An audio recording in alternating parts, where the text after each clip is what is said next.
Yeah, sure. Hey, everybody. I'm 38 seconds early, according to Ferris, but I will just making sure everything's connected. Let me know if you guys can see me and hear me. Oh, good. Hi, Maria, Marie, and Tamara, Sheena. Oh my goodness, we have so much cool stuff today to share with you.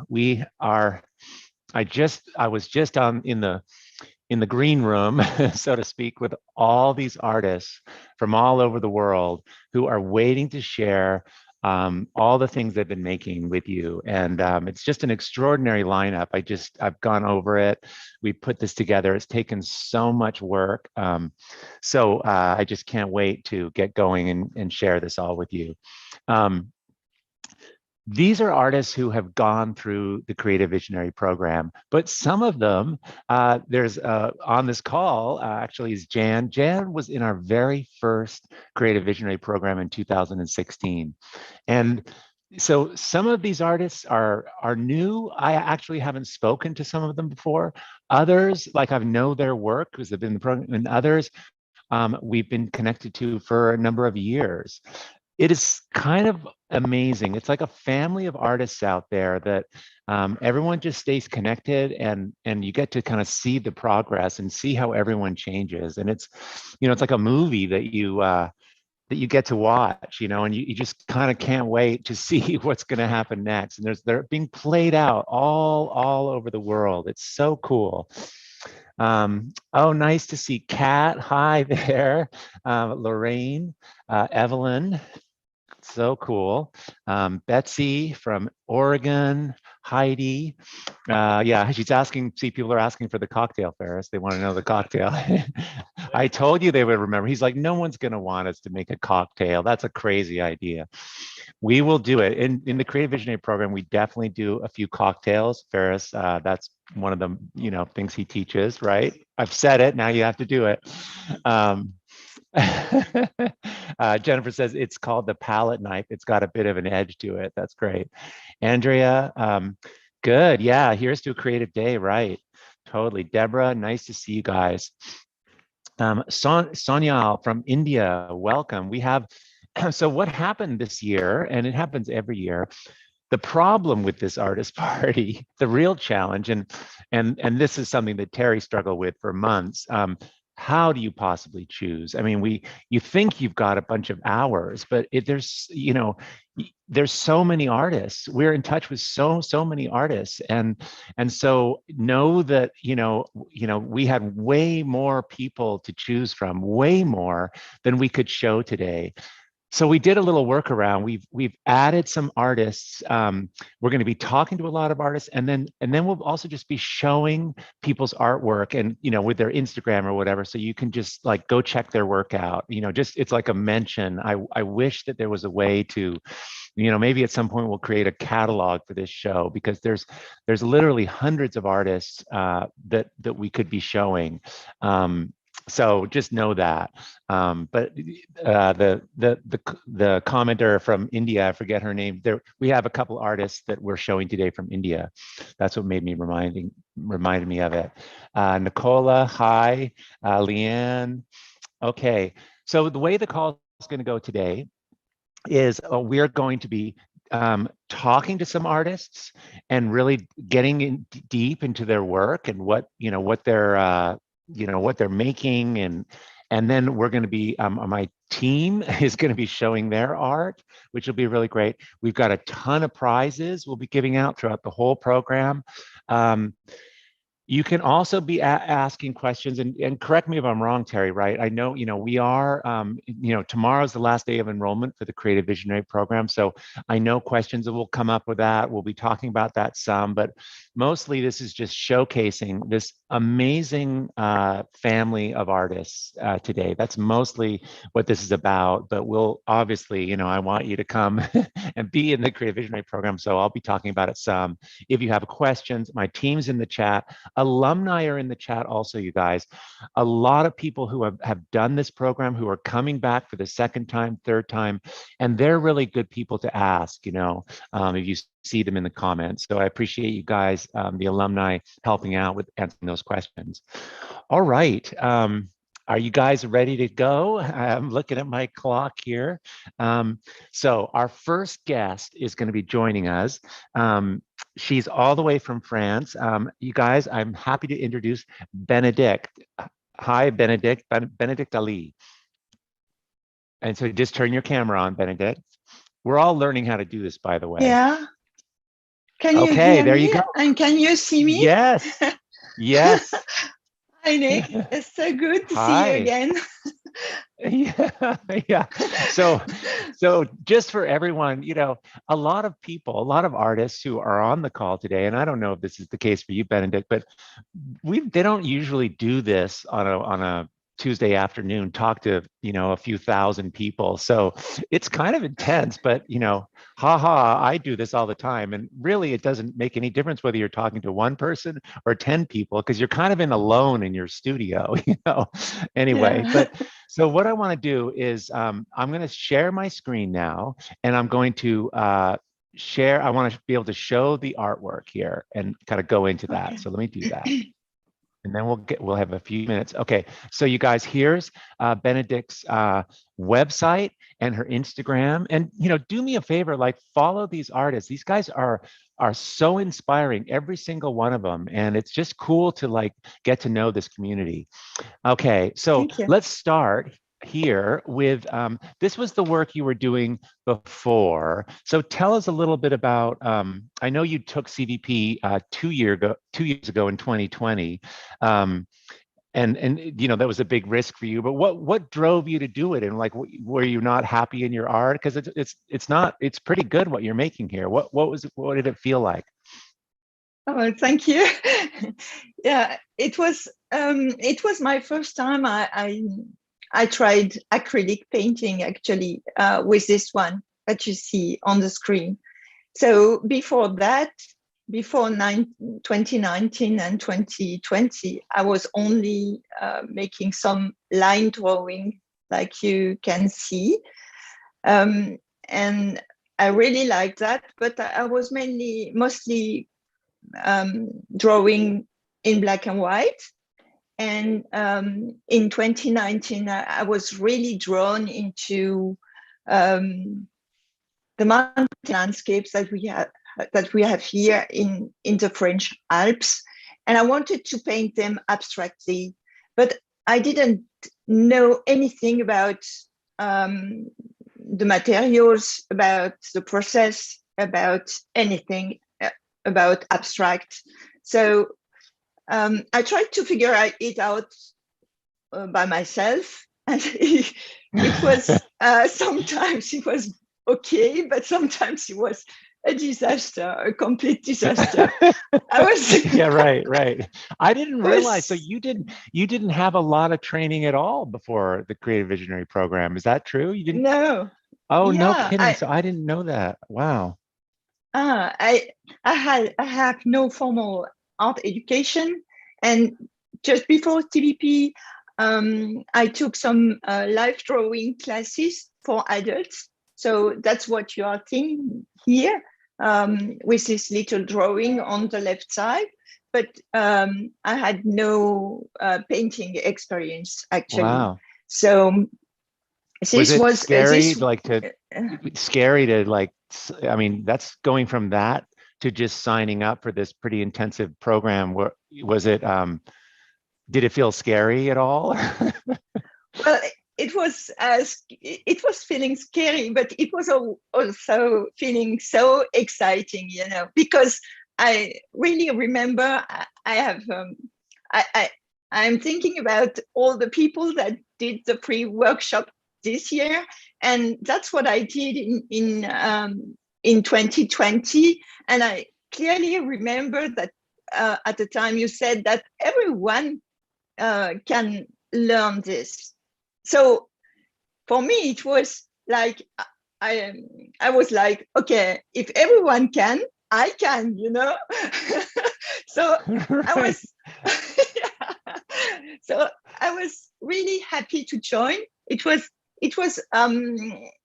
it was a bit hard to make that decision because of the money, but I never regretted it, never, because I learned so much during that year and the year after. Because let's see. So you, here's where she is, you guys. This is what you started. This is where what you're making now. Yeah. Thank you. Oh, that's so cool. So, okay, I didn't know that, Benedict. That's so great. So tell us about your work now and what's exciting and how's it feeling, and because you went completely abstract here in a way, right? Yeah. Where I am now is that I am leaving the visual reference totally, and I am more into my own emotions and feelings. And in these paintings that you can see here, it is the same kind of inspiration. I am very inspired by the mountains. I am inspired by the glaciers, and the fact that they are disappearing because of the climate change and the human activities. So it's something very emotional. I clearly remember when I was 13, walking on ice on a glacier in Switzerland, and this is something very, very important to me. So this painting are expressing my feelings about the glaciers and how they are so beautiful and majestic, and how they are disappearing from our world. So yeah, I see that in this. Like it feels like that cold blue and the ice. It really has that feeling when now you're describing that. That's really great. Yeah. And this one is more recent. It's from the end of 2021.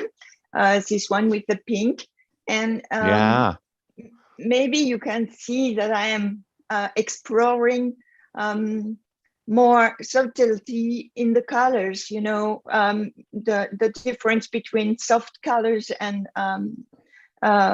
very saturated colors, and muted colors, the gray and the pink and the blue. So I think this is where I am.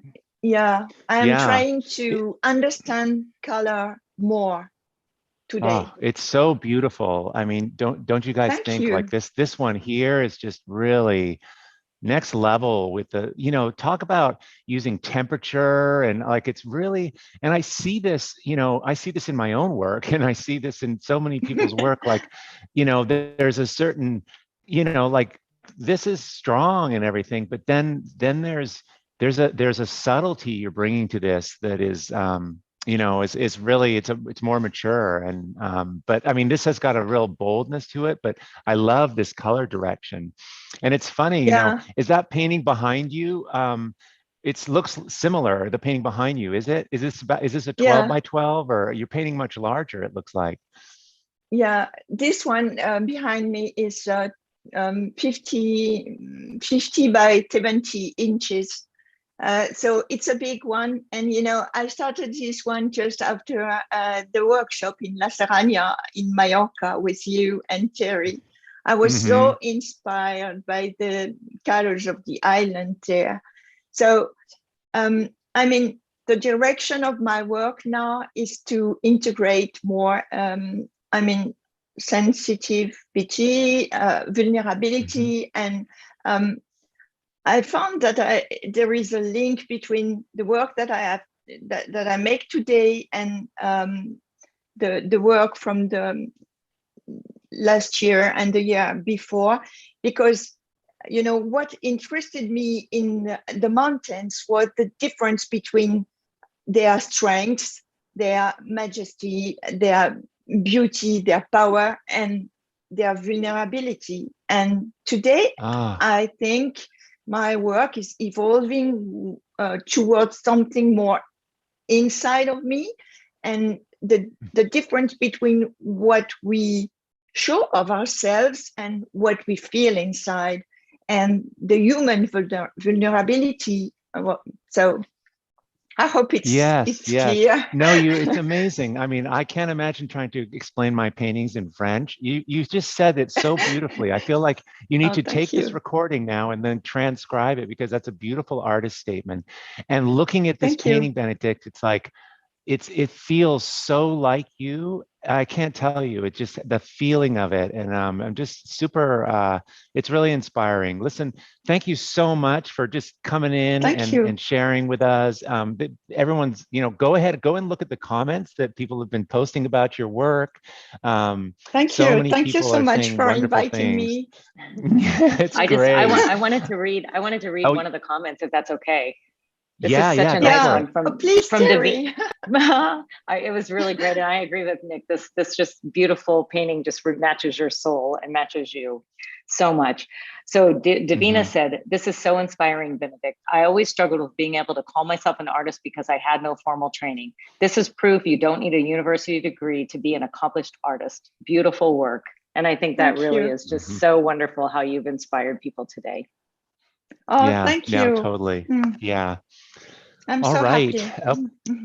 Yeah, I'm so proud of you, really. It's just remarkable.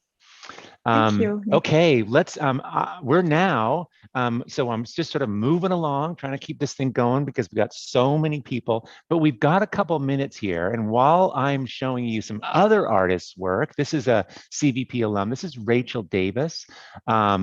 And she actually is in the Bay Area, San Francisco Bay Area. Really cool work. She got into doing these this is a small, I think this is like 3 or 4 inches, but she did a whole series of portraits.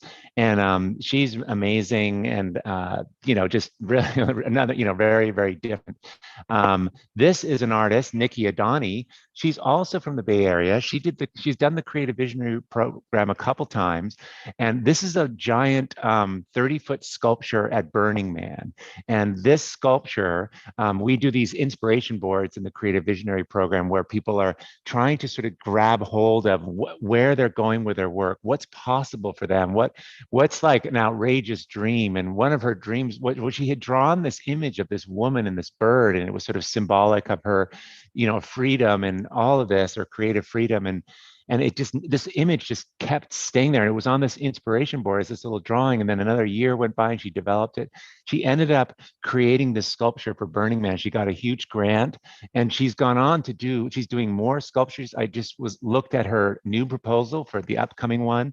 Huge thing. This just launched her into a whole, and she's a painter and she does all kinds of art, but it was just an amazing story because she had never done she had never done sculpting. She had never done welding. She had people like guys with forklifts. I went to where this was built. This thing is huge. So it was, and she's there with her hard hat, she's like, how did I get into this? It was on my vision board, right? Okay, so before we go on to the next person who's on my team, spoiler alert, Susan, we're going to give a prize away. And Terry, do you want to turn your screen on? And cool. Yes. Can you see me? Yes, totally. Sometimes I know you can't, so I'm just making sure. So yeah, Nikki's sculpture is so amazing, and we were fortunate enough to see it in person, and it was just absolutely fantastic. So I've picked a name, and I think should we start with the big prize first? Should we do one of the big ones? Let's do one of the big ones just because we can. Let's do the CVP art kit.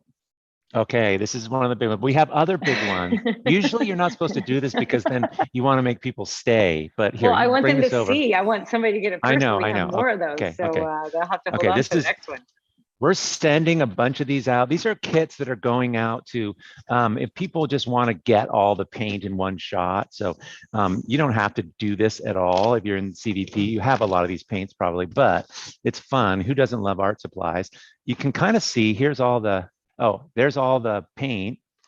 So you get all this paint. These are the brushes that we suggest, and we're working on these size boards, these 12 by 12 boards. This is Barbara's painting, remember from the other day? So I'm still working on it. It's on my table, but we work on these 12 by 12 boards, and you get an apron, you get a palette, you get 18 of these boards, and the tracing paper, and and a huge stack of these boards. Okay, so you ready for the quote or the comment? Sorry. Okay. It actually has a quote in it. So this is from Mary Riley Matthews. And if you hear your name, send us an email at cbp@art2life.com so we can help you get this prize. So she said, one of my favorite old wisdom sayings is, you will never learn to swim on the kitchen floor. I needed to get out of my comfort zone to let myself sign up for CBP, which I did. I've already learned so much from the freebies and I can't wait for the community and the learning to come. So congratulations, Mary. Yay, you get an art kit. Wow. I hope she doesn't live in, Tasmania, because these things are like 40 pounds. We always choose people that are in like really far away places.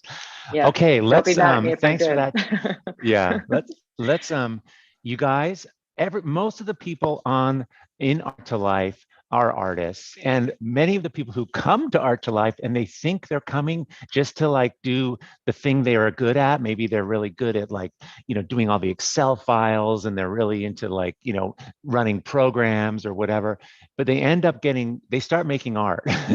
That's just something we've noticed, which is really, really fun. But we do have amazing artists in the program, and the head of coaching in the Creative Visionary program, a woman who I've been working with for over a decade.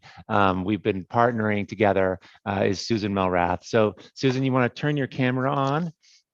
And I will share with everyone. There's her Instagram and where you can follow her, and her website. Hey there. Hi, how you doing? So good, so good. So it's always great talking to Susan, because look at you get to see, like, it's a whole thing. That's all the work that's coming along, like I remember seeing these paintings today. Here, I'll start by showing her a painting. Seeing these paintings like hanging up on that wall when they were being made. So I'm just trying to crane my head to see what's coming. But anyway, Susan, as you can see, is an amazing artist, and she really understands these principles. She teaches these principles. But talk to us a little, Susan, about just your work shifted recently. It's gone more kind of a little bit more representational, but it's still abstract. It's just a beautiful blend. Oh, thank you. Yeah, I guess well, actually, some of these were done as demos for CVP. I think what I've learned is that what I care about. I've learned what I care about the most, and that is the abstract structure under representational paintings and the way the paint moves across the surface. And so really, essentially, there is subject matter in these paintings, but for me, the subject matter is the painting. And I think that's a shift in the way I used to approach reference. You mean this idea like it's a painting first and then it's a picture of a house? Yeah, what I'm most interested in is, again, the abstract structure, the design of the painting, and the paint itself, more than whatever barn that is or house that is. Yeah, no, it shows. It's like, and I love that balance. We talked a lot in the free workshop, about balance, that, differences are, if they're too wildly apart, that, you can't appreciate them, but you just have it's so delicately, like the way that form is back there, the quiet conversations, all the things we talked about. It's just such a showcase of that. And this one, the colors on this is just, did you do this as a color demonstration in CVP? Because it looks like it's such a cool color painting. I'm just curious. Yeah, well, I mean, I definitely think it was informed by that module that we taught in color when we taught about saturation. And, I could paint this barn and have painted this barn countless times. And every time it has a completely different feeling, because I'm just playing with a different palette or, cropping it differently or whatever. And I love that, because I don't have to think. It's because I'm lazy. I just don't want to have to think about the subject matter that much. I just want to play with color. So, yeah. So I'm curious, what's the cool thing you love about coaching, that that you get, what's one of the cool things you get when you get to work with all these different people in CVP? Yeah, absolutely. I mean, the community is just amazing. I feel like I could travel the entire world and I would have a room to stay in every country. Like that's pretty amazing. I couldn't have said that, 10 years ago. People really do bond, and there is such a spirit of sharing, and sort of propping one another up. It's a wonderful thing, especially these past 2 years when, we're kind of stuck in our homes and our studios. Yeah. To have that huge virtual community is really amazing. But I also learned by teaching. I mean, if I am trying to talk about how color leads the eye around, and, or how to accentuate one element in a painting and quiet down another, I have to be able to show that. And when I do, it becomes more solid in my own mind as well. Yeah, I get this vicarious thrill of watching somebody like make a total aha, like Benedict, like she got it. She got that she could do this. She listened to some guy, me or whatever, saying that this is possible for you, and believed it enough to go for it. And now she knows. And just watching someone who just has that, it's inspiring. It is. So I'm totally in the same way. It gives you so much energy. Man, Susan, these are so beautiful. I just really wow. And you have a gallery now and everything that you're represented by, which is cool. Yeah. Fantastic. Yeah, I'm excited for this year, Nick. Yeah, I know. Okay, well, listen, Susan, we're going to keep jamming on. We got more prizes to give away. Thanks so much. You guys, here's her Instagram. You can follow her. And awesome. Okay. Thank you, All Nick. right. So yeah, you betcha. Okay. Renda Sepurito, another CVP alum, went from painting, was struggling, learning how to paint small paintings, and is learning how to scale up her art, obviously. And, it's just, I saw this on Instagram and I was like, oh my goodness. Isn't that so cool? Anyway, a shout out to you, Renda. You should go check her work out, you guys. It's super beautiful. Gabriella, look at this, you guys. Oh, I want to see 10 slides of each of these people's work, right? If we had time. So there's been some great comments coming through here. Terry, do you want to? I have a little mark here, like give a prize away right here. So I'm going to follow the rules. You're doing a good job. I'm just looking. I'm tracking. Okay. All right. I just really love this comment from. Let's see, where did it go? From Pam Becker-Oren. She said, often in the, oops, sorry, there's something on my screen that's hiding. Okay, there we go. Often in the past few years, as I'm trying to decide what to do on a painting, I ask myself, WWND, what would Nick do? Or WWTV, Terry do, etc. Today, a light bulb went off for me. And as I was painting, I asked myself, WWYD, what will you do to express your soul, to show your true self, to make your art more like you? And so I worked on this whip with the faith that, along with my other paintings, will develop as they should. I am getting so excited. So I thought that was just wonderful. Like, we're always asking, what would that person do to that paint? What, but you have to ask yourself, like, CVP gives you those tools to ask those questions. Like, what would you do to this painting? So you can, you can copy, you can try to imitate somebody else's work, but it's basically comes down to what would you do? And you need the tools to figure that out. And I just love that comment, that light bulb went off. I think that's so fantastic. So, and I think that we have a trowel for, do you want to talk about your trowel? Yeah. Yeah. This is. Oh, you got a clean one. You don't let him use that one. I know. Well, and there's no paint around, so I'm not going to ruin this one. But so this is the trowel you're going to get. There's no paint on it. These are really epic, you guys. They're I think they're magnesium, but they have this flex and they have these round corners. I've tried the other trowels, like when you go to the hardware store and you get the Tyler trowels. These are really great. They're for faux finishing. A lot of faux finishers use them. They're from Italy. We're always running out of them. We can only get so many, and we try to load them up for CVP. So we still have some that are available. They're just kind of hard to get. It's a Pavin trowel, and they come in 2 sizes. This is a perfect size for CVP, for a 12-inch by 12-inch painting. I use this. I mean, it's always in my hand when I'm painting, and there's a slightly bigger one too, which I use. So this is an awesome prize here.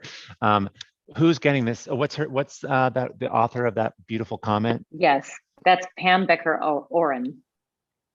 Okay. So email us at cvp@art2life.com. Oh, Pam says, she says, thanks so much. You can send me a dirty one though. So she wants a dirty one. So yeah, that's actually really nice. It probably got some good juju on it. Right. There's a nice little comment here from Nina Lockwood. She's a total beginner, just signed up. It's such a big step. I get it, but you're going to have a lot of company and a lot of, we hold people really well in CVP. And I think the alums who are on this call will attest to that. It's a community. So it's great. It's like super safe and really fun, and you can really lean into it and progress. All right. So we are now going to look at, I'm going to share my screen. Perfect. Share my screen. Okay. Okay. Yeah. All right.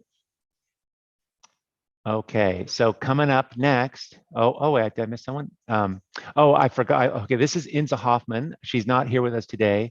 Amazing artist. And so just go check her work out. Inza, if you're listening, I miss you and we'll see you soon. I only get to see Inza when we're doing workshops in Europe, and we don't get to do many now. So it's been a year or two. Okay, so Caroline Millar, this is her Instagram, amazing artist, also is one of the newer members of our team. This is the kind of work she was doing before. Caroline, do you want to, oh, thanks, you got you're on camera, awesome. Hi. Hiya, nice to see you. So I actually haven't seen these pictures before. So tell us a little bit about what you were making before and what your challenges were and what you were looking for, because this is quite a bit different than what you're making now. It is. These were small pieces that I did when I was going to a kind of local art class, which I discovered, and it was all about, the teacher was doing kind of wild landscapes, as she called them, and I absolutely loved that class. There was lots of mark making and just a lot of playing and experimenting, and that's what really switched me on to the idea of the fact that I would like to learn more about how to make art. That was the start. And then I discovered yourself and CVP, and the rest is history, really. But these are small paintings, and I loved them. Yeah. I loved what I was doing, but I never felt that they were complete. I never felt like, they're tiny. They're like just inches small, Oh, are they? Okay. Yeah, they're really small. And the teacher would hand me a kind of larger canvas and say, make a proper painting, and I would just freeze. I had no idea how to do that. Right. And now you're kind of down the road a little ways. And let me just say also that, Caroline's an amazing artist. Look at this work, you guys. But she's also got a real gift, and we notice this, those people, and you'll see them in the community, people who can help other people, and they can help people in a clear way. Caroline's especially good at talking about other people's art and being helpful. And so I just wanted to point that out, because that's a role that you'll be playing, in CVP this year. So, but this is beautiful. So these are 12 by 12? No, those ones I think in centimeters. So that one on the screen now is 50 centimeters. That's about 20 inches. In fact, they're all that size. Oh, wow. Okay. Two at the end they're 12 by 12s, and they were done. This one that you're showing just now, and that's 12 by 12, and the other two, they were done in CVP in 2020. So they were just literally weeks after after starting to learn to paint. So yeah, that, I mean, it was such a transformation for me. And it was during lockdown, and so I didn't have anything else to do. So I just painted and painted and painted and just absolutely loved it. And one thing I can say is that I don't feel like I just learned to paint in CBP. I learned to believe in myself as an artist. When I came into CBP, I would never, it wasn't that I wanted to call myself an artist but didn't dare. It just wouldn't have entered my head to do that, because, you know, I wasn't painting outside of this kind of like art class that I went to once a week. So I learned to believe in myself as an artist. I learned to paint, but I also, you know how you have that phrase, become the artist you were meant to be. I think I became the, sounds really like full. I think I became the person I was meant to be, because I'm a different person. I am so much more confident, so much happier. It's been quite extraordinary. So beautiful, just beautiful. Beautiful work. Okay. Oh, good. Oh, good. So I'm just looking at all these comments here. Monica, love it. Great work. Susan, yeah. So Susan's sort of relating. Yes, it's so hard. I feel I'm so frozen by wanting my work to be fantastic straight away. You know, there's a certain degree of patience, but I think the process of becoming doesn't have to be so hard. You know, it's like we're all improving, but you know, it takes some time, right? You know, it does take time, but if you can focus on being in the present and just enjoying what you're doing at that particular moment in time, that's the whole point. if you can just bring yourself into the present and see it as you're just learning, you know, everything that I made in CVP, whether I thought it was working or not, I thought it doesn't matter, because I'm learning, and that's the whole point of doing this. And so if you can, you know, enjoy that moment, and enjoy the times it doesn't work, because it gives you an opportunity to do something else. You know, just try to not always thinking about the end result, but just keep yourself in the moment. It's a form of mindfulness, you know, and it does help. Yeah, that's beautiful. Caroline, listen, thank you so much for joining us here and coming in. You guys who are in the Creative Visionary Program will be seeing a lot more of Caroline. Beautiful, really. Thank you so much. Thank you. Okay. So our next guest we'll be talking to is Charles. And let me get that's his Instagram and his website. Charles, if you want to bring your camera up, there we go. Hey, thanks so much for joining us today. You're in England, right? Yes, and on the Isle of Wight in the UK. Oh boy, okay. And so clearly you've been painting a long time. We're looking at, I hadn't seen the cards with the birds and a couple of these things. So you've been making art for obviously a while, right? I mean, I went to art school in the 80s, and I was always going to be a painter. And then I got a place at the Royal College in London, but couldn't make the finances work. So I got a job. That's the Royal College of Art, is that? Yeah. Yeah, my father went there. I didn't even know that was like still a thing. Okay. Yeah. No, but I couldn't work out how to live in London and pay for it, etc. So I got a job, and then on my 50th birthday, I quit my job to go back to painting. So. Oh, okay. Wow. And that's how we came across each other. And what year did you do? What was the year you did?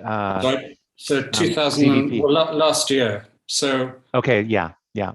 So when I quit my job, I thought I would try and find my style, and I tried everything. I tried watercolor, acrylic, oils, pastels. I did figurative, abstract. You know, I literally thought if I keep painting, I'll find me. And it never really worked, because I always trying to paint like someone else. And so what are we looking at here? What's this? Tell folks what this is for, for those people who haven't done the Creative Visionary Program. Okay, so the first 3 weeks of 2001, we created a board each week. And the first week was an inspiration board, and the second week was a desire board. And the idea was that we name things that we want to happen in the future. So this was my desire board, and the idea is I had like 4 seeds, which are the top left corner, and each of them becomes something. So my desires were in these 4 areas, like to declutter myself, and then the art and the health and goals. And so by naming these things, I thought this is, the way to be able to judge what I was doing is to actually sort of be very specific and say what I want to happen. Right. When you put it on, okay, can we not do that? What? Can I play it? I can't. I want to play this video. Okay. It's a video. Okay. All right. Well, while you're looking at that, Ferris, okay. It's right here. We just want to. It might not play from the PDF. We had it in the Google slide when it was. Oh playing, yeah, so it won't. It won't play in the PDF. Okay. Yeah. Well, but anyway, Sorry. what this is, you guys, is Charles made this movie of him talking about this desire board, and I just happened to come across it, and it was just great. But you're basically explaining these 4 seeds and showing it and how it all happened. And so, I mean, I get it, and I've seen this in my own life, and that's probably why it's in the program, is when you put these intentions out and you write it down for some reason. And this was clarifying for you, right? Like some of these things, you're starting to make progress on some of them. Oh, completely. I mean, I've learned so many things from this course. So, the decluttering my studio and my laptop and my website, we learned so many things from you and your team about just becoming discernment and becoming yourself, and what is not important, what is important. And likewise, the sort of, the art side was working out what is me, because I spent so many years trying to be someone else, I think. I'm trying to find my style. No. And I remember you saying in the first class we had, you said, look, forget about trying to find your style. Your style is in you. And that's such a relief. And I thought that was the single biggest moment of the course, that I just got. That is so great. I spent 5 years trying to find my style.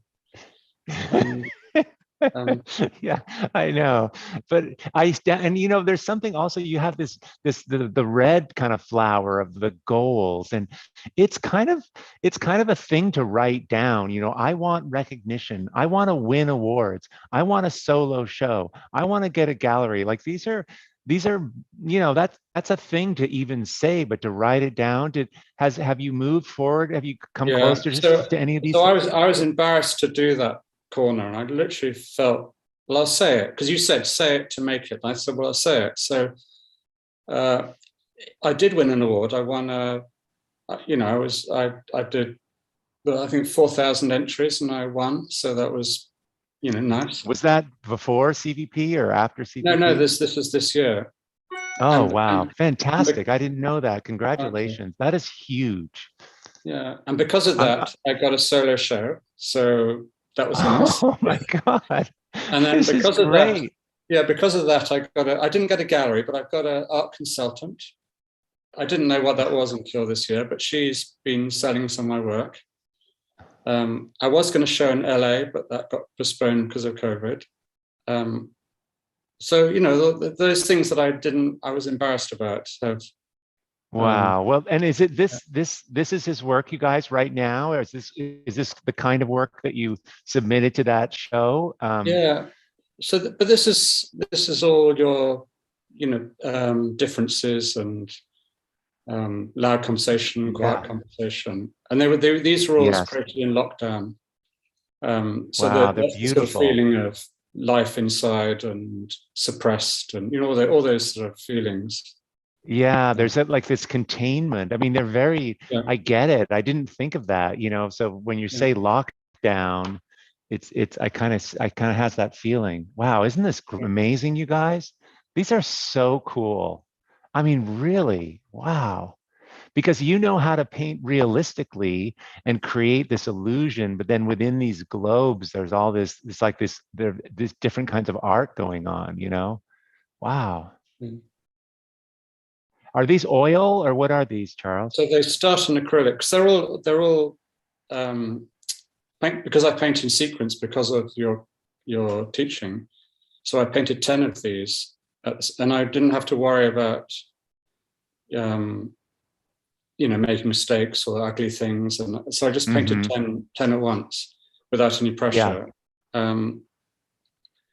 And so they start in acrylic, but then some I find I have to do oil at the end just for like the bases and things like blending. I need to use oil paint on top of acrylic. So yeah, the thing he's talking you guys about is we go really deep into process in the Creative Visionary program about how do you make this work? What's the most way? And it seems crazy, like doing 10 paintings at once, but I mean, Charles, like, right? It's like it becomes so much easier in a way, and it really evolves the work. I mean, this creates work that it all feels of the same. I mean, this is very different things going on, but these have they're just all made at a certain time. And they all feel that way. Wow, just incredible. How big are these? So they're in inches, they're 60 by 40. So quite big. Really? Wow. Yeah. Wow. So that's a lot. You have a big studio where you make these? No, I've it's not huge, but it's perfect for me. I need to be able to work out how to stand back further, and but it's fine. Yeah. Wow. There's some great comments here. People just talking about how this is such a great statement about lockdown. So many cool things were created during lockdown. Wow. Really, really beautiful, Charles. Let me show you guys his, here's his Instagram and website. You're going to hear more of his and see more of his work for sure. Charles, listen, thanks so much for hopping on with us today. It's just really something. Yeah. You changed my life, so thank you. Yeah. Thank you. Thank you. Wow.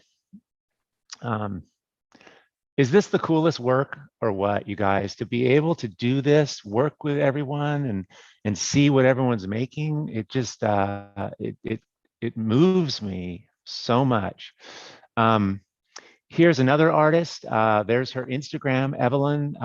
Really cool landscapes, right? Wow, we couldn't have her on we don't have room for everybody, but I just wanted to highlight another artist.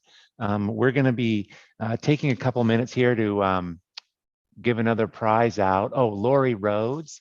Go look at her things. Look at the colors, right? God, I love them. I feel like I want to hire Lori to do my house. Like those are the colors I want to live with.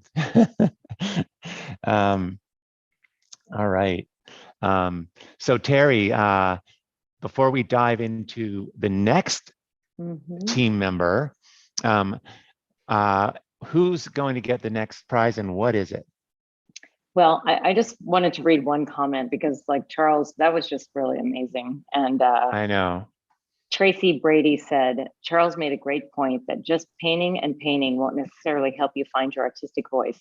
Many of us have done that and are still feeling that something is missing. We need guidance to lead us to the answer. And that is what making this that is what is making this program desirable to join. And I think that that's just, he's just a testament to how hard we work to help people find that path. And thank you for writing that, Tracy. That's just really beautiful. Yeah. Really great. And so the comment that I had picked out was from Kim Ewer, and we're going to do the beeswax crayons. I think you have them there. And I love those because I use those in my work a lot. And Kim said, this is the first time I've allowed myself to invest in me, capital M-E. I know I will learn so much. I want to learn how to utilize my intuition more to trust myself. And that just kind of goes along with, oh yeah, those are great. Goes along with what we're talking about here. Yeah, investing in me. That's so great. Yeah. So Kim, and we get to, before I forget, wait, email us at cvp@art2life.com. Because if I don't say that, my team's going to be like, say it. Yeah, right. And I like when I open this up and look at this, does this just make you want to make art? This is what we get to use. You choose this profession. It's like, are you kidding me? Like, this looks so fun. It just brings you back to child. Like when you open it, I went like, oh, like I just love the colors, and it's like brings you back to childhood too, because who doesn't want to just break out the crayons and color again, And those you could just use them in your work when you're stuck and you're like, you just scratch all in there, and it's just so much fun to use those crayons. Totally. So, yeah. Well, I'm glad you're on screen because we're going to look at your work now, right? Am I next? So, yeah, I think you are. Yes, I better check Came the up schedule. quick. Okay. Okay. Here's where you can find Terry's work, and sorry. Share screen. Hold on. Oh, share screen. Okay, hold on. Share screen. There we go. All right. There's where you can find her work. Terry is an amazing painter, but also next level photographer, and you'll see all that in her Instagram feed. So make sure, we're not even showing her photography right now, but make sure you see that. Go look at that. So Terry, besides doing all the amazing things you do for Art2Life and all this, you're a phenomenal artist, and people got to experience that yesterday a little bit in our Facebook Live, where you were painting. So just catch us up, like what's going on, what are you making, what are these made out of, and all the rest. Yeah, so this is a series I was working on, and I was having a conversation earlier with all the artists on the call, how your art starts to shift, and I put these in here, and then I'm kind of like, wow, what I'm working on now in my studio, the colors are kind of shifting a little bit different. But yeah, this is a lot of my work is definitely influenced by my exploration and my photography and the marine environment that I live in and explore constantly. And most of it comes because I have a dog and I'm just walking my dog and carrying my phone, which as a photographer, it's just so nice to have a camera with you all the time. Like used to be back in the day, you had to think about like, oh, I'm going to go shoot some photography. But now the photographer, all the subjects are just there and they jump out and grab you. So I just take a lot of that back to my studio mentally. Even though I record it in my camera, I just take it back mentally, and it just becomes kind of a muscle memory for me. And then calling up shapes or compositions or whatever, I don't really reference the photographs. I just kind of keep it all like tucked away and utilize it when I need it.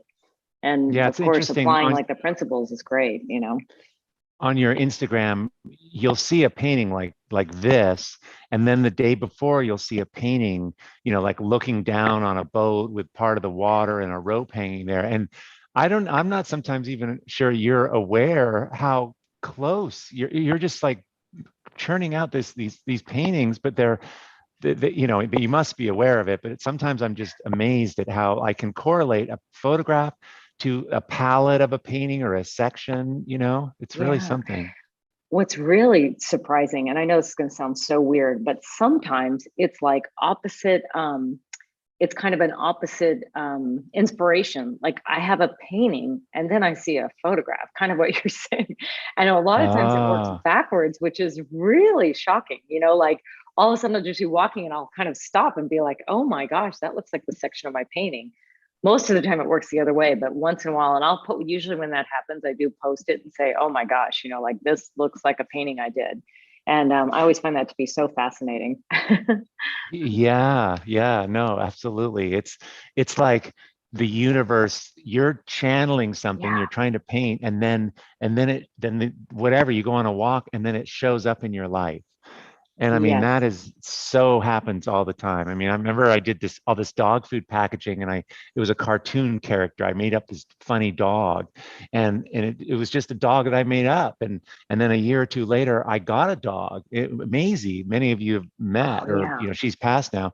But Maisie is the dog on on the dog food package, but the dog food package happened 2 years before I got Maisie. And would go into the pet store with the dog, and people would say, "Oh my God, it's the Lotus dog food dog," and and it was like, you guys have no idea, but Yeah, that's the isn't that beauty funny? and the wonder, and right, like there's some magical stuff with art and creativity and intention setting. I mean, it's I love that we don't totally understand it all, that there's some mystery to this, and I love that. Well, yeah, and I think too, like we talk about all the time, like living our art lives. Like I think that a friend of mine, she's here in the building, Sharon, she sent me a great quote about how a person doesn't go out looking for the photography, it finds you, or the subject finds you, and it's just because you're living this life and you're aware and you're alive and you're exploring and you're curious. So like when you live wholeheartedly a creative life, I think the art just comes so much more naturally. There's a connection there, and we talk about that a lot. Totally. Totally. Optimizing your life, and that optimizes the possibilities for your creativity and your art, and they feed each other. They go back and forth. You're just simply ready. You're just ready for whatever's passing in front of you. It's like, oh, I love that color, and then you use that color. Anyway. Really cool. How big are one of these? Is big, right? There's some of these. I think that one's a 72 by 60 in inches. And I think two down is also a 72 by 60. Yeah, that one's a 72 by 60. And then the other two are 48 by 48s. And the other one that you had on the screen with the bigger pieces, that's 22 by 18. That's a little bit farther down. So but I do like painting small. I do love my 12 by 12s. I embrace those. Those are like I call those the jewels of the portfolio, because like they're just these little gems, you just get to hold on to them. I love those. And you just get so used to, we do 18 of those in the Creative Visionary program, and it becomes like almost like a sketchbook. They're like these little like rehearsals and they're standalone paintings. Whenever I have a show, I always have 5 or 10 of them along with these other paintings. They inform it, and I'm totally the same way. Well, thanks for having me on. Absolutely. Hey, do you guys mind if I just jump in with a comment? Oh, please. Sure. Terry, you guys, this is oh, okay, go ahead. This is Laura, by the way, who's on our team. You can turn your camera on if you want, Laura. You don't have to hide. I do have a child with me, but that's okay. She has this beautiful daughter, Gianna. Oh, and today there she is. Birthday. I see here. Yeah, it's her birthday today. It's her birthday. Yes, happy birthday, Gianna. Terry, I just wanted to read you a comment from Fiona. She said, Terry has inspired my photography of my city. She has shown me how to look for beauty in the gray streets. So I just thought that was so beautiful. I wanted you to hear that. I love that, because Nick and I had that conversation the other day. Like I said, like I just find beauty in everything. That's even just the worst looking things ever. So that just really sings to me. Thank you so much for that comment. And thank you, Laura. Yeah, it's great. Wow. Yeah, and happy birthday, Gianna. Okay, so Terry, thanks for that. We are going to now move on to our next guest, Stephen. And this is his website and his Instagram. Stephen, hey, nice to have you on the ART2LIFE Artist Party show. Thanks for inviting me. And where are you located, Stephen? Well, I'm in just outside London, but just exciting news. Today we've bought a house in Scotland. Just today it's gone through. So we're quite excited. Fantastic. Okay, so tell us about your work. This is what you were doing before, but you've described it to me as being kind of like you were stuck in one thing, like, because a lot of people on this call will look at this and just go, wow, this is great, but it's all depends on the artist, right? Like you got tired of this. Well, yeah, I mean, the Brighton one, the pier, that was during a good phase. The trouble with the collage for me, because it's all paper collage, it's all thousands of bits of paper, is once you're locked, once you start, you're kind of locked into the composition. So you can't make the decisions that you can make when you're painting. And so once I'd started, it was very much a trudge until the final flourishes at the end, Oh, which was the kind of interesting. exciting bit. So, you know, it really was. I'd wake up and go, oh no, I mean, you know, the sticks on the bottom of that pier, I'd wake up and go, oh no, I've got to do that. It's really draining. Yeah, so I mean, I kind of like that one. I kind of like the self-portrait, but the joy fell out of it for me because it became my identity. So I'd be at an art fair, and that's the collage guy, which is great if you're in an art fair because you're the only one there. You're a big fish in a small pond. But so when I took the decision to drop the collage, you know, it was obviously terrifying because now you're out competing with, you know, literally everyone else in the world. Yeah, and so then you came into CVP, and and here's another one of your. I mean, they're pretty amazing. It's all just cut paper. Quite big. That's quite big. Incredible. That's 2 meters wide. Wow. But that was very much. I'd wake up and go, "Oh no, I've got to do chimneys today." I mean, it really was. Yeah. You need to like hire some of this out. You know, like get some help. But then something amazing happened in CVP. Tell us about what happened. Well, I mean, part of the process. I mean, by the way, when I started CVP, I was thinking, well, yeah, abstract art is good to learn, but I definitely won't be doing abstract art anytime soon. And that's literally all I've done for a year. So you're kidding. But I think for me, it's a more authentic part of who I am. I feel like I can express myself more authentically than I was in the collage. This feels very much more who I am, and also you know, you can make dynamic decisions in the moment. So you know, I can come downstairs and look at one and, you know, decide to put a 4-inch brush of green over the top of it, you know, without it ruining the project.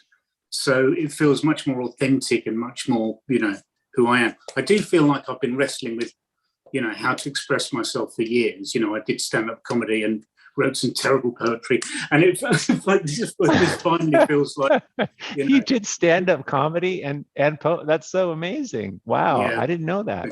Yeah, the poetry is not worth looking at.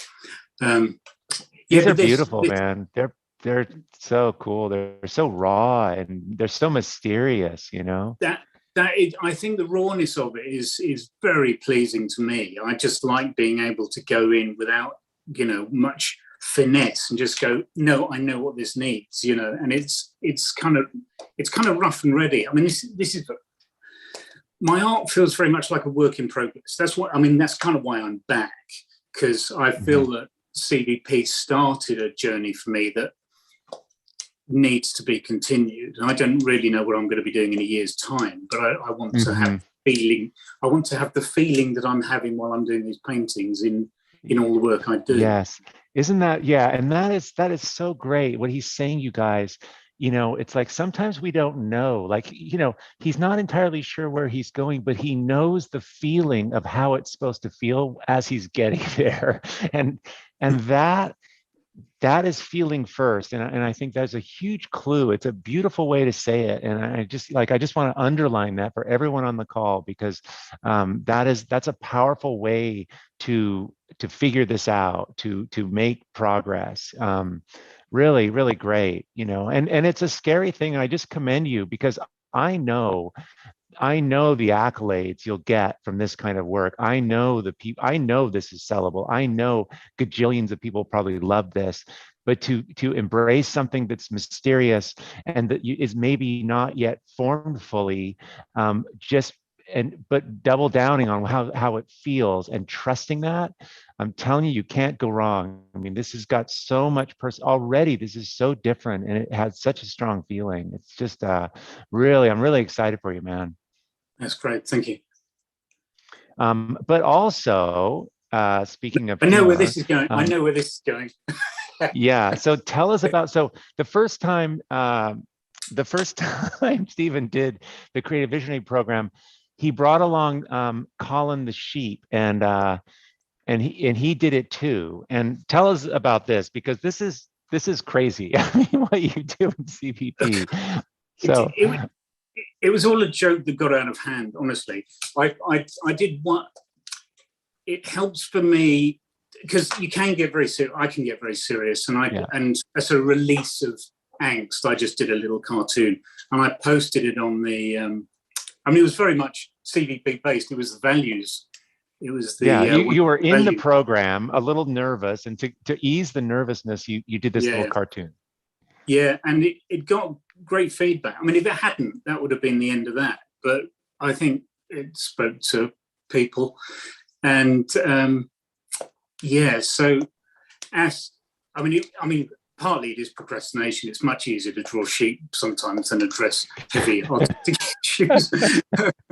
But as each module came up, I just did a little thing on it, and I hope that I kind of honoured the message. I think I was always on message about values and colours. Yeah. Oh, you guys, I mean, people, I don't know if they liked, for many people, Colin the Sheep was the best part of the Creative Visionary program. And at the end of it, we created this little book that everyone got. And I believe Colin's coming back this year. Is that, is that true? Yeah. Yes. So, demand. Yeah. Fantastic. I have to just chime in here really quick. First of all, like, you're a rock star because everybody loved Colin and you, and it was just, my favorite one is, well, I have all of them are my favorite. But I love the risk one. I just think that's so fantastic. And collage too, where everything's stuck. But Stephen, a lot of people want to know how big your pieces are back there, Nick. So before he hops, I would like to go back. Yeah. How big are these? Good question. That was about 60 inches, I think, that one. And the other one's about the same, I think. Beautiful. And are they on wood or paper or? I'm not a materials geek. I will literally use whatever I've got, and that was a bit of plywood that I had in the garage with the corner missing at the top there. And it took. I filled it with self-leveling gel, that gap, and it took longer to fill it. It took like 3 weeks to fill it because I had to go back every day and put another. Of course, yeah. Eighth an inch on it. So, Wow. Well, Stephen, listen, thank you so much for just sharing and all this, and as well as Colin being here today. It's really brings so much fun and lightness to this cool process, and I can't wait to work with you this year. It's going to be really great. That's fantastic. Thanks very much for having me on the call. Thank you. Awesome. Here's another artist. So you guys go check out his Instagram, and it's really, really fun, right? The whole Colin thing is just so great. You get a bunch of creative people in a room and all kinds of things happen.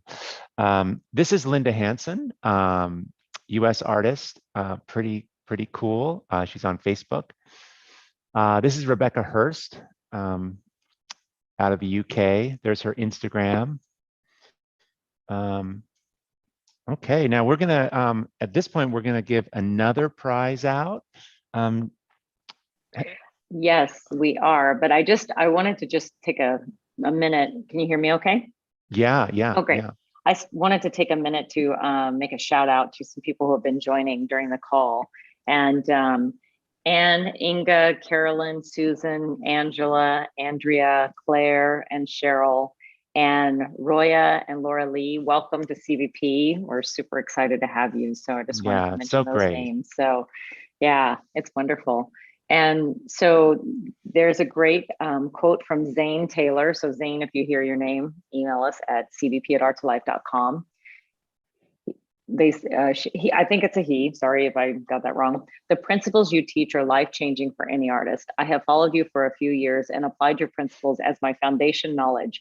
And still today, I had another aha moment. I'm not sure what that aha moment is, so put that in the comments too. You're over there on YouTube, so tell us what your aha moment was. But I love that you can, it's amazing because we have a tremendous amount of alumni coming back to the program. And, people go, well, why do they have to take it again? Like, didn't they learn everything? it's amazing when you come back again and you hear information again and again and again. What sinks in one time that didn't sink in the first time, or just hearing something the second time, you have more clarity. And we have a really strong alumni coming back this year, and Stephen is, all these people on this call are some of the alumni who are coming back, and Colin the Sheep is coming back. So we're super excited about that. Yeah, no, absolutely. Yeah. The content meets you where you are. As a person who's just beginning, you're going to get certain things, and as it's like Stephen's going to get a whole nother level. You watch his work this year. What happens? You'll be seeing it next year at this on this party, and it's just a progression. There was a neat comment here that I just wanted to highlight. Janice was saying that it's cool. It's what I love is that you're not really making, you're not really like creating cookie cutter artists, and I love that, and that was always the intention. I went to a school where I was kind of told to do certain things, and that's our goal. And it's demonstrated by the artists on these calls. All these people are just finding their own way, but they're using principles and ideas and the support and the ideas and to make it, to do this quicker. And that is something my team and I are super, super proud of. And it's not really apparent.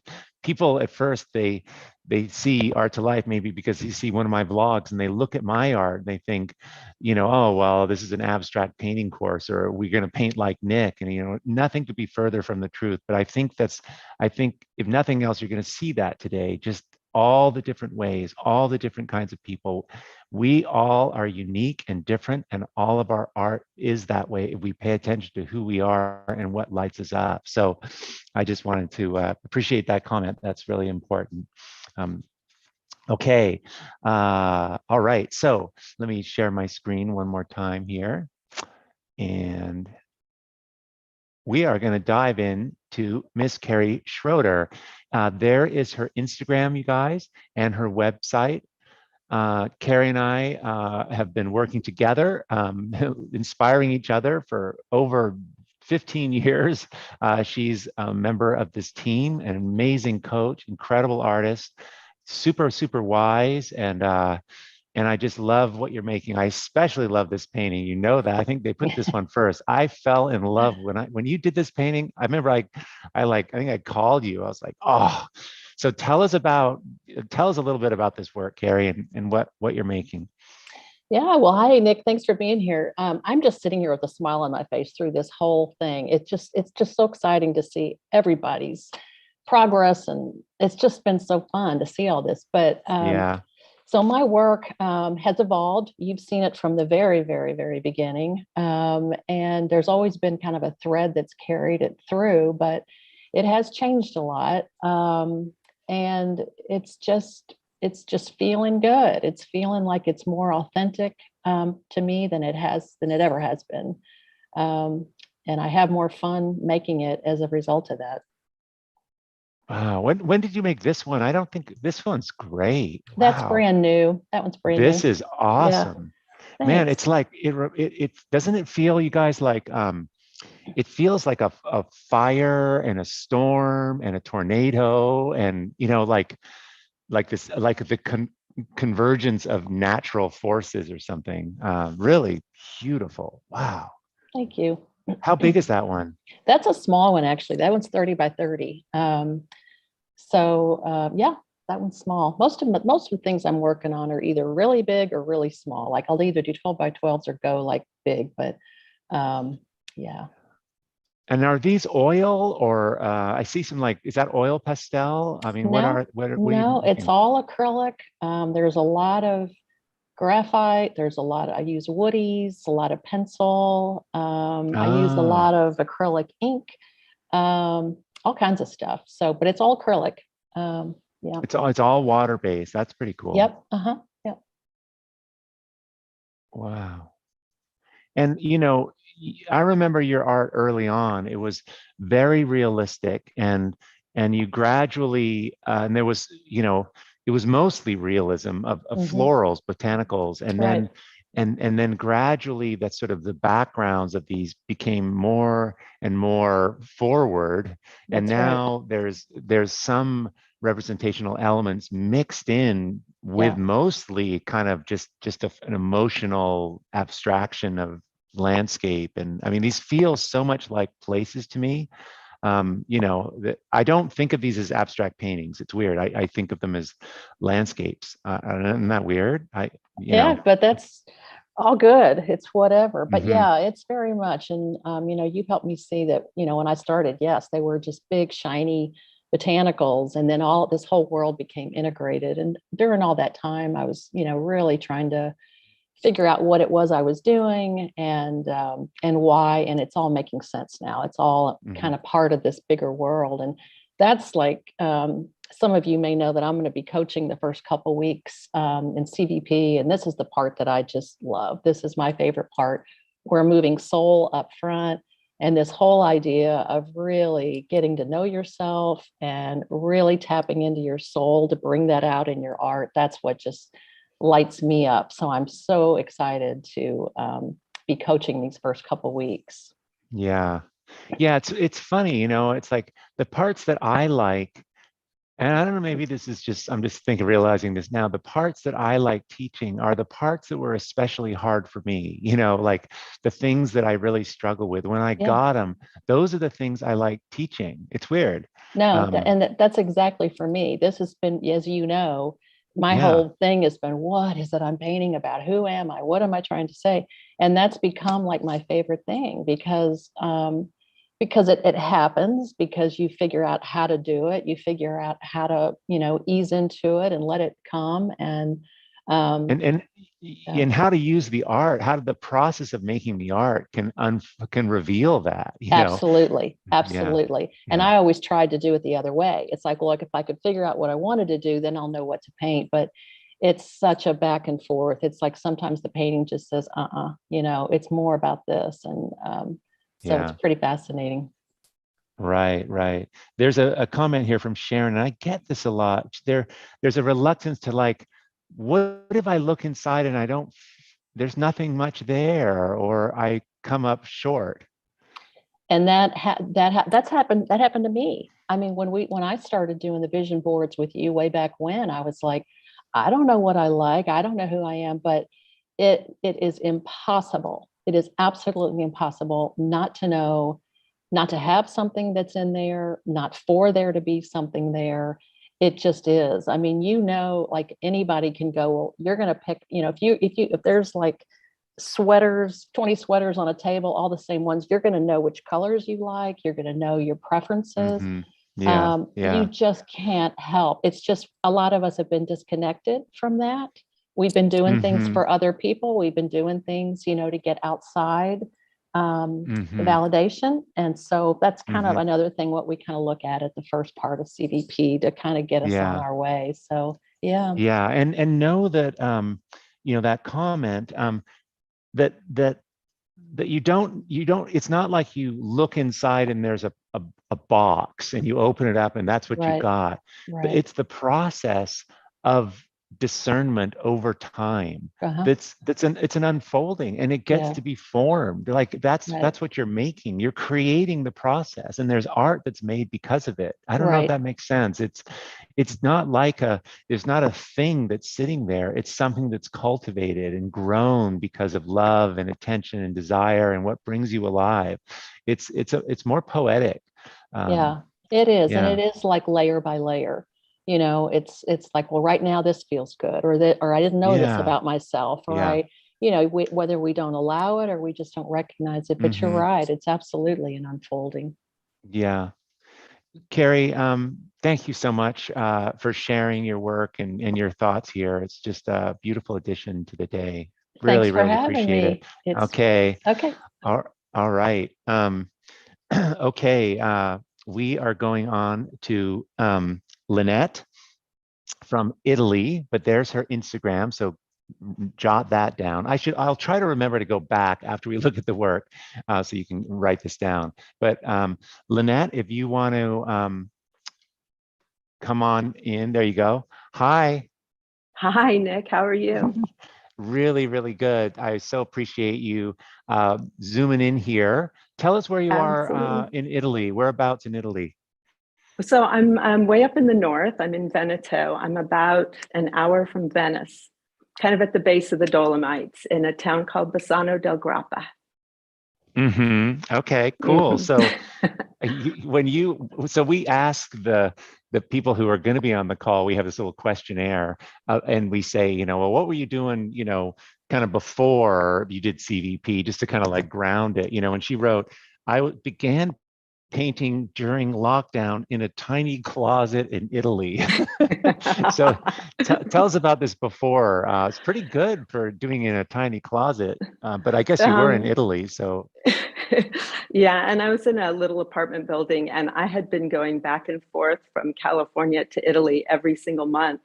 And because my partner was here, but my job was in California.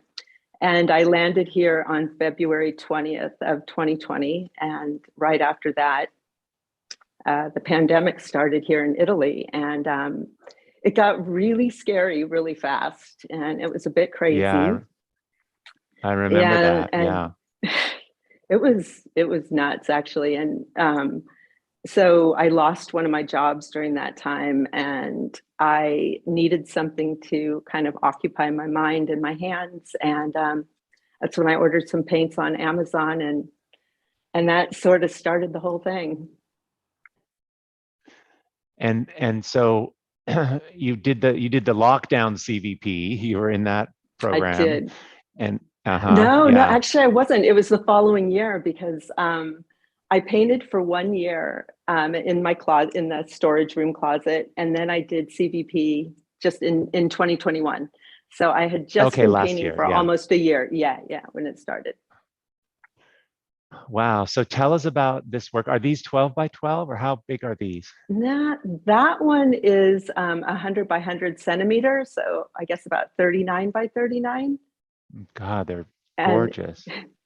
Thank you. And that one is also the same size.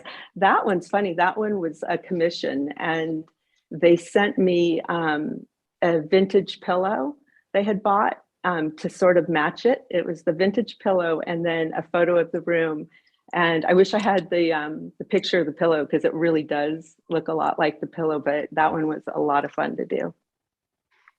And I know your experience when you did the Creative Visionary program. We've talked a little bit today about those vision boards that we, kind of trying to get a sense of where you want to go. And tell us about, you wrote some stuff on there and felt kind of like, are you kidding? What was that? Yeah, what was that? Well, I'm not a big fan of vision boards, and I'm always like, yeah. Like, I'm just a just do it person. And like, I just wanted to get to the painting, and a couple people told me, no, just trust the process. I'm like, all right. But I did. It's kind of woo-y. I felt silly. Yeah. But you know what? I am so glad I did it, because it is absolutely amazing to me when I look back on those boards and the things that I wrote that I thought. What did you write on there that you were like, at the time, kind of like, are you kidding? You're just like about I remember you doing a visualization with us, and it was about your show, your first show, and all these big paintings. And I'm like, that is never going to happen. That's not even why I'm doing this. Well, I've got a show coming up in Belgium, and she wants really big paintings for the show. And and I remember you talking about a studio, and I'm like, I'm not going to have a studio. I'm in this little town in Italy. I'm now sitting in the center of my beautiful little town in my big, gorgeous studio. Just everything that was put down on there is happening, and bigger things are happening, and things I never imagined. And when I look back at the board where it's like about who we are, I can't even remember now, but about who we are and what we like, I look at that board now, and it looks like my paintings do now. So isn't that crazy? Yeah, right. It's like literally crazy. Wow. That is amazing. That is so cool. Yeah. These are gorgeous, by the way. Man. Thank you. Thank you so much. Really. And you know what I love when I see, what was that? Oh, they don't look like where I started, that's for sure. Well, yeah, but it's sort of a little bit, it's just, and this is what we see. I don't know if you guys can see this, where what I see when I see this, it's like this is what Lynette was doing, but like then you get clarity, right? Do you see that? It's like okay, we're kind of, it's generally we're orbiting up there in the sky kind of, and this is cool, great colors, you're really loose and bold, and then it's like you get clarity and you start showing us what you love, and it's powerful. I mean, this is next level painting. I'm telling you, man, I'm not surprised you're doing so well. This is really, really strong work. And it's only going to get better, and I love the way, what I was going to say is, I love the fact that so many CVP alumni, they're not afraid to do different colors, right? Like this is a red painting, and this is this color painting, and then this. See how it's the same, but they're comfortable in all. Look at using neon pink.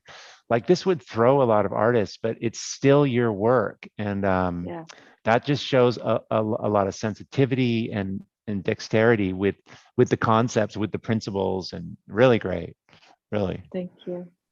It's funny, a couple, that's another thing about CVP is just the friends you make, and having artist friends all over the world now. And I'm even in a group of CVP alum that we formed that are all watching right now. But what's the group called again? You guys have a name? It's, oh my God, we do. It's and I'm going to go blank right now. You can think of it in a minute. Global Atelier 21. Well, that's awesome, and they're all here. That's so cool. They're all here, but well, I think they'll be like, oh, sorry. Yeah, like you forgot our name. You forgot our name. But it's such a cool thing. She's absolutely right. When I go places, it's just great. You just drop your name, like, I'm going to be here. I think you're going to have a lot of visitors this summer in Italy. I have a feeling. I don't know why I'm saying that, so. But yeah. I hope so. That's so great. So what do you guys do? You met during CVP. There's about 10 of you guys in this group. Is that right? And do you get together like once a month for 9 of you? Okay. And that's so cool. That's so great. And do you guys like, do you guys get together in person now, or? No, because we're all over. Like, we're in New Zealand, we're in Canada, we're in the US, Europe, the UK. So we're spread out. So we meet on Zoom, and we're planning some online stuff. And we really do hope to do some in-person exhibitions in the future. So we shall see. We'd love to have them all come here. Yeah. Well, this is so great. What a cool thing. We see this a lot, small communities forming in different places. But often it's just 10 people in the same town or the same area. You guys are you just hooked up. You met each other in the community doing the program, huh? Yep. Wow. 100%. Yep. In the Facebook group. That is so cool. Yeah. Listen, thanks for being here. Super inspiring. I know I'm speaking for everyone on this call. Really, there's lots of amazing comments. I'm going to scan back up here so you guys can see her Instagram. And I just wanted to read one comment, if I may. Yeah, Betsy please. said, I love hearing about your vision board. I detest things like that, and I had already kind of thought I would skimp on it. Thanks to you, I will trust the process and actually do the vision board. Yuck and yay. So thank you for inspiring people, because I think there are some of us who go like, oh, that's, whatever, but you got to trust the process. We've done this for a long time. So I just wanted to say thank you for inspiring. Absolutely. Yeah, totally. Yeah. Thanks so much, Lynette.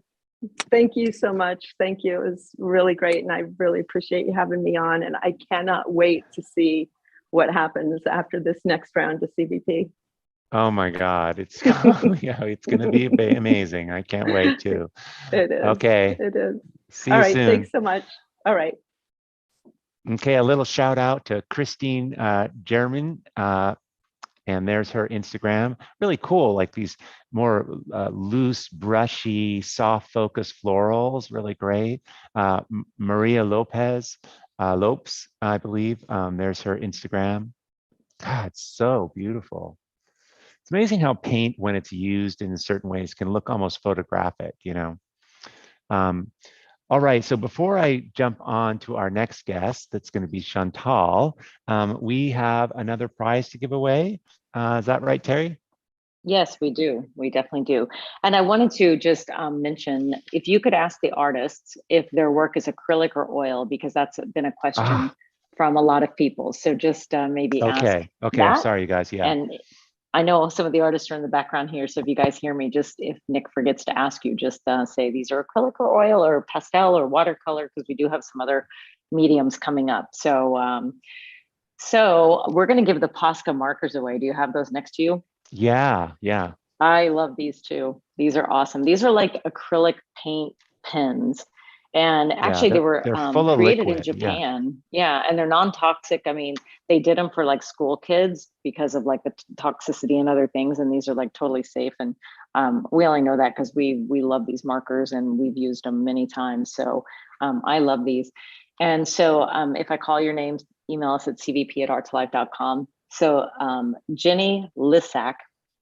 So this kind of resonates with me. So she said, living in a rural area without access to galleries and museums, art schools, etc., I cannot tell you what your instruction and videos have meant. Totally gobsmacked with inspiration and excitement. Love everyone's art. And I can definitely relate to that. Yeah. The way I grew up.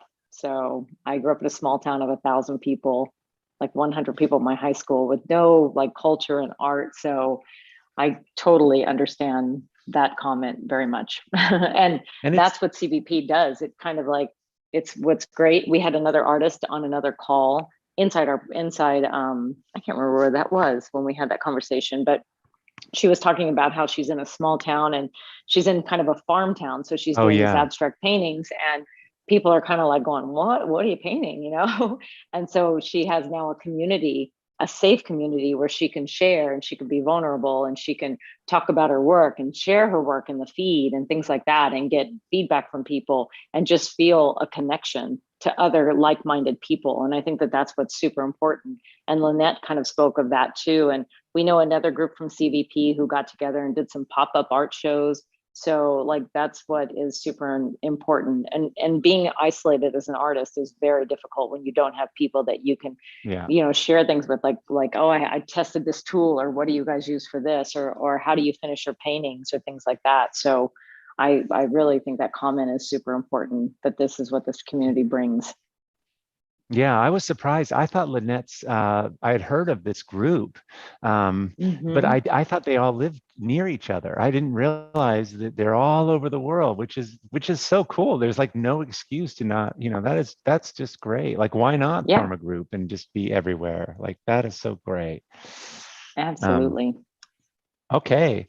All right, so let's move on. We are going to be talking now to Chantal. And let me share my screen here. There is her. Hi, Chantal. Now, is this pronounced properly? Tomiello? Tomiello. Okay. So there's her Instagram, you guys, and her website. And tell us about you. This is the kind of work you were making before. So you've been painting for a while, clearly. And what was challenging for you? Oh, okay, oil. Thank you. See, you guys are helping me out. All these were successful paintings. They're fairly successful. The problem is that they were very planned, and it was all about the outcome. So a painting either made it to the finish or it didn't. But it was very much about what I wanted to from a photograph taken by me, and then just had to come up with an outcome specific. But it was hard to get to sometimes. So I guess, you know, a little like Stephen, it was like, clearly the results are pretty good, but you weren't having that much fun making them. Well, they were more few and far between, you know, they weren't all successful. And I needed a really clear plan from start to finish, which made it a little bit hard to do, a little bit like what he said. It was a bit of a drudgery sometimes. Now, when it turned out, I was very pleased, but that wasn't very often. And then you took CVP. What year did you do CVP? This will be my third year. So my first year is 2020. And 2020 was okay. Yeah, before I forget, I do want to give a shout out to my local group because I didn't last year. It's we're called Triangle Art and Life. Triangle is the Raleigh-Durham area, and there's 6 of us, 5 from 2020 and 1 extra one just recently.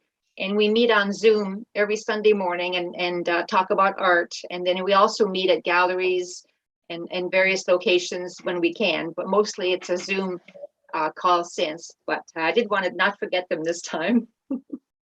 That is so good. I imagine some of them are on the call here supporting you. I'm looking I in hope the so. chat. That's so great.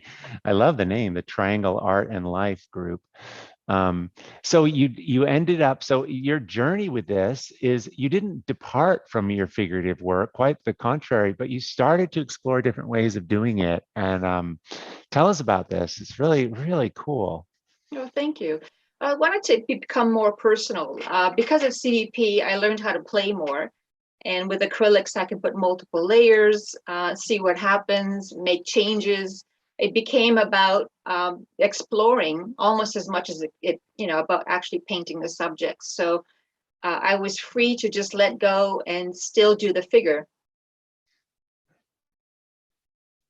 And are you working from a photograph here and just departing from it? Or do you still use a photograph for these? I still use a photograph. In fact, these are not my photos because of COVID. I've been using, like a stock photos. But what I'm looking for when I'm doing this is a very strong design of dark and light so that I can build my abstract on top of that. So what attracts me is strong values. And then, but then I like to break it and try to create some abstract forms and shapes and lines within it. Yes. I imagine that the conversation, the loud and quiet conversation part, where we go into that. I mean, I see you doing that a lot. Your work has a lot of that in it. That's a beautiful part of it. Clearly, you're thinking of that a lot. I usually start off with a strong design. In fact, I'll probably draw it out with a magic marker or something in a sketchbook, just basically in black and white, and get the design up down early. And then I start painting, dropping colors, drawing, erasing, painting over, and then oftentimes I'll lose the actual design midway, and then I have to go back. I usually look at it. I took a photo of it, and I look at it in a Notan app so I can really see the design again. Because when I'm unhappy with a painting midway, it's usually because I've lost my design. I've lost my loud conversation. So then I go back and put in some darks and some lights in order to go back to that first thinking, that first design. It's so That's great usually because when I'm happy with it too, is when it has a strong design, a strong value contrast. I really enjoy that. Yeah, it makes it really, really strong. When you get that working in the work, when you have the pattern of dark and light, and it's interesting, you get to, like, we see her dress there, and no one has a problem with that dress having all kinds of little lines on it, and it's broken up because it just holds together. And we completely accept it, which is, I think, is so cool. And those are the things that I enjoy doing, because I like to find the little magic and wonder pieces, the little jewels that fall in, the unexpected color or shapes. You still have the design, you still know it's a figure, you still can see what it is from far, but when you get close, there's all kinds of really cool things happening that I think make it really, really interesting. Yeah, and I love how you're using, you're doing, because a lot of people have questions around, process, and, you're an artist that you kind of know sort of what you want, and you work out some things ahead of time, but you've left some openings for to be creative and spontaneous. But using, the Notan app or whatever, it's like, that's really cool. It's a kind of a different process, but I imagine for some people this would be really great. I love the design of this one.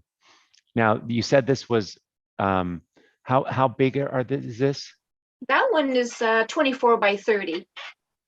The other ones are about the same size. The gentleman with the tie is a 24 by 24. So I'm slightly bigger. I'd like to go even bigger this year.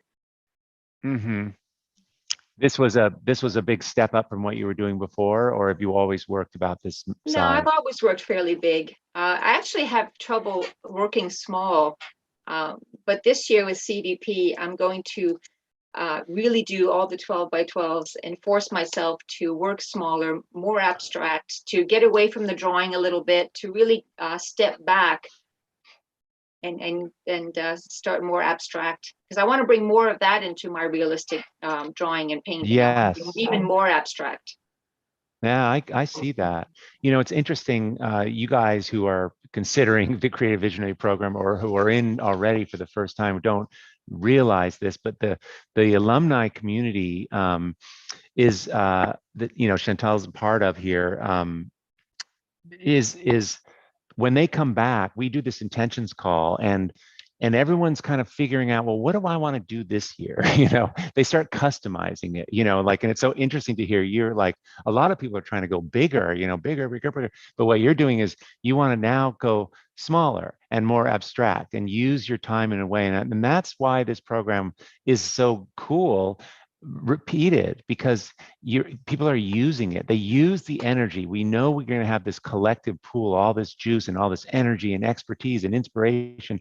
So what do I want to come out with? What's the question I want to answer? What's the thing I want to go after? Is it color? Is it abstraction? Is it, you know, and so this intentions call, we get intentions from everyone pretty much who's coming back, and we have a whole PDF that everyone shares about all the things of what they want to do. And of course, it's totally different for everyone, you know. But I love that you're doing small paintings, you know, because that's a thing. Making small paintings feel big is a challenge. Because the first year I took notes. I mean, 2020, I was all about, you know, every moment I took a note, and I had this book full of information. Wow. And then 2021, I stepped back and I didn't do the boards, but I listened to every call probably 4 times each while I was doing my own work, while I was trying to identify my own, you know, style and my own voice. But this year I'm going to back up a little bit and do the course a little bit more directly. Yeah. Listen, thanks so much for being here and you know, sharing your work with us, and just, you know, I can't wait to see you. Can't wait to see what you do this year. It's really, really inspiring, and I want to hear more about your group, and I want to see. We got to do this. We got to like have a place in CVP so people can like show up as the groups. I mean, I'm curious, who are all the members who are in your group, and that's really cool. We got to organize. We have an amazing directory now for individuals, but we don't yet have one. I'm now thinking of it. Terry, we got to do this, of these groups that are forming, because I think that's fantastic. I think that's such a cool way to go. Thank you. Okay. All right, I'm going to just give you another peek here. Here's Helga's work. There's her Instagram. Oh, let me just go up one more time before we leave, just so you can see it. Chantal's Instagram, there it is. What's cool to do, if work resonates with you, or if you want to reach out to these artists or whatever, artists are so generous, you guys. I think you know this because you know this community. But this is great. If you have a question, just message them, you know, there it is. I think I can speak for all of them. We all are helping each other. It's a big family of artists that help people. Anyway, here's Helga's work. Awesome, right? Like, love those colors, love that. Here is Mira's work, really, really beautiful. And this is Gloria's.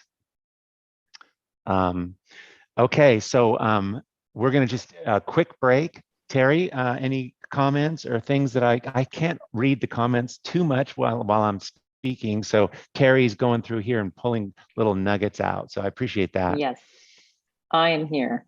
Yeah, I just wanted to, there's a couple of questions that I think we should answer. Let me get up to those really quick. They will be, someone wants to know, this is Melissa, does everybody paint abstract after taking CVP? Well, no, because this, you know, no, of course not. People do whatever they want to do, you know, and so if you look at just the work that we've seen so far and some of the work that's coming, I mean, Chantal's work she's very much been interested in figurative work, and that's, but she's just strengthening it. You know, she's using the program to strengthen what she's interested in. So. Yeah, and there's been a couple of questions about supplies, so I just want to run through that really quickly. A lot of people ask if they already have paint supplies, do they still need to purchase the ART2LIFE kit? And that is just definitely not necessary. And most of you have what you need for CVP, which is paintbrushes, acrylic paint, and you probably might need to get the boards and then your favorite tools. And so the kit is not necessary. We just do that because people do like to purchase it once in a while. And unfortunately, we only ship within the US because the shipping costs are just too expensive to ship it outside the US. So just so you know that. Yeah. But, yeah. And speaking of paint, I thought we could give away the rainbow paint set. Oh yeah, okay, great. Yeah, do you have that? Yep. So Michael put these together for us, and they're really cool. And there they are. So there they are. This is from Jackie Bagu. I think I said your name right, I hope. And email us at cvp@art2life.com. And she said, I agree with others. It took me a few years for me to get it. You know how Nick always says, do you get it? So she said, it took me a few years to get it because I had such a grip on my old programming. I still hear your voice in my head when I'm stuck or trying to push work further. So that's so great. You know, because there is a lot of old programming out there that we all absolutely definitely push to the side to get through this art life. yeah, absolutely. So I see a couple people, there's some great comments in here. Oh my God, you guys, it's so interesting, and so there's so many different kinds of artists, and I so appreciate all the alumni who are here as well. So thanks for that. It really supports us. It feels really good. Okay, Pamela's saying, a quick question on the boards. We recommend they're 1/4-inch birch plywood boards, but you could use, there's different kinds of thin plywood you can get cut up. We sell cut boards. You can get these kind of things at art stores, but they're about 1/4 of an inch, 3/16 of an inch. Okay. All right. And also, okay, can I just, hey, Nick, can I just welcome a few more people? Okay, oh, yeah, great. Please. So we have Cecilia, Karen, Jolene, Alan, Dominique, Jennifer, Michelle, Meredith. So you guys, I know you joined while we were on the call, and I hope you're on the call with us right now. So welcome to CVP. Yeah, welcome you guys. Really so good. I can't wait. I can't wait. I'm going crazy here. Okay, here we go. I am going to share my screen. You get to meet Ann Arts. She's an amazing human being, an amazing painter, and just all around a great person to embarrass. Here's her Instagram, and here's her website. And I love that you're part of this team, and you're always just great. So what's going on? How are you doing? Well, hi, and nice party. It's fun. Yeah, right? Yeah.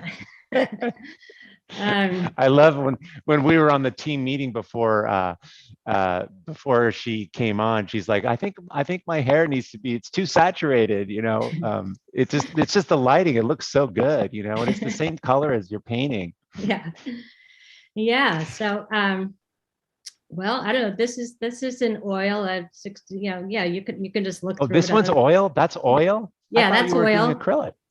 Well, I tend to like working in oil on big ones just because I get into the physicality of it, and you can push paint, and the textures can be thicker, and it's just yummy. And then to work with those RNF sticks is just, I just can't stop. Yeah, it's just crazy. So fun. I know. I use those too, and that's my only reluctance to, if I'm going to switch to large acrylic paintings, that I can't use those. They're so yummy. Yeah. This one's great. Did you do that at a workshop? That was at a workshop I went to in Haramara with this guy, Nick Man. Wilson. Do you know him? Yeah, really? Yeah. So this is 12 by 12 acrylic with some pencil and stuff. Look at that color, you guys. Does this, I swear, when I see paintings like this, I just want to paint, you know? Wow. And so what are you after in the work? I mean, you know, well, like, what makes it work for you? I'm just curious. Like, how do you know it's done? Or, you know, like what? That's a good question. Just because when I'm looking back at these, because some of these are, you know, a few months old, and just recently I feel like I'm starting to tune in more to how I feel or how I felt when I'm doing the work that I like the most. So that's what I'm kind of trying to tune in more to what's happening for me when I'm actually doing work that I like the most. Like, and I'm recognizing what it is. It's like there's a real physicality to it. I just love pushing paint, which is why working bigger works a little better for me. You know, and then there's moving back and using delicate lines and pencils and charcoal, and, you know, it's just sort of a dance between the two. And then, you know, I just have to not think about the end result. I mean, I just really need to, you know, go with the feelings and trust those. Right. Stay present with it. Yeah. Stay totally present. Yeah. Yeah. Like this one's crazy, but I just love it. I mean, because I feel all my energy in it. I feel how happy I was doing it, because prior to this, I had done like about 4 dark paintings, and I was just like, get me back to my blue, you know? So it felt really yeah, good. right. Yeah, no, it's so good. And I know, you know, because you're a member of this team, and you've also been at workshops, and could you just talk about the energy that you get from doing this collectively in a way, to being part of the team or just part of CVP and seeing what everyone's doing? I mean, I know we're the same in this way, but I just would love to hear how you describe it, because you embody that. It's just amazing. I mean, it's, you know, I do some feedback in the Academy group, and that I found is just incredibly fulfilling for me, which I just didn't know that. Well, first I didn't know if I'd be, you know, I'd be able to talk to other people about their work, but I really love it, because it's just, you can get so into somebody else's work, and it's such an intimate thing, and it's just super fun. And then it helps me see what I'm not doing in my work that I want to do. So there's that whole part of it. And I think just this team is amazing. And then the workshops, I just, you know, it's all fun all the time. I just, and you know, I know it's kind of intimidating. I'm seeing a couple comments. You know, I think Amy was saying she's nervous, you know, about this course because she feels she's a beginner, and that this is also inspiring, you know, but it's like, can you, you know, it's hard, right? It's like, it's so accessible. This is so accessible. Yeah, it is hard. And I think you just have to go in, you know, leave the judgment hat outside the door or in the closet, and go in with a really playful mindset, and go in with, you know, not high expectations. I mean, I did CVP twice. The first time I hated everything that I did that came out of there. And, you know, because I could see that I wasn't doing me. I was kind of practicing doing kind of a Nick thing or kind of somebody else's thing. But it was okay. I just kept doing it because I kept saying, you know, this is just what I need to do. And I kind of have to get it out of the way and move past it. And I think that's really important. And I think, you know, I likened it to playing tennis. I play a lot of tennis, and when you're warming up, it's better to hit the ball way, way out and just screw up, because it's a lot easier to bring it back in rather than hitting it into the net. Like if you're too timid and you hit into the net, that's almost worse. It's much better, easier to do the course correction by going too far. Don't worry about things, and then bring it back in. I think the key word that she's hitting on, you guys, is this idea of play. We approach this first from a play perspective, and literally there's so much there's so much ground you can cover by learning how to play and have fun in doing this, whether you're a beginner, whether anything. It's just, even for people that are further along, that's where your intuition comes in, and you can get comfortable doing that, and it's really, really fun. And like, once you got that, and once you're not worrying so much, and we look at the results people are getting, and it's like, whoa, this seems out of my league, but it comes through playing. I mean, even, and I'm seeing like this painting that I'm looking at here, just, there's a level of play and abandon in this painting.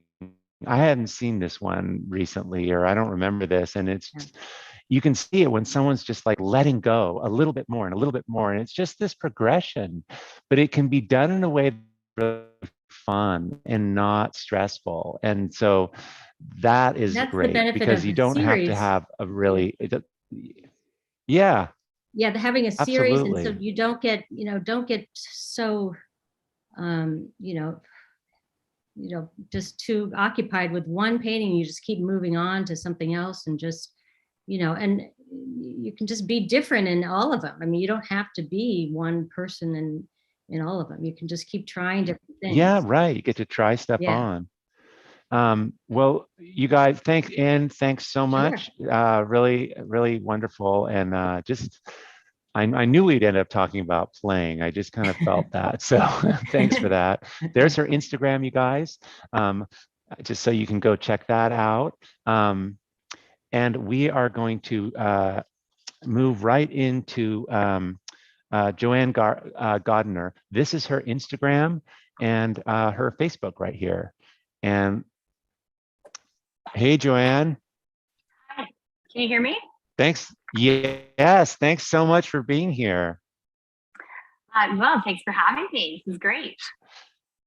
So I can't wait to show people what you made after these paintings, but these are pretty cool, like, I mean, but you weren't happy maybe, but tell us why. I think this is what you were doing. This is what I was doing. And there is a loosening up when you see the flowers there, but I was looking to loosen up. I have always loved color, as you can tell. But I was just literally taking bold colors and chucking them into paintings without much knowledge. And because I loved it. I loved bold, luscious color. And there's always been sort of a graphic nature to my art. And I had a lot of fun making these paintings, but the inspiration was coming from outside of me.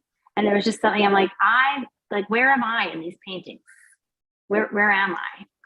Yeah, that's a big question, right? Mm-hmm. And you've done art prior to doing CVP, but you were in the creative world. What other areas of creativity were you, or was it just painting? Well, I had a little, I've always been creating. So I had a little handbag business, and I used to sew different things. And then I got into painting, and yeah. Oh, okay, great. And then, so I believe it's 2020, right? CVP 2020? Yes. I was CVP 2020. Yeah. And your kind of blew up for you. I mean, in a good way. Tell us about how you came to this work. After CVP, like the previous person, I didn't come out of CVP with grand paintings. And during CVP, it was a difficult time because I was learning so much information. And so I was really just trying to keep up, basically. So after CVP, I just went out to my studio and I was like, I'm just going to make a painting for me and just pretend that I'm the only person that's going to see this. And if that's the case, what would I do? And I just kind of started painting stripes and lines. And I think it comes from, I grew up with my mother was a quilter, and a lot of my paintings have a it's a very quilt-like process that I approach some of those paintings. I do the squares, I paint them individually, but simultaneously I have a pattern that I then expand on, but I pre-select my colors. It's very quilt-like. And part of that process was because I was in the pandemic, my kids were home from school, and I had to take like little and often stints in my studio to heart. So right. You didn't have sort of, big chunks of time. Right. So I took a few tools, very few tools in the sandbox with me, and worked within that framework and just let myself go. And this is what happened. And it's amazing because, we get a lot of people that are, I don't have time. I don't have time to do art. I've got kids, I got this. And, one of the things we talk about in the Creative Visionary program that you mentioned, and I'm explaining it here, is this idea of little and often, that you almost make better progress by small amounts of time, a little more frequently, grabbing 20 minutes here. You got a half an hour before the kids go to bed or whatever. And you're the poster child for that, right? I mean, you've progressed so fast, so far. And how old are your kids? I'm curious. I didn't realize you had kids. They're young teenagers, but one of them has autism, one of them has ADHD. So when they were learning from home, I knew if I set them up, I had about an hour before I had to get back in the house, or tragedy would ensue. So I just used that hour, but I knew I had to be efficient in that hour, and I also knew that if I didn't paint, I was going to go crazy. So it was a way for me to stay sane, and coming out to your studio where it's beautiful and silent, and they still find me out here, but I do have some moments where it's all to myself.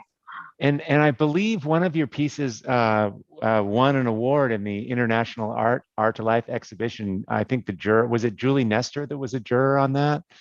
Yes. Yes. Yeah. What did you get? What place did you get in that? Honorable mention. Yeah. I mean, that is that blew me away when I discovered that this person, you just come through CVP and she selected your work. That was phenomenal. I used to wait for, I used to look outside myself and wait for an idea to come to me, and then I would pursue that idea. And I think CVP really stripped that perfectionism away from me. And when you told us about the open call, I just was like, this is probably going nowhere, but I have to do this experience so that I have the experience of entering an art call, and just not worrying so much about the outcome. And I think CVP helped me gain confidence in those kind of areas, and just don't wait for the right idea. If I have 3 ideas, I'm going to try them all. There you go. Right. I'm not going to try and pick the right one. I'm going to do them all. Yeah. So that's an approach, right? Because, we hear this a lot. It's like, well, your life's like a cook stove and you can only have 3 pots boiling, and, you better throw one of them away and you only get to have 2 pots. But I like yours better. It's like, cook everything, Good for you. So tell me really quick, like, what's come out of this? Are you selling your work? Are you putting, it's so modern and cool and different. I mean, what kind of reactions have you gotten from this work? Well, it's fortunately, I'm very fortunate. It's been very well received. And I actually am in a gallery now, which is, I put a picture of a gallery on my vision board. I wouldn't even say the sentence out loud. I couldn't even admit to anyone that I wanted to be in a gallery. And then now I'm in 2 months, I have a solo show. Oh my God, that is so huge. Congratulations. Thank you. I sometimes have to pinch myself. So. Yeah, man, that is so great. Wow. But I want people to know, like, as you're going through CVP, it is exciting and it is fun and it will light you up, but just keep in mind that you're learning something new, and learning something new is really hard, especially on your ego. When it's just, when you've been painting and you can make a decent painting, when suddenly you're not making such decent paintings anymore, don't give up. Don't stop, keep going. Because it's not about producing paintings in CVP, it's about learning. And it will pay off. It will come together. Yeah. Well, you certainly are demonstrating that, and we appreciate you. Really, really beautiful. I love it. Thanks so much for being here. You got to keep us posted. Share this show. I can't wait to hear about it and see it. It's going to be great. Well, and I'm looking forward to doing CVP again this year. I promise. Oh, good, good. Are you going to do some of the work for the show during CVP? Yes. Yeah. It sort of overlaps a little bit. So. Yeah, great.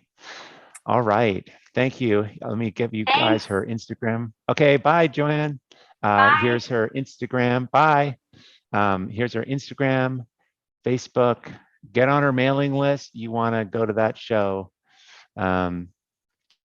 It's interesting, right? Like clarity. It's so powerful. Like there's nothing wrong here, but this is memorable. This is next level. This is an individual on a journey. It's so inspiring. Okay, here's some work by Lin Shung. There's her Instagram. Really beautiful. Anna Werberson. Anna, see, you have your work here. You're on this call, so awesome.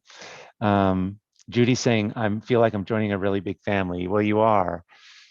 Okay. All right. So let's see. I think we're taking a little 5-minute break here. Yep. Terry, there you are. Cool. Yes. It's actually a 1-minute break. And then you got to get because I going on talked to too the next long. one. Okay, sorry. 1-minute break, you guys. I'm We just kidding. spent 15 seconds of it. So I just wanted to say what Joanne said. I love what she said. If she didn't paint, she'd go insane, first of all, but learning something new is hard on your ego. And I always find when you learn something new, there's just such major shifts and things change. And I'm sure you feel that way too, Nick. It just is such a huge, profound thing. So I loved her sharing that. And a lot of people were like, oh, this is a sermon and it's great. And I love hearing that. This is kind of a long comment, and I know we don't have much time, so we're going to be a little bit late for the next artist, but I thought that this was such a great comment. And do you have one of our little bowl scrapers there? I think you we'll do. get one That's while what we're you're going to reading give. the long comment. Okay. So Jody Lori Schultz, if you hear your name, email us at cbp@art2life.com. She said, I woke up this morning noticing that today is 2/22/2022. I wondered if the sequence of twos had any meaning, so I Googled it. A sequence of twos means new beginnings. It means the presence of a higher power, closeness to enlightenment, balance, positivity, and joy. Today is also the day I signed up for CVP. I had come to the end of my rope at the end of 2021. I decided no more false starts or setting for the mundane life I had been living. I've never been more ready for my new journey, as I was going to make this leap no matter what. But CVP is the gift to the universe, has given me light to my path and emboldened my dreams. I can't wait to begin. So wow, that's 2/22/22. And who wrote that? I just want to get her name again. That's beautiful. Jody Lurie Schultz. Jody Laurie Schultz. Lurie. Lurie. Oh, okay, Lurie Schultz. Thanks for that, Schultz. Awesome. Okay. Well, I'm gonna. Here's the paint scraper you're getting, but it's clean. This is the one. This was the new one that I used yesterday, but I'll clean this off for you. Don't worry. Okay. We have a fresh one. Don't worry. No, we have a new one. I'm kidding. Okay. Okay. Let me share my screen. You guys are gonna get ready for this. Okay. Super excited to have you guys catch up with Amy Brakeman-Livesey. There's her Instagram and her website. Amy is a veteran CVPer, friend, and super inspired artist. Amy, thanks so much for being here. Thanks for having me. Great to be here. And you're whereabouts? You're in Canada, right? No, I'm in Montana. I'm Montana, that's right. Yeah. Okay.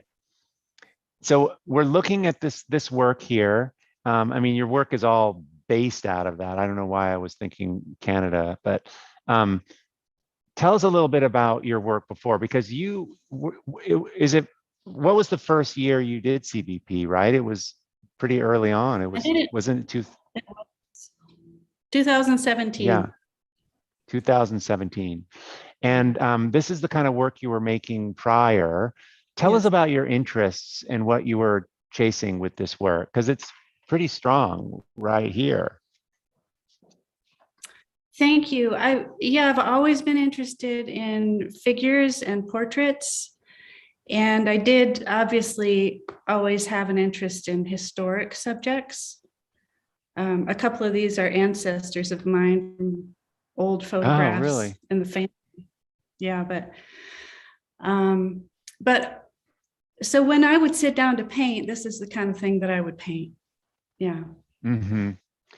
And you were prompted to do the Creative Visionary program because you were trying to shift this somehow. Did you have a sense? I can't really remember. Did you have a sense of what you were wanting, or did you just feel like, okay, I'm just in this place and I've been in the same place for a long time, or what was it that pushed you? Well, I didn't have a lot of excitement with this work. I mean, I was drawn to do it, but I felt like it wasn't as good as it could be. But I had no clue why that was or how to make it better. So I was really interested in the tools that you were giving people. I took the free online workshop, and those principles just spoke to me directly, like, oh, this is real information I can use. So plus that quote that Terry just read of, is it Jody? It was, yes. Yeah. Yeah, I was in a jumping off place like Jody is, and it was the perfect place for me to jump into. Yeah. Well, check it out, you guys, because it got really good really fast. And what I love is that you hung on to this, like you brought you into this new work, and taking all the principles and the ideas and the materials, and so cool. Just really, really beautiful. So how does this feel now? Like, how do you approach it differently? I mean, obviously you must be looking at some photographs still, vintage, Yes. Old photographs. Yeah, I'd say that was one thing that was on my interest board from CVP was old photographs. I just have a passion for looking at old photographs. And I would say that looking at old photographs is part of my creative process, kind of like Terry taking photographs on the docks or whatever. It's just, it's part of what informs and inspires me. So all of my paintings, vintage or historic photographs are there, they're part of them. And the way my work really changed, definitely the process changed a lot. And I think a lot of that was that CVP gave me the language and the tools to work a little more abstractly. I think I always liked abstract painting, but I didn't have a clue of how to approach it, or so I was able to work that into the figures in a way that felt really natural. Yeah. It's like it's still a photograph. It's still photographic, but there's abstract elements and there's flat areas, and your use of color and just the differences of texture and is really, really great. Yeah, is this oil or acrylic? It is acrylic. Okay.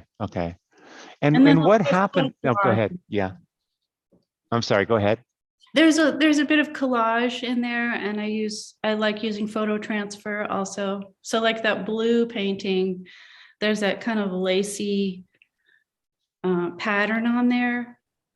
I did that's a photo transfer from an old piece of lace. So no, that's beautiful. Yeah. Yeah, and photo transfer, we go over these in, we have a whole section in the Creative Visionary program on texture and how to do this and using photos and transfers, and because it's cool and it's just good to know, and I loved seeing how it shows up in your work. So what happened when you made this shift? And I know it's scary when your work changed a lot, and when you're doing it, you might not even realize it's stronger, but did you start, what was the response? It was, well, I liked my work a lot more. It was Yeah, a that's lot the more most interesting important. to me. Yeah, but I did get a lot of good response from it. So I've been able to, basically I'm working full time as an artist now, and have a couple galleries. And it's really interesting. I mean, just being able to spend so much time with it and putting the work out there, opportunities come around in a way that they never would have before. So Yeah. it's very exciting. Yeah, well, it's totally understandable. It's so strong. I mean, here's the thing, it doesn't matter, and I think you guys on the call can attest to this. When you see strong work, when anybody sees it, they just, it. And there's just, again, there's something here, yes, but man, like that's an individual. You can just feel the work. It just gets so strong and it's so personal. But in a way, when work gets personal like this, it gets really, it's very, the value increases, and I think more people connect with it. It's odd, but it's more different than them, and they're drawn towards it. I love the colors that you use and how you're just, again, this is what I was saying before. Look at how she's completely confident in any color palette. Just serve it up. You can just and look at this yellow. It's a yellow painting and you're just doing it. And I love seeing that. That is very different. I was kind of afraid of color before. I felt like all I knew was mud before, and now mud is, I'm okay with mud now, but I'm not swimming in it all the time. Yeah, right. Yeah, no, totally. And there's an interesting thing, because I know we've talked before, but talk about just, the pioneer woman and the strength, and, what are you talking about there, and what's important that you're bringing out? These aren't just old photographs. It's speaking of a strength, right? Yeah, it is. It's funny. I can't really say exactly what it is that makes me look at 100 photographs and want to just put aside one or two. I do like to see women of that era doing something. Like, what were those women really doing? And, we can imagine that they had a lot to put up with. And how did they do it? How did they handle it? And I love to see them handling it with some poise or strength or skill. And I kind of feel like it's all applicable to today too. It's just kind of an interesting way to insert your own experience into that story. Yeah, and I love how you use those vintage photos. You'll go through and it's like, well, that's good, but there's always a couple for some reason, like there's a bit of mystery in this, that something stands out for you and you choose that, and then you go deeper with it in using it in a painting, and maybe later figure out why. But I like that there's this sort of, discovery distillation process that you're using.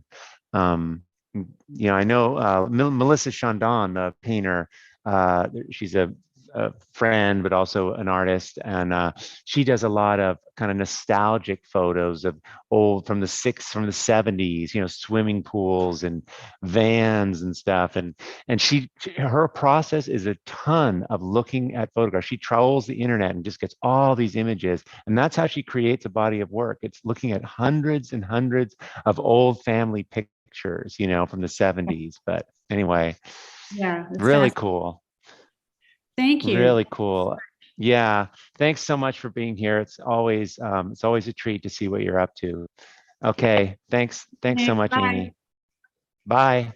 You guys, here's her Instagram. Go check that out. Isn't that great? Wow. Let me show you a couple other neat, amazing artists. Here's Kirsten Roberts. There's her Instagram. She's in Australia. And here's Suzanne McNally, Canada. It looks to me like she's using wax here, which is cool, and thread. And Brenda Jackson, really amazing painting there. It looks like there's, yeah, it looks great. Okay, so let's take a break here and give another prize out. Okay, can you hear me? Yeah. Okay, I'm here. So this was a comment that just came in. I hope I don't cry when I read this. I think I already am. Okay. So Emily Vesta said, my wife just came into my office and asked if I had joined yet. I said no. When she asked me why not, I began to cry. The idea of finally stepping into I'm an artist feels terrifying and selfish. She just smiled and then said, I think you should go for it. So I did. And wow, here we go. And it just, you know, I think we've all struggled with saying I am an artist. I know I have. So when I read stuff like this, I get very emotional. Sorry. So, yeah. Emily, email us at cvp@art2life.com. And also the prize is a frame and 3 boards. So do you have a frame near you? We do, yeah. And I'm so excited you're joining us. Yeah. Has the tear rolls down my That's face. so great. Mm-hmm. Okay, this is these frames that we make. We custom make these. I designed these a long time ago to fit the panels here. So here's Barbara's painting, and then, you know, they fit right in. So it's kind of cool if you like, it kind of takes your panel and just makes it into this awesome Christmas present or a gallery painting or whatever. So yeah, these are really beautiful. So we're sending then a couple of panels. Was that it? 3 panels. Yep. Oh, 3 panels. Okay. Well, there's about 9 here, but we'll take 3 out. Okay. Awesome. Yeah. And you know, it is emotional. It is emotional, like when people see you or when you're willing to show yourself and to step forward, to say yes to things that you haven't before. And artwork is one of those things where you're showing yourself. And that's what I love about this process. I love celebrating all these artists that are willing to do this, to have, you know, to learn to have the confidence to take the next step and go further and go further. And you gain confidence as you go and you inspire. And I think, you know, I just want to say for all you guys on this call today who are showing up and sharing your work, I know how much it makes a difference for so many people. And you know, we think making art is this self-indulgent activity, and it is in a way, because it brings you to life, but the ripple effect of that is big. And so that's a very touching comment. That's really great when somebody you care about can kind of like hold a place for you till you can hold your own place, right? In a way, that's what we're doing with CVP. We're creating a container that will allow you to gain your footing, so you can be walking and moving smoothly forward. And look at so many of these artists, they're doing it, they're going, you know, they come back for the energy in the community, but they know what they're doing. They're choosing what they want now. They have the confidence. They've got momentum. So That was really great. Beautifully said. Okay, so let me share my screen. Oh, yes, one comment, Ferris? Okay, yeah. Oh, yeah. Okay, so Ferris is just whispering my ear. A lot of questions coming in about how much time do I need to do this program and time management. So I'm teaching some, and there's some information and some lessons in the program that actually I believe they're available. We give them to people who will come right in. So the people that are coming in today, they're able to watch these. There's about how best to use your time. How do you start? Because we want you to be able to fit this art thing into your life. But that I mentioned it earlier, understanding how small little chunks of time, how you can use those. You don't need much time at all to get a foothold in this. Grab 30 minutes here, grab 40 minutes there. Now, obviously, if you're going to do the program, we recommend having 5 hours, 4 or 5 hours a week. You'll learn a ton, right? But many people, what happens is people do that, but then they get into it and they spend more time, and so it really runs the gamut. But I would say 4 or 5 hours is what you need. 5 hours, 6 hours to get a tremendous amount out of the program. But the reason we have a 30-day money back guarantee is so you can come in and experience it and see if this is right for you. I don't think you're going to be concerned about the time. It's like when you're experiencing something that really brings you alive, you're rarely worried about how much time it's taking. But I get it. It's, you want to be able to fit this in. But again, I've got some ideas and ways that we show you. In CVP, we teach you how to do CVP because you're bringing something new into your life and you're stepping more fully into it. And so we want you to know how to do that. And there is a method to this. So, okay, I hope I answered that. Okay, great. All right, so let me share my screen. Oh my goodness. Okay. Marjorie Thompson, our next artist. She's been painting a long time. Here's her website and her Instagram. Hey, thanks so much for being here, Margie. Hi, Nick. Can you hear me okay? Yeah. So gosh, what a treat to be part of this party. I just am so excited to be here. It's just really fun to follow along with all these artists and these great stories, and it's just amazing. Just amazing. Yeah, it is. It really it just keeps going, and there's so much more. And so you're one of those artists that, like, you've been painting, what, 10 years before you did CVP? Do I have that right? Yeah. I started in about 2010. I had painted as a kid, and then life, was busy. And so I got back into it in 2010, and I was painting encaustics, and these first two that you see are two of my encaustic paintings. Oh, they're encaustic. No kidding. Wow. Yeah, the one on the right, the red one, actually it was interesting. I actually won a prize for that painting, so it was kind of fun. It was kind of the early tree reflection kind of painting that I was trying to search out and find. And the other one is also an encaustic painting. It's built up with, for those of you who are encaustic painters, it's built up with the shellac. The trees are all made of that shellac work, and so it's. You mean, so you painted? You paint. You're not there. It's just like oil paint in between layers on the wax. That's what the trees are. That detail. Yeah, so the detail on the trees are actually shellac, and so you'll see a lot of people using shellac. So it's actually it's made from the bug barf or whatever. Yeah, beetle wings or whatever. No, it's made from bug barf. Really well with the wax, and it and when you fire it, it actually takes on kind of a little life of its own, and will make interesting shapes and stuff with it. So.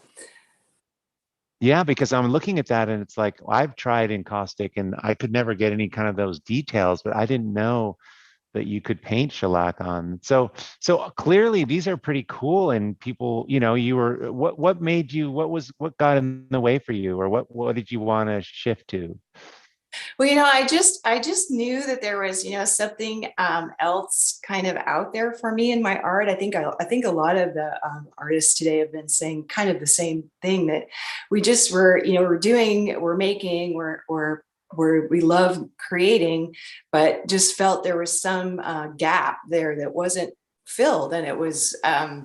I didn't really know what it was. And I spent a lot of time searching and looking externally and looking at other people's art, and, just trying to really find whatever it was I was looking for, because I didn't really know what I was looking for, but I could just tell that there was something that was missing in what I was doing. And I was starting to get a little tired of what I was painting, and just that feeling of, gosh, there's just there's something out there, and I can't put a finger on it, but I know it's there. And so I kind of liken it to being like on the merry-go-round ride, and you're going around and you're grasping for that golden ring, and you reach up and you don't quite get it, and you go, oh, darn, okay, next time around, I hope my horse is higher, or whatever.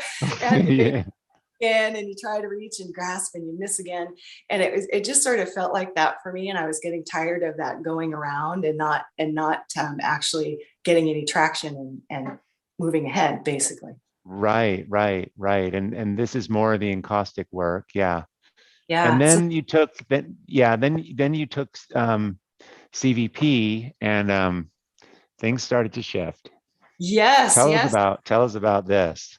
So in 2019, in 2020, I took my first CVP class, and like Joanne was saying, you kind of left there going, wow, there's a lot of stuff and a lot of materials, and I worked really hard. And then the second year I took CVP, which was last year, and a lot of people are saying this too, there's some sort of self-expression that starts kind of revealing itself through what you teach and how you teach it. And so there's just this, all of a sudden, I don't know what happened, but last year at the end of CVP until this year, there was just like this giant door opened up, and it was just this amazing, all of a sudden I felt like I could finally express what I was, what I wanted, closer to what I wanted to say. And I think, Amy said you insert more of your experience into the story. And I think that was where I finally got to. And it was just, it's been really exciting. And I can't wait to get in the studio again, and get working. So it's really fun. Yeah. And it's just, again, it's so, it's like, it almost feels like, like I'm looking at this picture on the left, which is really beautiful, but there's something about when I dropped into like this painting, it's like, I feel like you're in it. I feel like you're in the painting more. Isn't that funny? It's just really your color, and it's still so much about the woods, which I love. Do you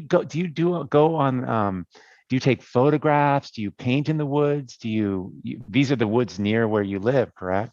Yeah. So I live close in Seattle. I live just across from a place called St. Edward's Park, and it's 350 acres of urban forest. And so you can wander around, and there's beautiful trails. And that first one you showed of the kind of the newer work is you come down this lot of trailhead, and all of a sudden you open up, and it's the lake there, and the mountains are in the background, and so it kind of feels like that, and it's one of my favorite places to kind of wander around. Plus there's other forests,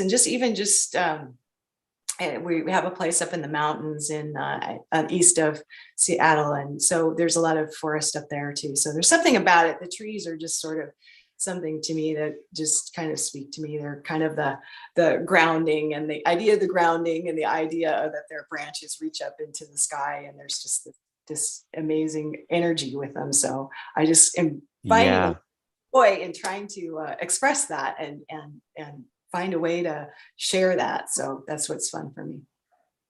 And this is acrylic? These are acrylics, yes. Okay. So did you start doing acrylic when you came into CVP, or had you painted with acrylics before?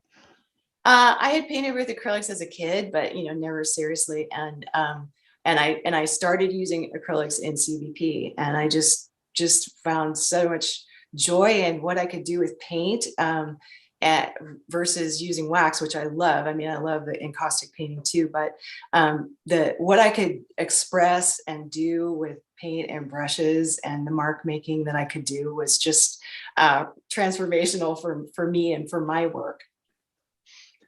Yeah, there's something that, encaustic is such a beautiful material, but you can't like change real quickly. It's like you're kind of on a thing, and it's thick and it's got a whole, it's so much itself. Yeah. But I love how, I can just see your thinking in here, and are you, like on this painting, are you thinking loud conversation, quiet conversation, like the principles and all that? It feels like you have such a good sense of what you just seem like what you're doing, especially in this painting. Most definitely. That was one of the things I really worked on, this from the second to now. I'm signed up for CVP again this year. But the working in that idea of kind of getting those conversations and what all you can do within the darks and the lights, and how you can almost have a whole storyline kind of hidden in there. Yeah. Look at that. Yeah. So, yeah, I'm finding I'm really enjoying that, having a lot of fun with that. And so I think this going into CVP again this year, I'm going to work a little bit more on that and see what I can get out of it, more out of it. Ashley in the comments is, she wants to own one of your paintings very soon. So, yeah, that's so great. I know I was sharing, how alumni are, you being one of them, coming back, and it's cool, right? To like, CVP is now you can use it any way you want, and it's going to be fun to see what you do. So where are you hoping, what are you thinking, like possibly your work's going to go? I'm just curious. Do you have a sense of that yet, or you just want to keep this going? Well, I'm kind of excited to just kind of keep this going. This particular group of paintings that you're showing, I felt like they got a little bit more of a sense of place to them, and they got they were a little bit. Some of them I felt maybe went a little bit more towards real than I might have wanted, and so I want to kind of experiment with pulling them back, maybe more along the lines of that one, just sort of pulling them back. Yeah, right. And so that's what I want to work on in CVP, and then also to and just enjoy. CVP is so fun, and I'm so excited for all the new changes you've got coming for us. And yeah, we have a ton. Yeah. Yeah, saying it just sounds so great, and the energy and just I think a lot of it too is just the dedication, because you're in it for 3 months and allowing yourself to kind of settle into it and have the time to do it and be focused on it and just really work at it. It's a really nice treat, I think, for me to look forward to. So yeah, and that community, that community of just, it's common setting intentions, like that's it's like a reunion. We come back to do this every year, and we're all in this. I'm the same way, the team's the same way. It's all about learning and progressing in these next 12 weeks. Anyway, I love it. There's so much to learn. It's just amazing. I know that the second year I learned a lot more than I did the first year, and then I know I'm going to learn even more this year. So I'm super excited. Awesome. Well, listen, thank you so much, Margie. Really, let me get you her Instagram again, you guys, and appreciate it. And we'll see you probably this Thursday on the welcome call. Yeah, great. I'm looking forward to it. So perfect. Okay. Having me. I really all right. Loving seeing everybody and for so many familiar names, that I've been following along. So it's just really fun. Yeah, I know. It's really, really great. Okay. Thanks, Margie. Okay. Thanks, Nick. Okay. Bye. Bye. Hey, Nick, sorry. Bye, Margie. Thank you so much. Love that work. It's so beautiful.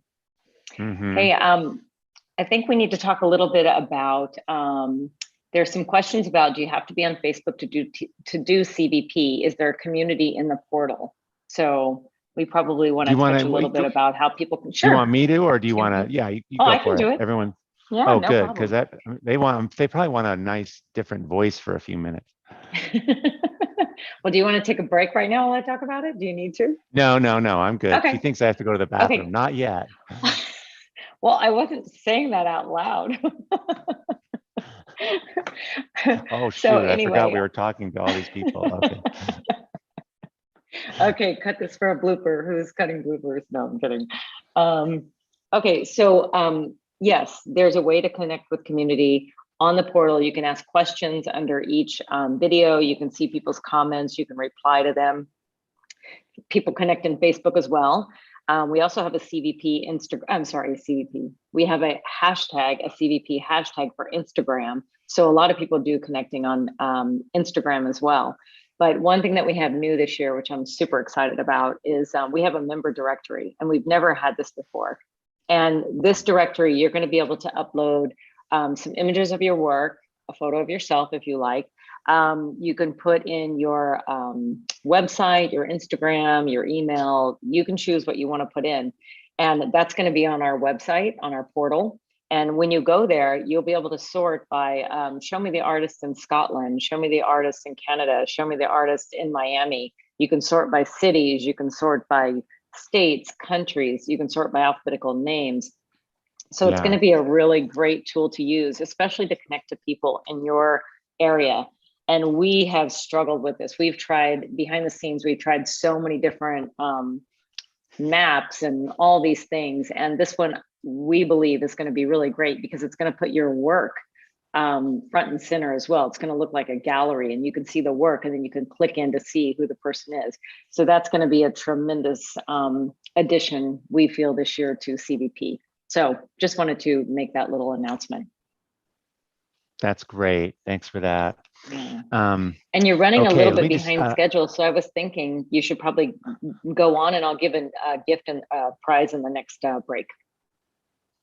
Sound good? Okay, that sounds great. Am I running behind? I thought I was right on time. Okay. Oh, just a couple minutes. Yeah. Yeah, just a little behind. A little behind. Yeah. Okay, but okay, let me share. But you got to see this work, you guys, real quick before we jump to the next person. Julie Benson.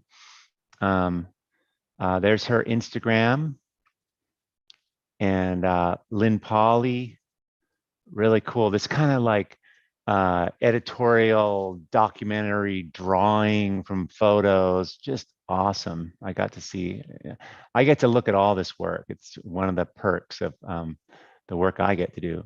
So I am super excited to share with you for the next few minutes, Stacy Phillips. She's an artist out of Salt Lake City, Utah. I've known Stacy a long time. She's a member of our team, and there's her Instagram, her website. She's one of the coaches in the Creative Visionary program. She is our materials maven and an outstanding artist and just a rock star all around. So thanks for being here and being so patient. I hope you've been waiting this whole time. No, I've been on the portal talking to people and welcoming people. So, oh, good. Great call. It's so fun to see everybody's art. I know. Amazing. And tell Terry that she's not the only one that teared up either. Oh, okay. Yeah. I like that Terry in heaven. That's the first time I've heard that one. So tell us, this is kind of new. Some of this stuff's new. Last time when I was talking about your work, we were looking at those portraits and stuff. I'm loving these, loving this stuff. Thank you. Thank you. Yeah, they're all new. They're all like brand new. I started working on, how when you're teaching and you're doing a demo and you're not really thinking about it, like you say, and sometimes you discover things. Mm-hmm. So that was kind of what was happening to me on these. But then I decided a lot of these, like a lot of us do have these 12 by 12 panels that are unfinished around the studio. and I'm just approaching those to finish them. And I'm still doing the portraits. But I was thinking about this because I was thinking about last year's call. I kind of flip between doing the figurative work and back and forth. But these for me are kind of tying that in, even though they're so different. They're bringing my background is sculpture, so they're bringing form back into my life. Yeah. And a lot of the ceramic sculpture I used to do was very figurative, and so these vessels. So I'm thinking about space and form and color, obviously, and texture. And that's enough for me right now. They're all 12 by 12s. And I am super excited about them because I kept thinking, I have a show in a year from now, a solo show, and these may go bigger. I can see them going bigger, but right now, yeah, right. Right now, I'm working on them 12 by 12. It's easy to make changes, and they're just so intimate that, and I'm learning a lot about color too by being able to, work smaller right now. Yeah, it's faster. And this is why we teach at this size, you guys, because you can generate a body of work, you can play, you can experiment, and most importantly, you can change things quickly.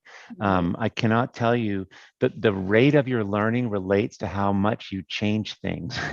To try this, no, I don't like it, change that. I like this, change that, change this. If you're trying to do this on a really large surface or a large piece of art that takes a lot of time, you're not getting the quick benefit of seeing the result. So I think this is I think perfect there's an example. attachment to it too, right? I mean, when you're working bigger, you're using more paint, it's exciting, but it's also, there's an ease to working in this size, like you said, for and being able to, like, I'm loving having them all in my studio. I've got like 10 on the floor that I'm working on. I've got some that are finished, and then I have them up and I'll think something's finished, and then I'll see it from across the room, and they're relating to each other and informing each other. So it's making me push harder. Yeah. So I know that, the whole team's really excited, but like, what do you love about this, as we're just about to start the Creative Visionary Program, what do you love about it? What do you, because you're like all of us, you've got your art going, and now you're going to be involved in a lot of people and a lot of like cool work being made. Like what lights you up about it? I'm just curious. Terry said we didn't have much time. I don't have time to answer that now. What lights me up about it is I love teaching, and I love this community. I love the community of the team, of course, but all of the members. I learn so much when I teach. And being an artist is such a solo occupation, working in your own studio. And I take things for granted. Like, I get to coach play this year, and I play naturally. So I've had to think, okay, how am I going to articulate this? So I learn so much from everybody, and we're all kind of in the same place, and we all have the same struggles and the questions, and we're all different, of course, and we bring such uniqueness to the studio, but the community and learning from each other, it totally lights me up. I love it. Stacy, listen, thank you. For those of you coming into the program, you're going to be working with Stacy and all of us. So Stacy, thanks for taking time out from all the work you're doing right now. It's super busy. Appreciate you being here. You bet. Have fun. See you later. Okay. I'm gonna, oh yeah, I forgot. It was sort of, I'm gonna show you some of the things that I've been working on. These are from a recent show. And this was a painting. I wanted to make a dark painting. I had a room. So I work on a whole series of paintings when I have a show. And I realized that I tend to paint a lot of light paintings. So I had this can of of all the saved paint off my palette. And these are oil. This is about a 5-foot painting. And I had all the saved oil paint. And when I mixed it all together, it made this really yummy chocolate brown color. So I used it, and that ended up making that painting. I do a lot of scratching and scribing in the work. I really love texture. I don't have a plan necessarily of what I'm doing. I love finding my way as I go, and I'm really into that now. I don't even think about my work before I'm standing in front of it. In fact, I kind of forget about it. I mean, I notice nature and I notice colors, but like this painting, it's just a call and response. I put my headphones on and I just go for it. And my work's gotten a lot looser in the last few years, and I'm really having fun, and it goes a lot faster, interestingly. But this is about, I think it's a 7-foot painting. And you can see there's a lot of layers. So I'm covering things up, and I'm playing a lot more in the way I work. And so that's fun. Yeah, and so this is a painting. This is a recent painting as well as part of the show.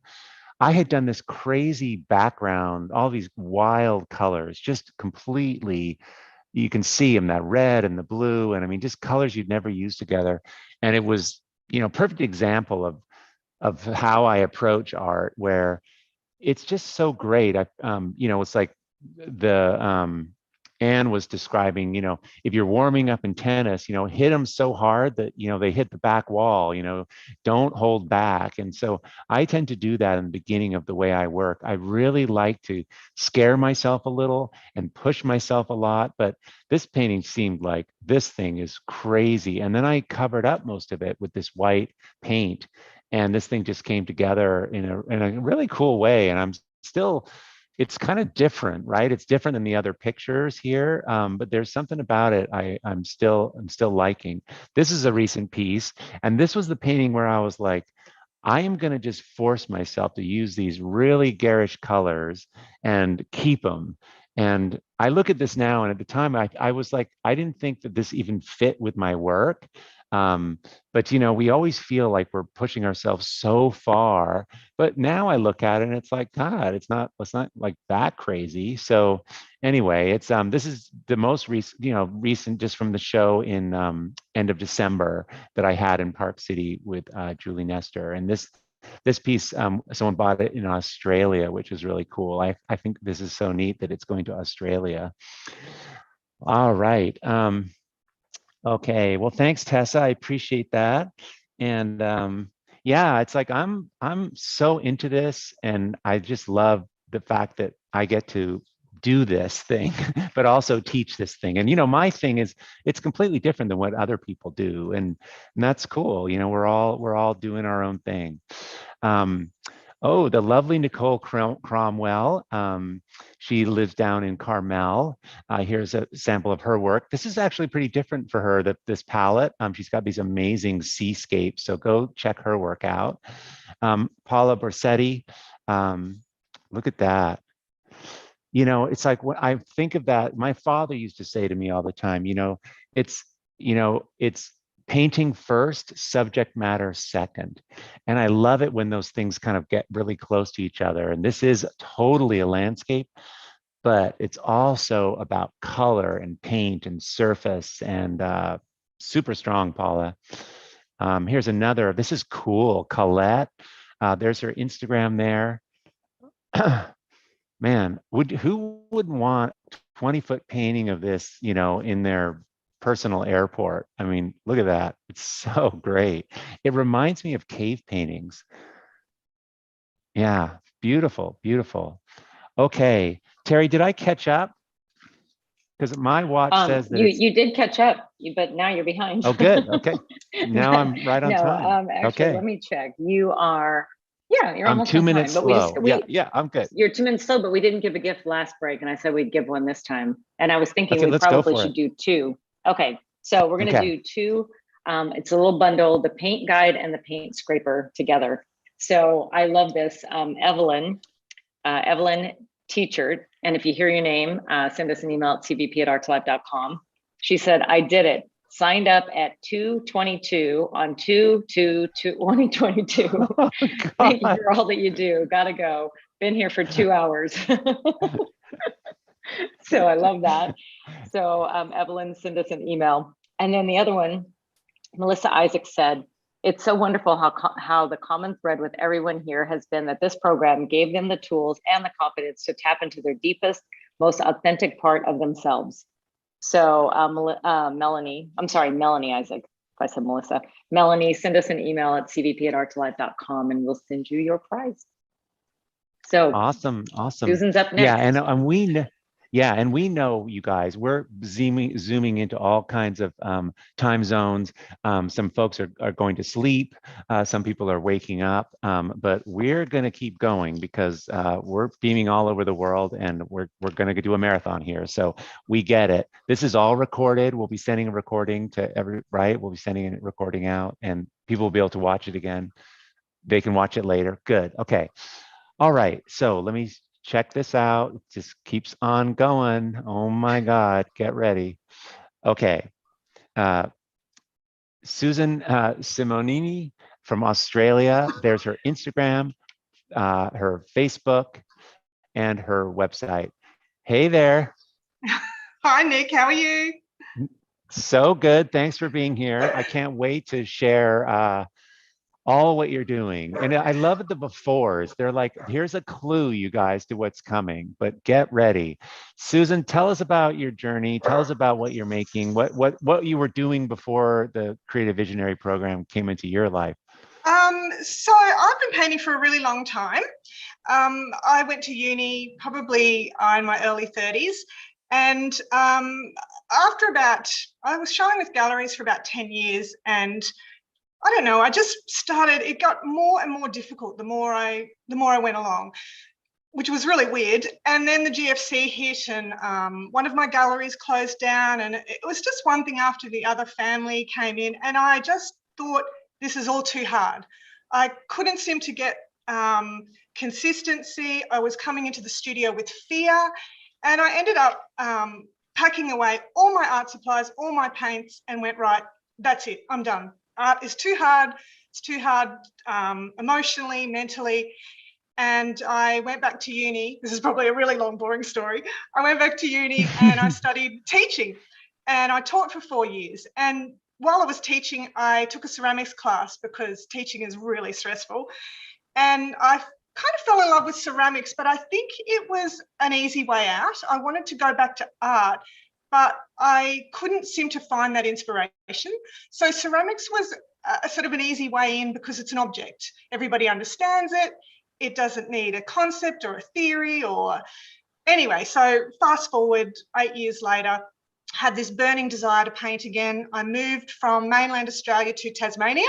You mentioned Tasmania before. And all of a sudden, yeah, I was super inspired again. So I'm surrounded by farmlands and sheds and crumbling old farmhouses. And I wanted to paint again. But once again, I went into the studio full of fear.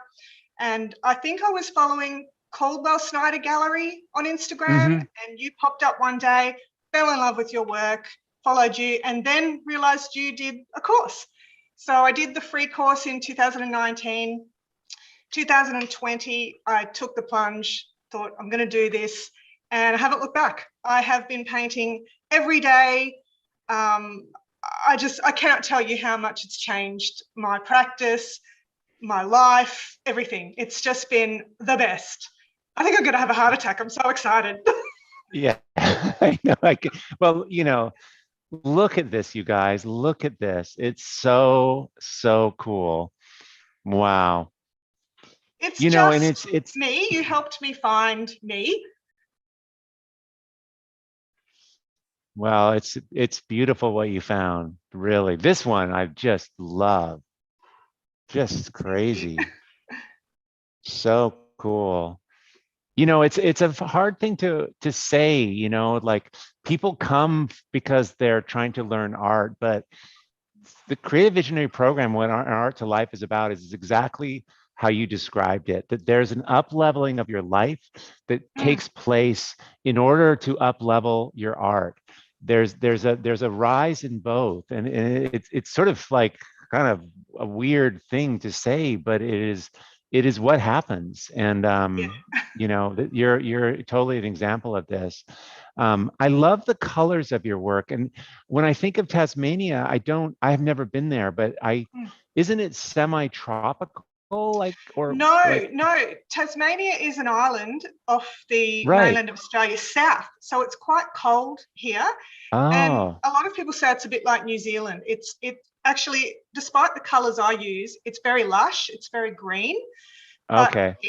I came from sort of semi-subtropical Queensland, and here you have seasons. So my work revolves around colour depicting seasons. Like in spring, there's all these pink blooms everywhere of flowers. In summer, the grass starts to dry out and it turns yellow. We have amazing, because we're so far south, we have these amazing sunsets and sunrises with, the colour is just shifting all the time. So I think when I did CVP, you know, you were like, find what you like. What do you like, and double down on it. So I was like, well, I just identified I love colour. Yeah, I can't really think of it. Everything else is just, I've just lost everything else that I love. But I love the colour. farmhouse, the farmhouse, Yeah, these sort of buildings, you know, and the shadow, the geometry against the landscape. Yeah. So, but having said that, I'm doing CVP again this year because there's a part of me that absolutely loves abstract as well. So I feel like I'm a bit split in two. So some of the work behind me is some of my smaller abstracts. So I'm sort of running, I paint my sheds and my landscapes till about 2 o'clock in the afternoon. And then I use whatever paint I've got on my palette, and I have all these little boards and I just go for it and play. So I really recognize it's an important part of my practice. And I've got written up on my wall, you know, do what you love and do what brings you alive. So I have to have those two sides of me or I would get bored, and one informs the other. So I think all the principles in CVP, I've just applied them to my practice, and I've just got that confidence now. I'm not second guessing what I'm doing, and I've let go of external validation, especially the bit about criticism and praise. Don't pick either of them up.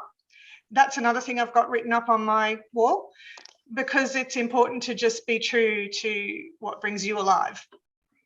Yeah, it's so powerful. I mean, just that idea of, you know, I mean, we all like to, you know, sell our work, and we, you know, obviously, but man, the freer you can be, the better and faster this work comes out, and the stronger it will be, you know, and the more connected you will be to it. And that's where you get the momentum, you know. I mean, I can just hear it in your voice.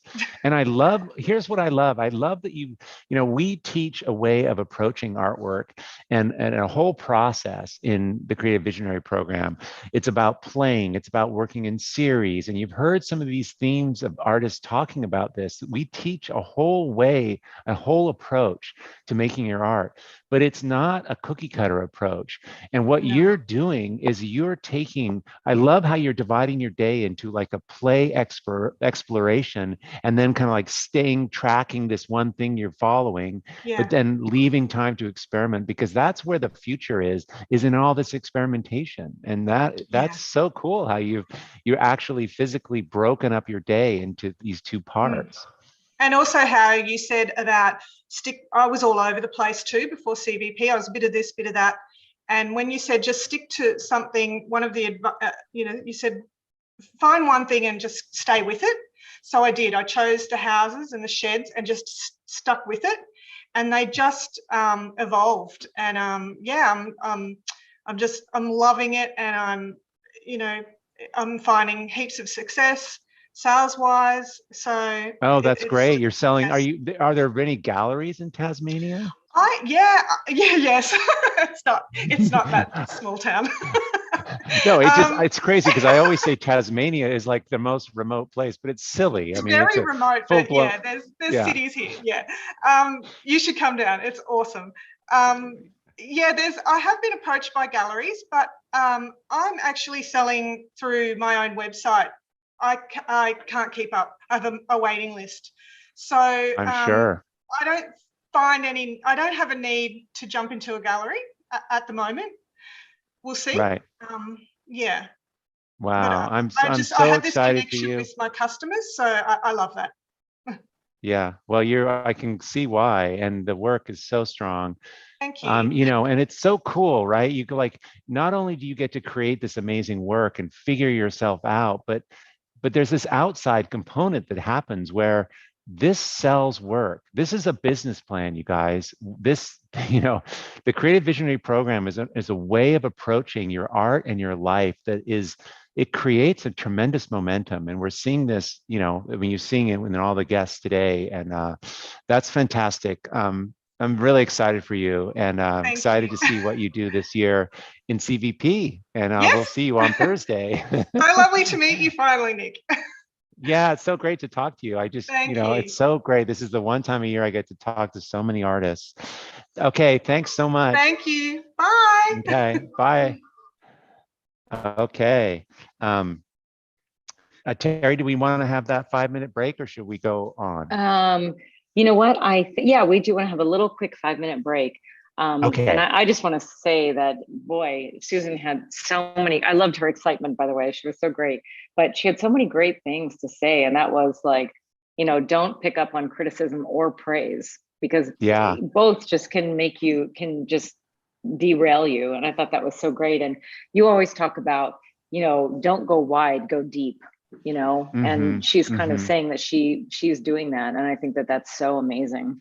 Yeah, So it's a amazing. hard thing. It's a hard thing for people sometimes to, like, they want to do everything, which I understand. And I've got 4 things that I love, and it's like, well, awesome. But just if you choose one for a little while, it doesn't preclude you from doing the other things. They're just sitting right there to the left. But you will actually, you know, when you bring the goalposts a little closer in on what you're looking at, you can develop it more. You saw that in her work, those houses, like what she's doing, like she could do a whole world of these. And, you know, so there's some good sense to doing it that way. Yeah, okay. Definitely. So for the prize, I wanted to, let's see, there's one up here. Okay, this was a little earlier, and I probably had to catch my tears again for this one. This is just to show how the community shows up for each other and the encouragement that people in this community give each other. And this is from an alumni to somebody who said, and there was a comment written, what if I look inside and I have nothing in my soul? And the alumni, I can't believe it. I'm glad I don't have to read this comment. Yeah, you get the easy part of this job. So Carol Gage Andrews said, part of our process is opening little dark spaces inside ourselves. When you let the light in, the yummy places you have locked away begin to come forward. I began to find myself again. Trust, you are in there. Have courage. You're in a safe place with CVP and the community. And I think that is just such a beautiful thing, and just so, I mean, yeah. But I've already had my tears over it before I came on, so I had to wait before I could read that one to get the courage to say it without crying. Oh, no, so it's beautiful. It's beautiful. Yeah. So Carol, send us an email at cvp@art2life.com, and we have a $50 store gift certificate for you. So I'm gonna go cry. Beautiful. Okay. Have fun. All right. Okay. We are going to go to this next amazing artist, Miss Lori Kuo. There's her website and her Instagram. She's an artist in Illinois. Lori, so excited you're here again to share with us all that you've been doing and where you started. How you doing? I'm great. I'm actually in Florida. So my first year on the vision board on 2019, it was all about being a snowbird, about coming down to Rosemary Beach, and here I am. Wow. So that you had written that dream down, huh? Oh yeah, pictures, and it was snowbird. It was one of my goals, and I think that, you know, I listened to your podcast, by the way, which is so awesome. It's one of my favorite things. And I was walking on the beach down here last week and listening when you were talking to Susan, and it was about being yourself. And I think that for me, like before I took CVP, I was just so far off. I had gotten so far off track. I think I was just a people pleaser. And I just was doing what I thought I should do. And so it was hard at first to, you know, get back to myself. And these before pictures, like the flowers, I was just painting from pictures and looking at other artists, and you know, I just didn't know what I was doing.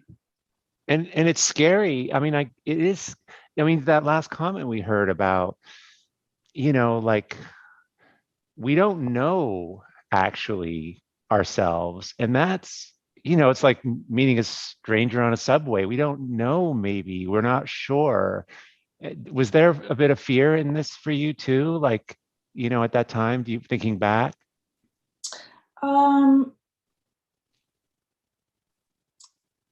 I think it wasn't, I don't know that it was fear, but I just think it came very, very slowly. It was more of, I was just a little lost. Like, you know, I mean, we would go out to dinner and I couldn't order without saying, you know, what are you having?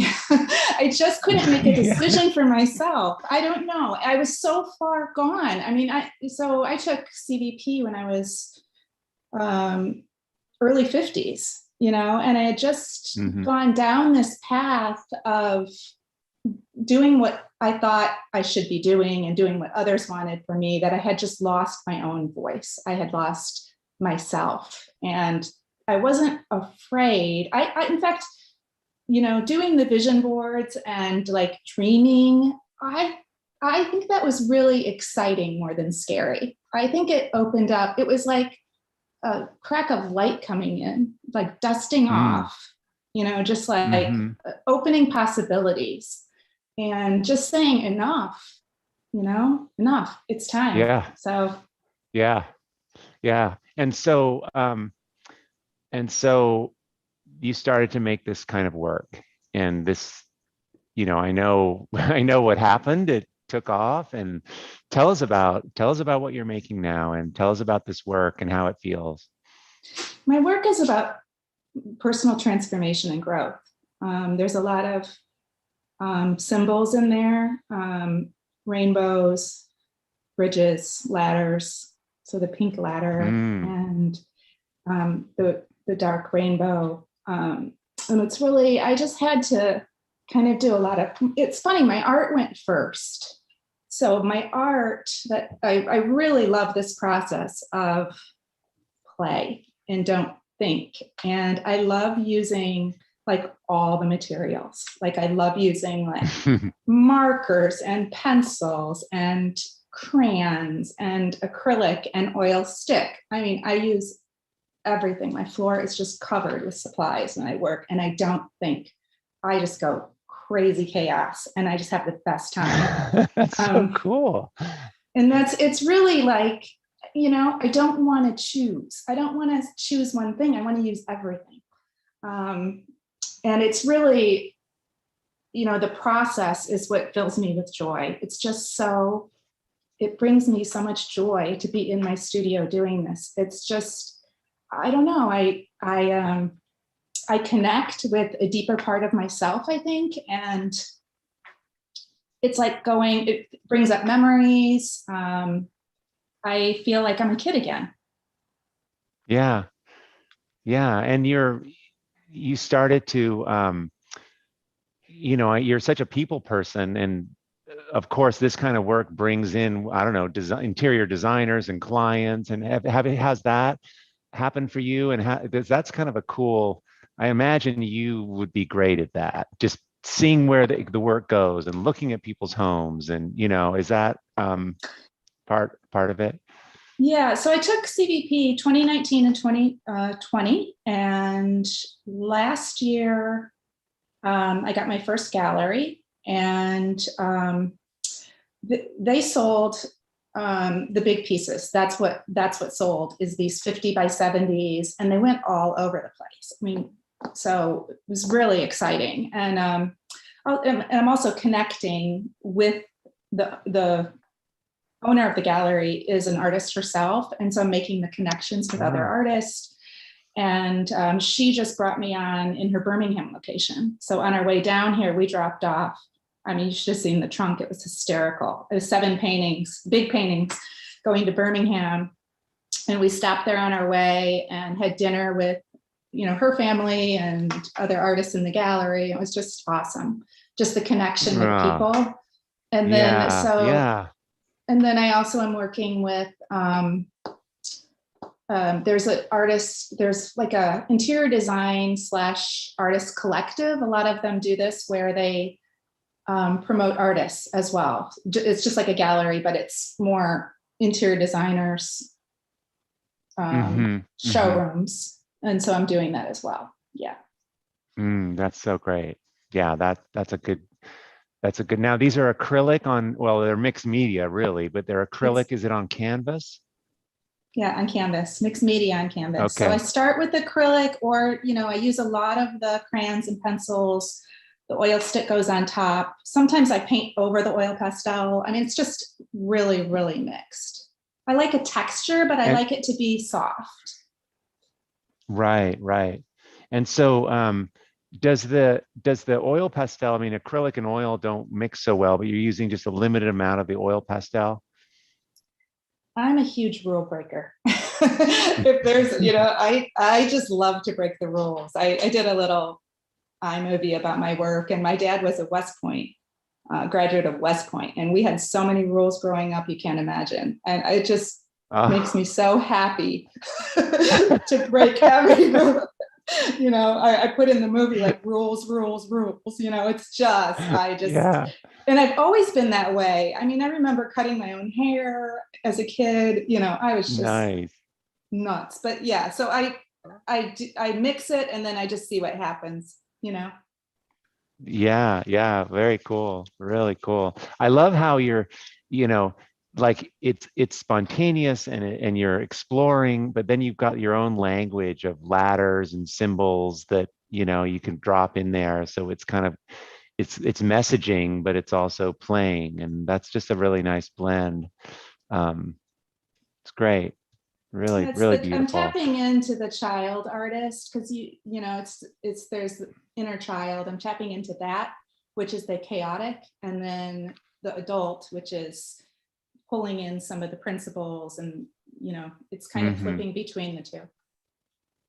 I'm curious if you think that I know there's a lot of people peering into this program, or just peering into the possibility of making art for themselves. I mean, do you feel like this is available, right? I mean, you see that. Do you feel that way? If people want to do this?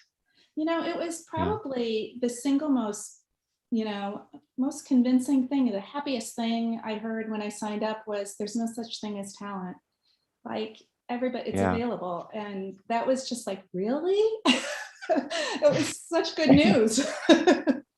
Yeah, right. Yeah.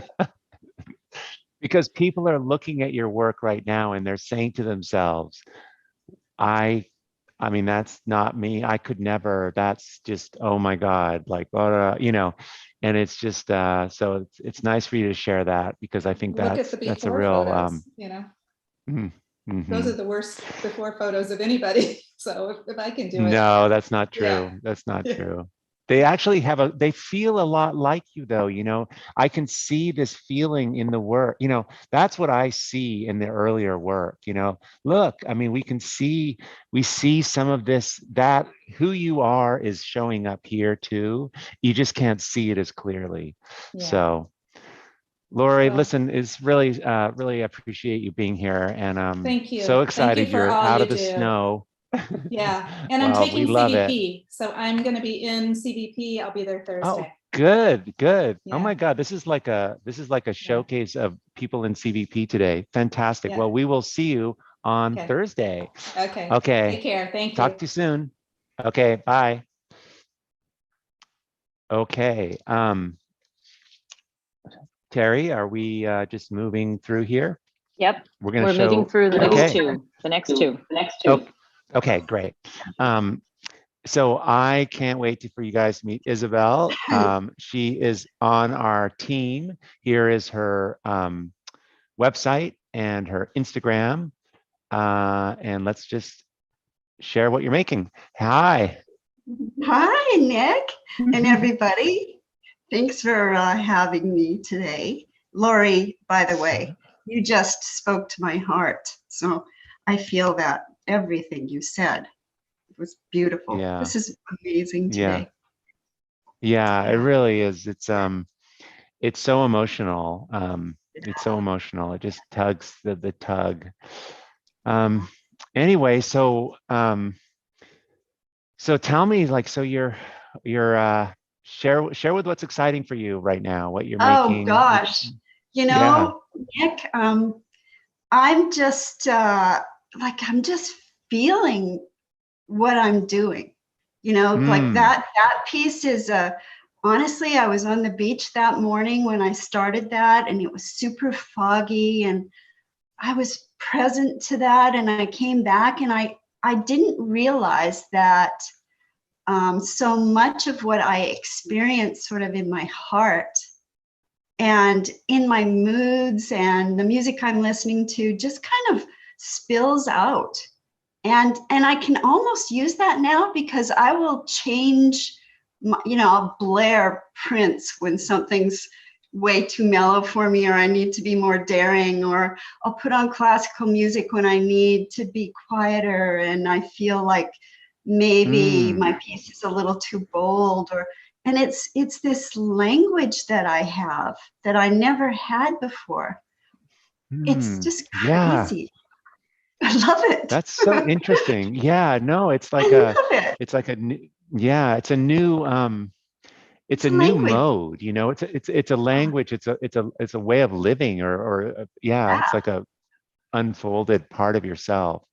Yeah. So cool. I love it. So, and sometimes I'm lucky enough sometimes to be in galleries and see people looking at my work, and people love to talk to artists, as I always did, always amazed by their process. And I always say, I hope you can feel when you look at my work what I felt when I was bringing it sort of to the finish line. And it's hard to put in words, but the whole thing too, Nick, about when you taught us about and teach us about call and response and responding to each little thing, they're conversations for me, not just with myself, but I know I say this to people a lot, that my paintings talk to me, but I think they do, and I'm trying to listen and respond to the little things. I mean, there's so many little conversations that were going on in this one. They almost become like my friend, It's like, this is happening over here. So, yeah. So that's what's going on. Cool. Thank you. Thank you. It's a really, that's a huge thing. That's a huge thing, and it's going to build on itself. The language, it's emotional. It's feeling. You're learning how to transmit this into this art. Yeah, and there's a few things that happen consistently when I get stuck. One is, hold on, it's on my wall. One is when you said once in one of the free workshops, maybe last year, probably the year before, that wonder comes when we don't know the outcome. And I'm so excited when people say, do you have an idea of what you're going to do before you begin? Oh, I don't have a clue. I mean, I have no idea whatsoever. And that always surprises people. But, I know, sometimes I'll play something from CVP and I won't even watch you. but I will listen to you talk about how to start a painting, and you're in the background and I'm looking at my work and I'm thinking, yeah, I need to do that. Yeah, I need to do that. But the very cool thing is I'm developing confidence in my own self-coaching. You know, I have questions that I'm asking myself consistently. Is this happening? Is that happening? And even Drew will come in and he'll say to me, well, what would Nick say? And I'll say, I know what Nick would say. it's what would I say? I mean, I did this because of this. Yeah. Yeah. But you know, I mean, I'm in a place now. That's a really big painting. That one, it's 60 inches, I think. Really? Yeah. Oh, and wow. I'm in a place where I really understand that if I don't push, I won't grow. And there are, you know, it's a thing. I mean, on this one, for example, you know, being really comfortable with all that space on the left side, just knowing that that's there and letting it be, that was daring for me, like not having to fill it up, you know? And then discovering things that I think are beautiful. And you once said, oh gosh, there's so many things, but you once said, you know, who's the star? Who are you? Have a stage with lots of different actors. What do you want me to see? And I think about that a lot, and it helps me to clarify and simplify in a great big way. And you know, so I love the loose lines. I love the soft with the hard in this.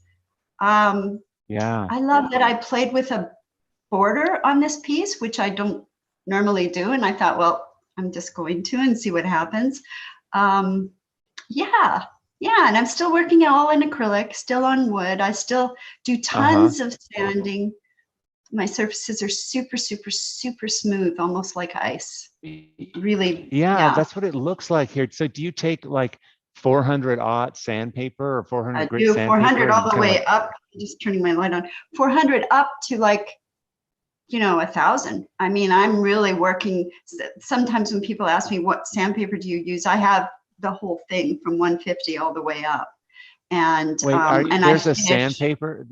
There's a sandpaper with 1,000 grit. Like it must look like emery cloth or something. It does. It's like soft as it can be. It's here. It might maybe. And do you put like, are there layers of clear finish on it? I mean, what stops the paint all wearing away? Oh, a gentle, you know, I hand sand at the end. So I'm using the rotator sander early on to break through layers and discover things that I think are beautiful. And then I respond to them. And that's where the design comes. It's sort of like, oh, this is beautiful.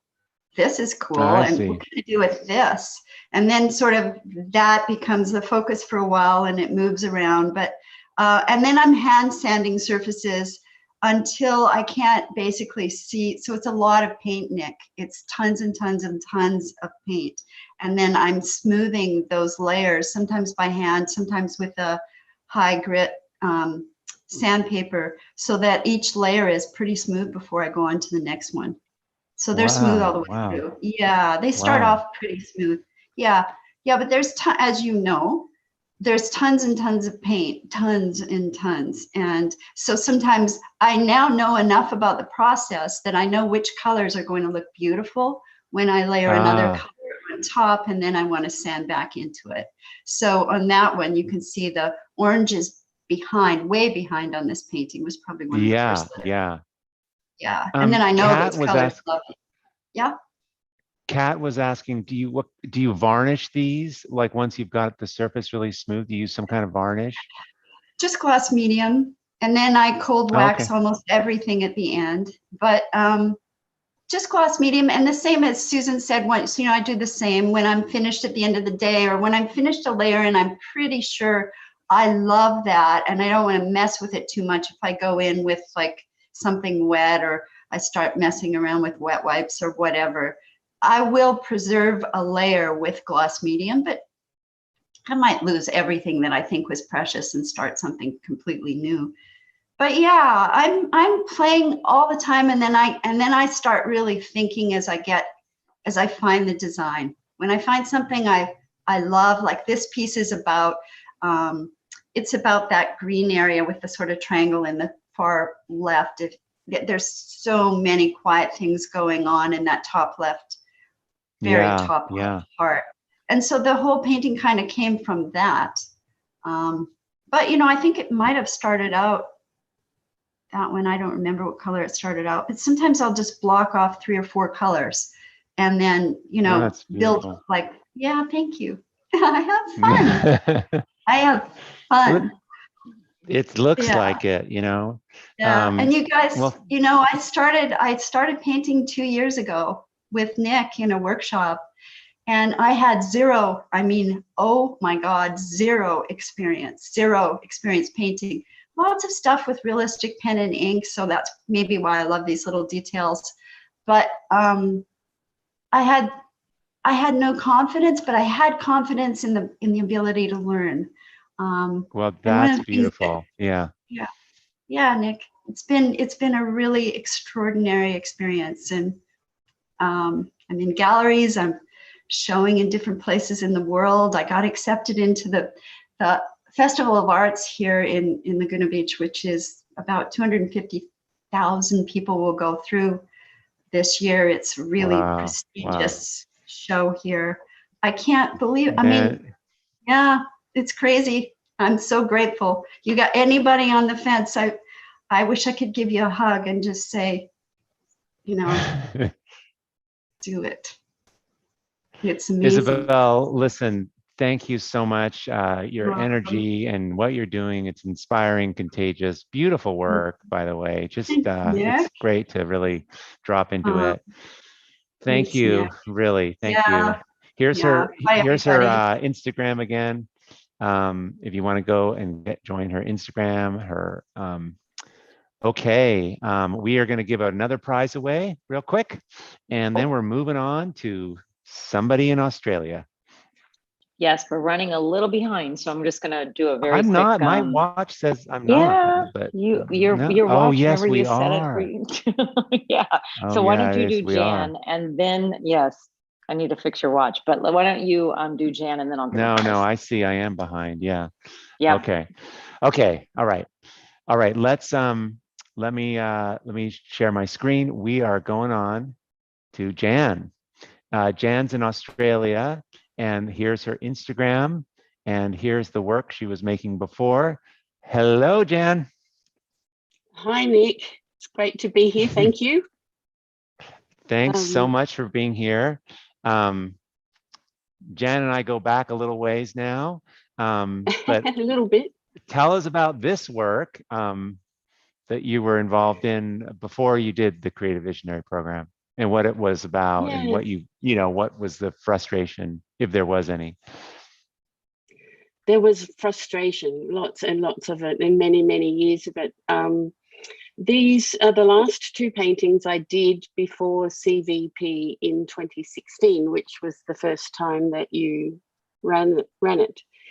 And I was desperate to tell stories, and I loved figurative work, and I had slowly moved more and more towards figurative work, but as everyone said practically the same things, but it was very hard, and I didn't like planning, but if I didn't plan, the chances were that it wouldn't work out, and lots and lots of frustration.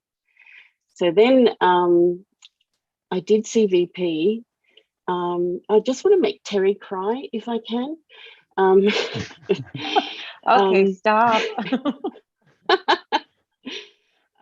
It came to I did the free workshop, and it came to the D-Day on deciding whether or not to do it, and the conversion rate's not brilliant for Australia, and it was a hell of a lot of money, much more than I would normally spend on anything. And I was telling my husband that I really wanted to do it. I felt I needed to ask him because it was so much money, and I started crying, and I couldn't stop crying, and it was because I just felt so strongly that this would be the answer. And the reason was because you said that you asked, do you want your work to be stronger? and I knew that well, my colors, etc., might be strong. The work itself wasn't strong. It wasn't strongly me either, although that was less of an issue. I don't think I actually believed I could find myself, but I did like the idea of my work being stronger. So I signed up to 2016. Yeah. And, you know, it's a giant step, you know, and I don't get to hear or see, you know, I don't know those backstories. And so it's always interesting to hear. I didn't know that was, you know, when I just got to know you once you were in the program, but I get it, you know, it's something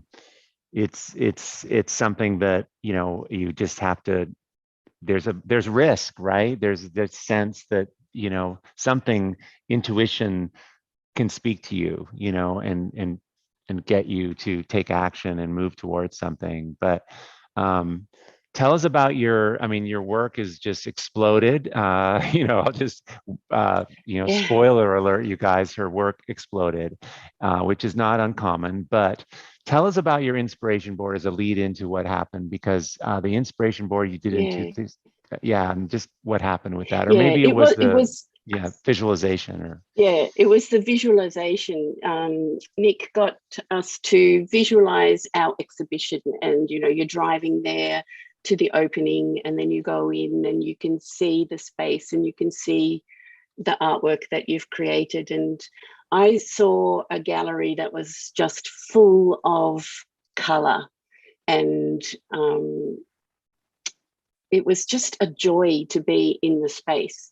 And there were big works, and there were these small works which were shaped unusually, and there were lots of small and lots of big. And so in January this year, 22, so that's 6 years later, I got to walk into my exhibition, which is on at the moment here in Coffs Harbour at the Regional Gallery. And I haven't quite worked out the shaped paintings that I saw. I've tried a couple of times, but that was getting a bit hard. So I just did lots and lots of small paintings. So these are 8 inches by 8 inches, or 20 centimeters square. It's incredible. There's 107 of them on that wall. And it's the whole purpose behind the exhibition is about bringing happiness to people. And my exhibition's been extended. It's now on until the end of May, if you're in Australia. And these bigger works are 48 inches square, so 1.2 meters square. And I worked with a curator to do this, which was exciting and something I hadn't done before. And I kept saying, I've got this idea. And she would say, great, let's do it. So the exhibition actually includes an installation, an interactive space, video, and something else. What else is there? Something. You got this. You've got these sculpture form, right? Yeah, that's an installation. It's about. That's actually kind of looking from ground level. I probably should have done one which was more from eye point, but it's about visual color mixing. So as you walk around it, you see different colors through the colored strips, but on the floor, those things on the floor are actually white bowls of colored liquid as well. So you get to look at that and visually mix with those. Doesn't look like I've put in photos of the other amazing. bits, but yeah. So beautiful. So achieving such a giant goal, I've got the entire gallery is given over to my exhibition. We're having workshops and artist talks. That was all delayed because of COVID, but that's coming next month. They're having a festival of happiness on a weekend. Oh my God, Jan. They're doing great. lots and lots of things around it. And yeah, it's just been, to fulfill such a giant life dream has just been amazing. I don't really know how to sit with that, but I'm getting used to it. Well, we can all figure it out when we go to the Festival of Happiness. I mean, do you get it, you guys? Do you see what, like, you know, we just start in a place, and what we can bring out when we look and we move forward, what's possible, and the ripple effect of what you're doing, Jan. I mean, it's just beautiful. It's really, really, it's so inspiring. This is incredible. Yeah, I just always had this vision of this wall of lots of little paintings, and it is the highlight of the exhibition. It's just, I don't know, it just fills you up when you stand there. So how does your life feel now? Like, do you just, I mean, what is that like? I mean, how does this impacted your life? And just, Yeah, the obsession with happiness doesn't come about because I find happiness easy, quite the opposite, which I think is why I'm obsessed with happiness. So my goal with the process and principles that you taught, Nick, was to extend the play period. Every time I did a painting, I'd get to the point where I would be using discernment and working things out, and I think, no, next time just play a bit longer. So these were created with play all the way through to the final step. There's discernment in there, but it was playful discernment, and that has transformed my life because I am a much happier person now. And I hadn't ever met Susan Simony, the other Australian who was on earlier, before today when I saw her on here. And I've gone blank now. She was saying that she does this afternoon practice where she plays on her 12-inch boards. I have a practice too that's a bit similar to that, which is play and experimentation. And this work that you're seeing, this level of hard-edged geometry, I've only been doing it for 2 years. Before that, it was kind of, I did abstract, but it was a bit more soft-edged, bit of hard, bit of soft, but it certainly wasn't as precise as some of this is. But now when I look back in those play sketchbooks, I can see 2 years ago, or 2 years before this, actually, 4 years ago, I can see this was starting to come into the play then. And I would think, oh, that's cool. But it wasn't like the work I was doing, and I had no idea. But that lives on in your subconscious mind and comes out to play big time later. Yes.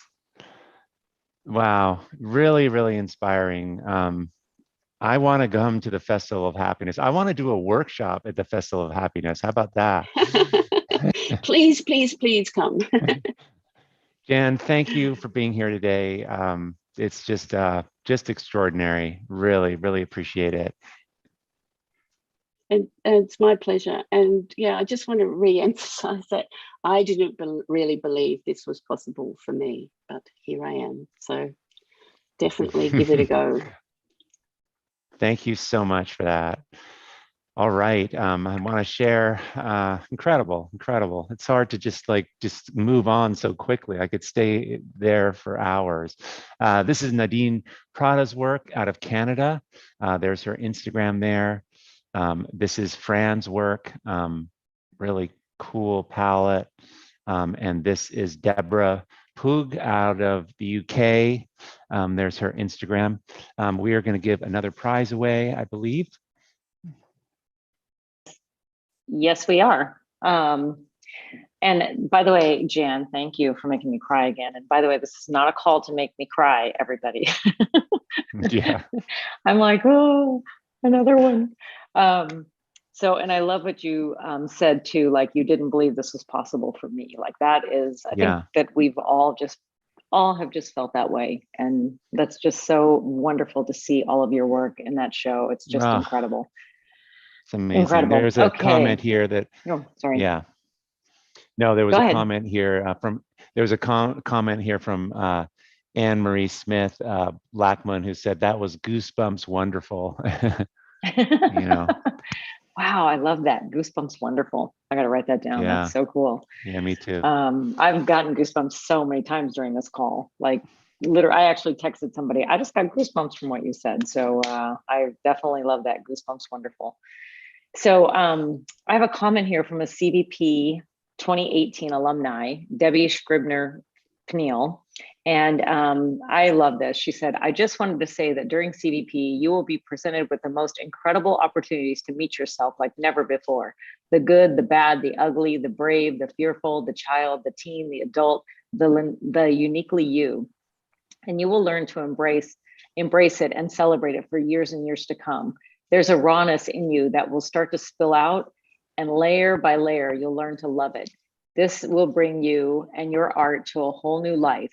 Take the plunge. Wow. It's just so great. So good. Mm-hmm. All right. Oh, so sorry. We're going to send you the beeswax crayons for that. And send us an email at cvp@art2life.com. Okay. And I'm trying to keep you on schedule. I know. Okay, I'm going. All right. Well, it's going to be fun because we have for you next, Janet Yano. Here's her Instagram and her website.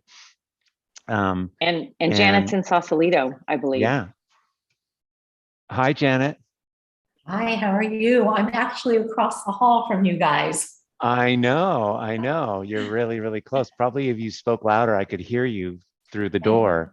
I could probably hear an echo. So tell us, so you're a watercolor artist, and you're the first watercolor person today we've had, I think, maybe not, but I know you were kind of skeptical about doing this and all that. Could you just talk a little bit about where you were when you kind of were considering CVP, or before, how you were feeling and all that? I had been looking to find a workshop because I took CVP last year, like everybody. I was working from home. We were a year into the pandemic and I could not make any art. It was just, I was stuck. And I found your Instagram and I was on the fence. I kept thinking, I want to do this, but I don't paint in acrylics. I don't paint bold. I don't, I had so many don'ts. And I actually signed up on February 24th and it started on the 25th. Oh my I was God. on the fence. And what pushed me over the, decision-making fence was the artist party. Because when I saw people talk about their work and their, how it grew and how they blossomed and how they kept their voice, but improved their work. And I just said, I have to do it. And truly 5 minutes before I went to bed, I signed up and I said, nothing good in life comes if you don't commit. And I committed. Yeah, it's amazing. And I love that you held on to, you did watercolor and your work is so you and it's so elegant and so beautiful. And so what were the big takeaways from CVP for you, and how did it impact your work? I'm going to be honest. In the beginning, it was intimidating. I had never even used acrylics. But I understand now why CVP uses acrylics, because with watercolor, it would take forever for it to dry. You can't really learn, you can't paint over it. So I took all the learnings, especially the design, and also just keeping what was me, the quiet conversations, but adding some of the loud conversations. Because when you said put your work, far away and assume someone's driving by a gallery, and I put my work in a room and I'm like, oh my God, it all looks like a blank piece of paper. Like there was no definition. It was so quiet, like it didn't even speak, it was so quiet. Yeah, I get you. I hear what you mean. But subtlety is beautiful, but yeah, it's like these have a quiet boldness, right? Like they're bold, but they're bold in your way. And that's they're beautiful. They're just lovely. How large are these, by the way? Most of them are 10 by 10 or 12 by 12. Because I was painting in my basement up until December when I got the studio. And it's the first studio I ever had. And if I didn't take CVP, I never would have done it. I was just stuck in kind of this land of limbo. And taking CVP really just motivated me to commit to what I want to do. And I still have a full-time job, but I come in on the weekends and I paint, and it makes me so happy.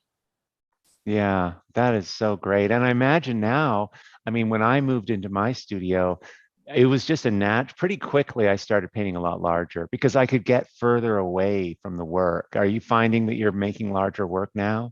I am, and what I'm doing, and I attribute this to CVP, I actually am starting to put watercolor paper on wood panel. So way I don't have to have anything framed. And I've just finished putting some gesso on 4 18 by 18s, which is the biggest I've ever done. And I'm gonna put the watercolor paper down on that and work on those. Oh, that's so great. Wow. That's fantastic. So are these based on nature? Are you just making them up? What do how do you inspired to make these? A lot of the inspiration comes from the poems from Rumi. That I read the poems, and I've been reading it for years, and especially during the pandemic when I just needed like a sense of inspiration. And his words are so calming, but also so motivating. So a lot of them come from different poems that I'm reading of his. Wow, I love that. Tell me about this one. I was just curious, it's so quiet, but very beautiful. It's a smidge darker when you look at it. Watercolor is so hard to photograph, but it's very subtle. And I started painting it with, I have a kind of a concept and a feeling in mind. So I wanted the feeling of calm and floating. And I called it blissfully adrift. And it probably has, believe it or not, about a dozen layers on it. And they're just so light, you don't really see them until you're close up. And the one above it probably has about 40 layers. Yeah, I can see that. Look at that. That is so cool. But also just so oh, sorry, Nick. The dark layer comes from, like, was this done with so many layers on the dark part, it became dark? Or you know what I mean? Is it just many washes and then where it's piled up, it became dark? It's many light washes that just build to the point that they become dark. Yeah, wow. And I also started using different tools because of CVP, because watercolor artists don't typically use, a painter's guide or even a trowel or even some of these other things, but I've just started experimenting more. Right. No, it's just beautiful. And I'm telling you, I could see this work really, really large. Like I think you're going to just have no problem. Your work feels monumental to me. Like I just want to. This could just be really big. Wow, it's really beautiful. Oh, I forgot to show this one. This is really cool. I did that one on the side while I was going through CVP because I wanted to embrace the colors. I wanted to embrace the loud and quiet conversations and really kind of went outside my comfort zone on that one. It's great. Really, really beautiful. Again, it's just, don't you guys see, to see all these different people and how they're taking, this is the same, everyone's using kind of the same information, but it's being used by different people. And that's the beauty of it. This is the difference between a rule and a principle. Principles allow things to be learned and expressed in personal ways. And that's the whole point with art. So I just, it's been really great looking at these, and congratulations on the gigantor step of getting a space. That's not a little thing. I know how big of a move that is because I know doing art's something, but to claim a bigger space to make your art, it's about the future. It's always feels too much, and I'm just super. I'm excited for you. Well, and I have to thank you and your whole team. I mean, honestly, you do an amazing job, and it's just a once in a lifetime program. Well, thank you for that. I know this team and what these guys do, what we do, it's what we love, and it works. So thank you, Janet. Really, really appreciate you being here today. Really, you've added so much. Thank you. Okay. Amazing, right? Janine from the Netherlands. Look at this. There's her Instagram there. And Judy's work. And how do you pronounce her last name? I always say it wrong. Shreve? Shreve? Please tell me it's Shreve. Ask Ferris, he knows. It's Shreve. Shreve. Shreve, yeah. What do I always say? Judy Shreve. I think you say Shrevey, maybe. Shrevey. We're always like, well, Shreve. Judy's work, I mean, you guys got to meet Judy. We can't meet everybody, but we've been working, Judy's just a major piece of Art2Life and just the coolest work. Go look at her work, what she's doing. It's amazing. Okay. So many people to look at. Okay. Yeah. Do you need to we need a couple of minutes here to share a quote or an idea or a message? Yes, okay. I do. I was going to ask you, do you need a little break or are you doing okay? No, I'm doing good. I know, right? I'm doing great. Yeah. You want a cup of tea? We can make you a cup of tea now. No? Okay. Just checking. No, I'm good. Making sure. I'll have a cup of tea. That would be good. Yeah. Okay. I'll have a cup of tea. All right. Yeah, that'd be we'll great, get you a cup of tea. Okay. And with milk. then people are going to ask what kind of tea Nick drinks. So you might as well answer it now. English breakfast tea. Yeah. Well, my parents are from England, so I grew up with that. So, and I'm always drinking tea when I'm doing these. It's just, that's how I've always done it. But if I drank tea the whole time, I'd have to keep going to the bathroom. So I didn't. Okay. Yeah. Barbara's saying on Facebook, are you still live? I just had dinner and returned. She can't believe we're still here. We are still going, man. We are still going. Yeah. And I just wanted to say that Janet is across the hall. I peeked inside her glass door. She's got a beautiful new glass door into her studio. It's really cool. And I love that, she was talking about how she was saying, I don't paint bold, I don't paint acrylic, but what she got out of CVP was so much. And, using tools that watercolorists don't use. She works full time. And there have been a lot of questions like, how can I do this if I work full time? And I think when you have the desire, you kind of make that happen, you make it work. And I just want to say that she's a perfect example of that. And her work, I just that's another goosebump moment for me, or goosebump wonderful. Yeah, that was just great. Yeah, just great. And you can make tremendous progress. You don't need to quit your day job, and you can gain momentum. That's all we're looking to do is just move towards the thing. Who cares if it, if you go at a little slower because you're busy with other things, you're moving towards it, and there's rewards and cool benefits that come from that you'll experience. So yeah. So I was going to give away one of our sketchbooks. I think you have one sitting there near you. Yep. That's something we haven't given away yet. Yeah, these are great sketchbooks, by the way. Great for watercolor. Great. They're thick enough for acrylic. They're really good. And I like this. I mean, I like this, the ability that you can fold them over and they're like this horizontal or vertical, but I like sketchbooks that have this wire thing so they lay flat. Yeah, that's why we carry definitely. these. So it's going to go to Lori Russell. So Lori, send us an email at cvp@art2life.com. And she said, the fear of failure, not being good enough, is such a beast to overcome. I have missed too many opportunities in this life because of the fear of failure, trying not to let this happen again. Yeah, totally. Here. Mm-hmm, Okay. definitely. All right. I'm We're going, moving on to Lynn. Okay, so Lynn, here's Lynn's website and her Instagram. I think that would be at Lynn Goldstein _art. You need the little at symbol. Lynn, thanks so much for being here. Well, thanks for having me. I've been here all day. Oh my God, you are kidding. That is so generous of you. But it goes pretty quick, right? Just seeing all this. Isn't this amazing? Just all these artists, like, holy Christ. Yeah, it's been really fun to watch.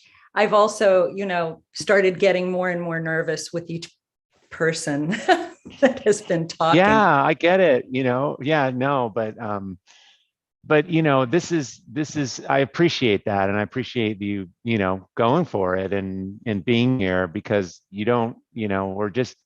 it's about the work, and it's more important. The work needs you to be a good promoter of it, and you've done so much.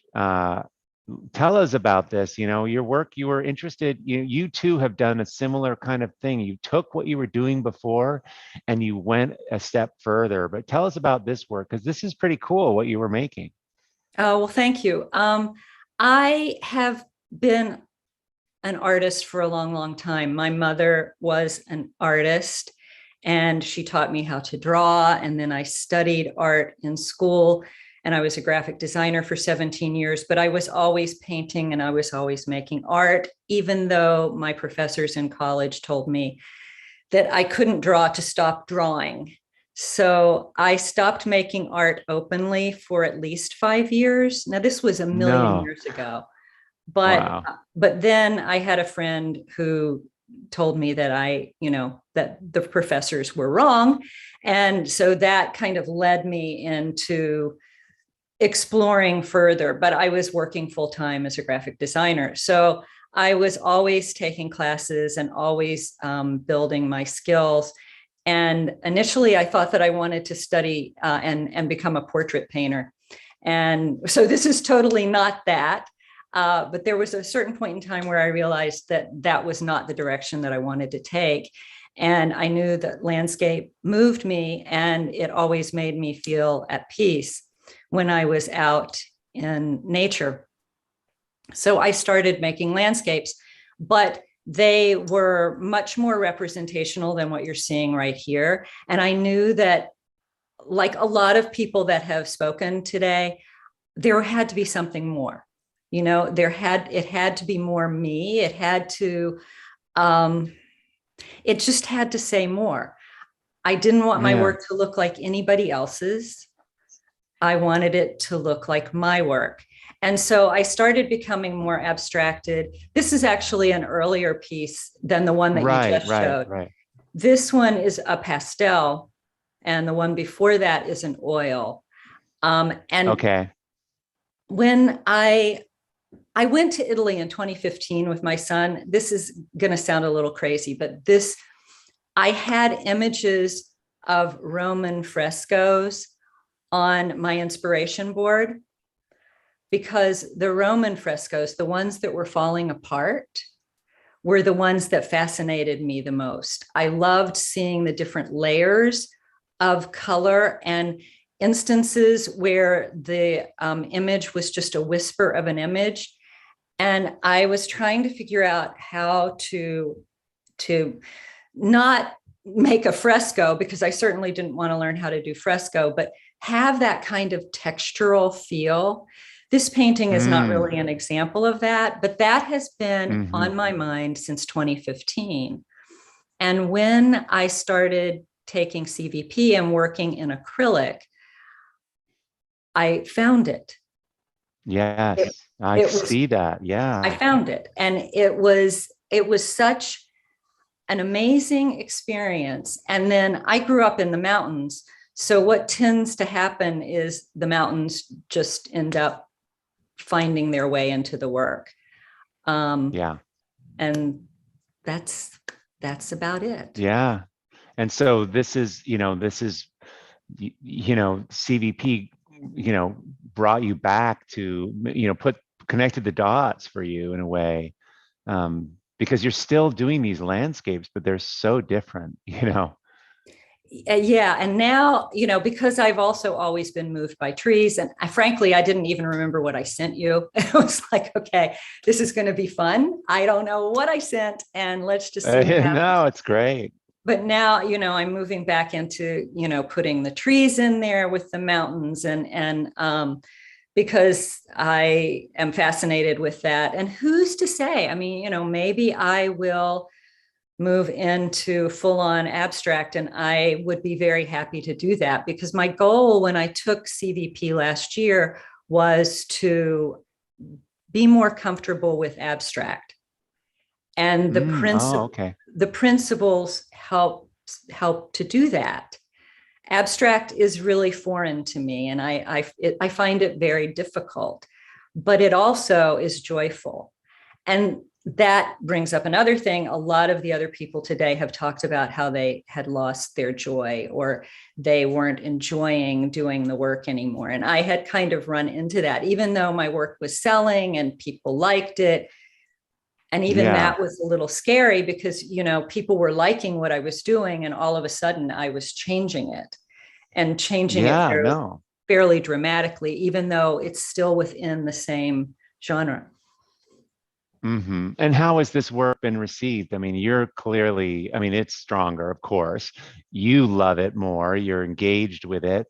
Has that translated to, other people, like switching from your old work and liking this, or are they new people? Or there are some people that have, that were collectors of my work in the past that have bought the new work and that really like it. There are some people that loved the old work and aren't crazy about this, but my that's okay. That's okay.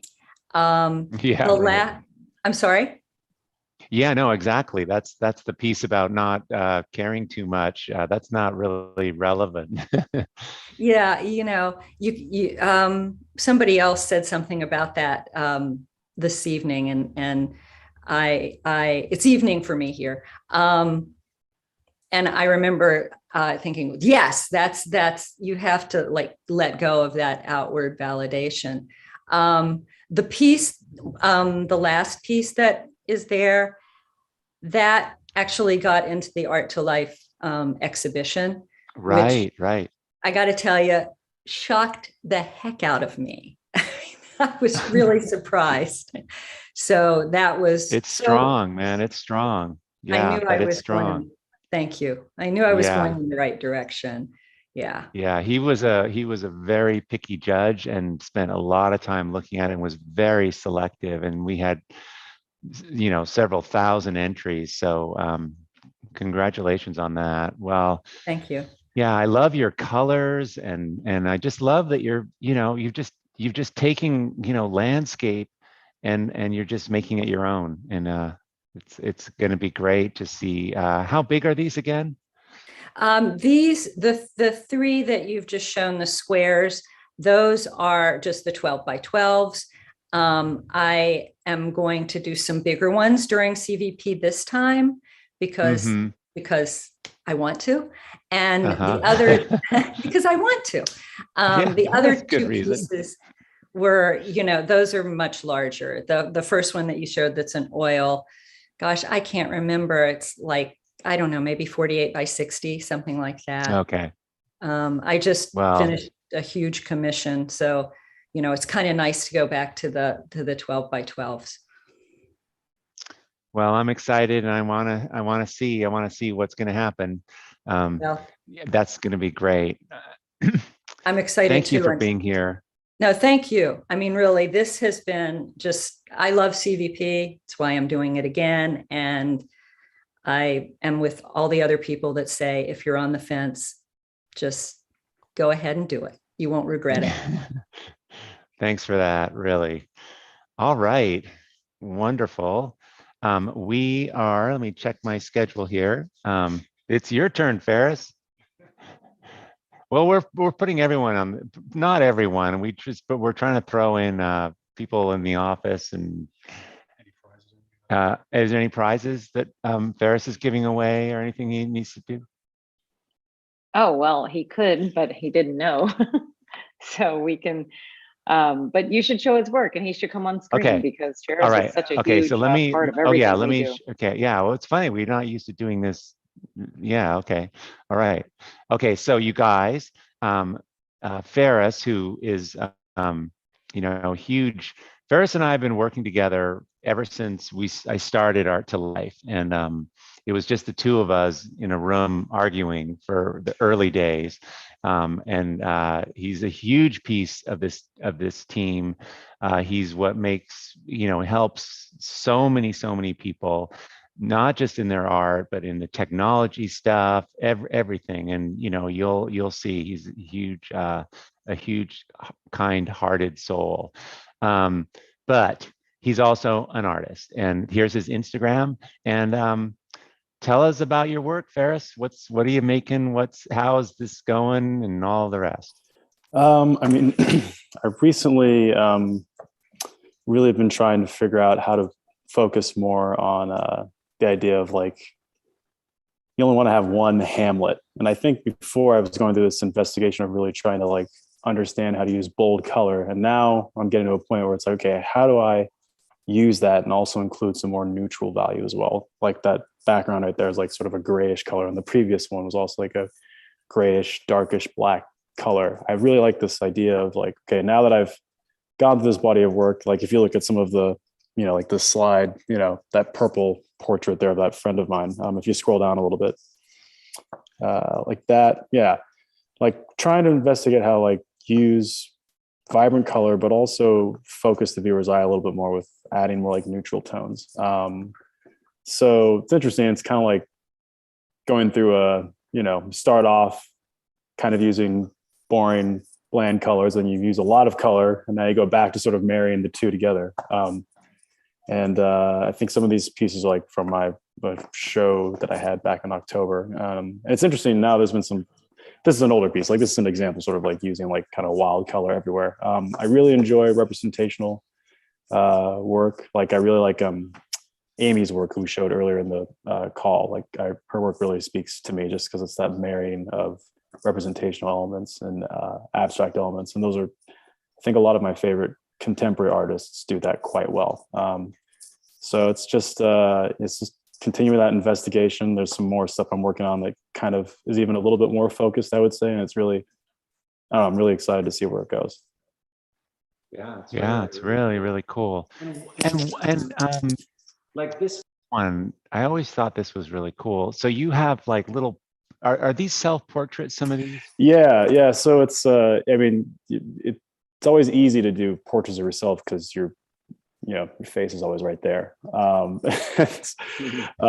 trying to get better and better about reaching out to my friends and like force them to sit down and let me take photos of them. And 9 times out of 10, they're always willing to do that. So it's more like a mental block that I have to get over. But yeah, like this one was like, I just took a bunch of photos of myself and kind of like looked through which images I liked. And then I'm very, I'm obsessed with eyes and hands as well. So it's a lot of what CVP talks about, where it's like learning how to just focus on what you actually enjoy doing. Like this, like, that piece, like I love this piece, but I don't like painting hair, but I kind of did that as like almost like I don't know. Penance. Yes, I was going to say self-flagellation, actually. I hope. Is that someone? No, you're good. Yeah, that was almost like a challenge to myself. But I don't think I'll ever paint hair like that ever again, because I did it. This is much easier. It's like much more enjoyable too. And like the face is really what I'm more focused on. So really trying to just continuously get closer and closer to those things that I like, and learning how to be comfortable with letting go the rest of the elements that I don't, because I know how to paint all of those things, but it's like, does that mean I really should though? You know, it's that difference between I feel like I should paint versus like what I really want to actually. Yeah, I mean, like when I was a kid, I just drew a bunch of monsters because I loved drawing monsters. I didn't care. And no one was like, oh, maybe you should draw something. I was like, no, I'm going to draw monsters. That's what I want to do. So it's a similar sort of ethos when it comes to painting. Ethos, pardon me. Right. So cool. So what are these acrylic, oil? Oil. Yeah. This is oil pastel on it, right? No, it has oil sticks though, which are kind of like oil pastels. I mean, you have a bunch of them in your studio. It's like a giant paint stick, you know, you can get them in various sizes, but it's really like a giant paint stick that you can use like a oil pastel. The only difference between those and oil pastels is that these actually dry at the same rate that oil paint does, whereas oil pastels tend to stay tacky for a little bit longer. But the one thing that's great about the oil sticks is that there's this immediacy with them. Like you really can't be as finicky as one would with like a paintbrush, for example. And for me, that's a huge thing because the way I was trained how to paint, it was like a really like pretty rigorous like classical upbringing. So it's like you only paint what you can see. It has to be perfect. If it's not perfect, you get yelled at in front of the entire class. Yeah, pretty wild. Yeah, I never got yelled at, which didn't endear me to many people. But what kind of the flip side of that is that it becomes difficult at a certain point to like, oh, well, what, maybe I don't want to do a still life. Maybe I'd like to do something else. And you kind of like, you've been used to like painting things in this very specific way for so long that the idea of like loosening up is kind of like, oh God, I don't even know how to do that. So using things like oil, I use the oil sticks in this piece as well. Using that, it's like, they're so immediate. There's no delicacy to them. Or at least in the same way that there's like a paintbrush. And it's, you know, it's kind of like that thing about balancing loose and very like strict lines, you know, representational versus open pieces. And all of these pieces sold, by the way, which is encouraging, of course, as well. Not that that's the end all be all, but it's nice when people respond to the things that you feel like you're moving in the right direction.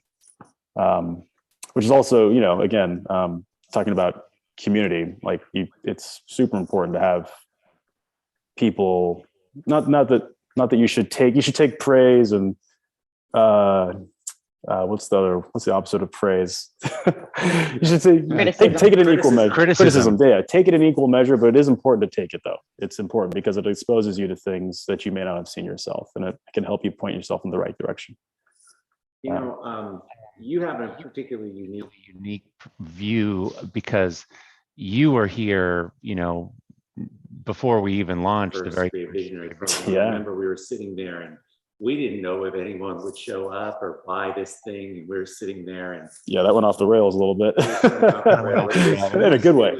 In a good way. It seemed kind of like a pipe dream, but you've watched this thing as I have, and over the years, and seen what's possible, and you know, hearing from Jan, who was there in 2017, and you know what people are doing, and what's your kind of takeaway, or how do you see it? Because you've got this perspective that no one else does.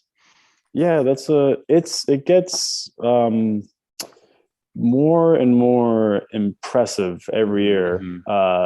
Obviously, in terms of its scope, it's you know, it's so comprehensive. And I would also say it's, you know, from someone who's like been to a lot of art schools, like I had a great time in art school, but the information was not taught in such a straightforward way. And I kind of got there already knowing a lot of this stuff. So for me, it was perfect timing, but it's also like kind of a bummer that it's taught in such a weird, obtuse way sometimes. In terms of the program itself, every year we get it more dialed in. We have more people helping us. It becomes just, it feels like more and more of a family and a community, and almost less of a course every year, if that makes any sense. It's, you know, it really is this thing where it's like, well, yes, it is about your art, but it's also like, really are actually trying to like change the way you make the art and the things that influence how you make the art, because that's how you make the good art. So it's it's much more comprehensive than just learning how to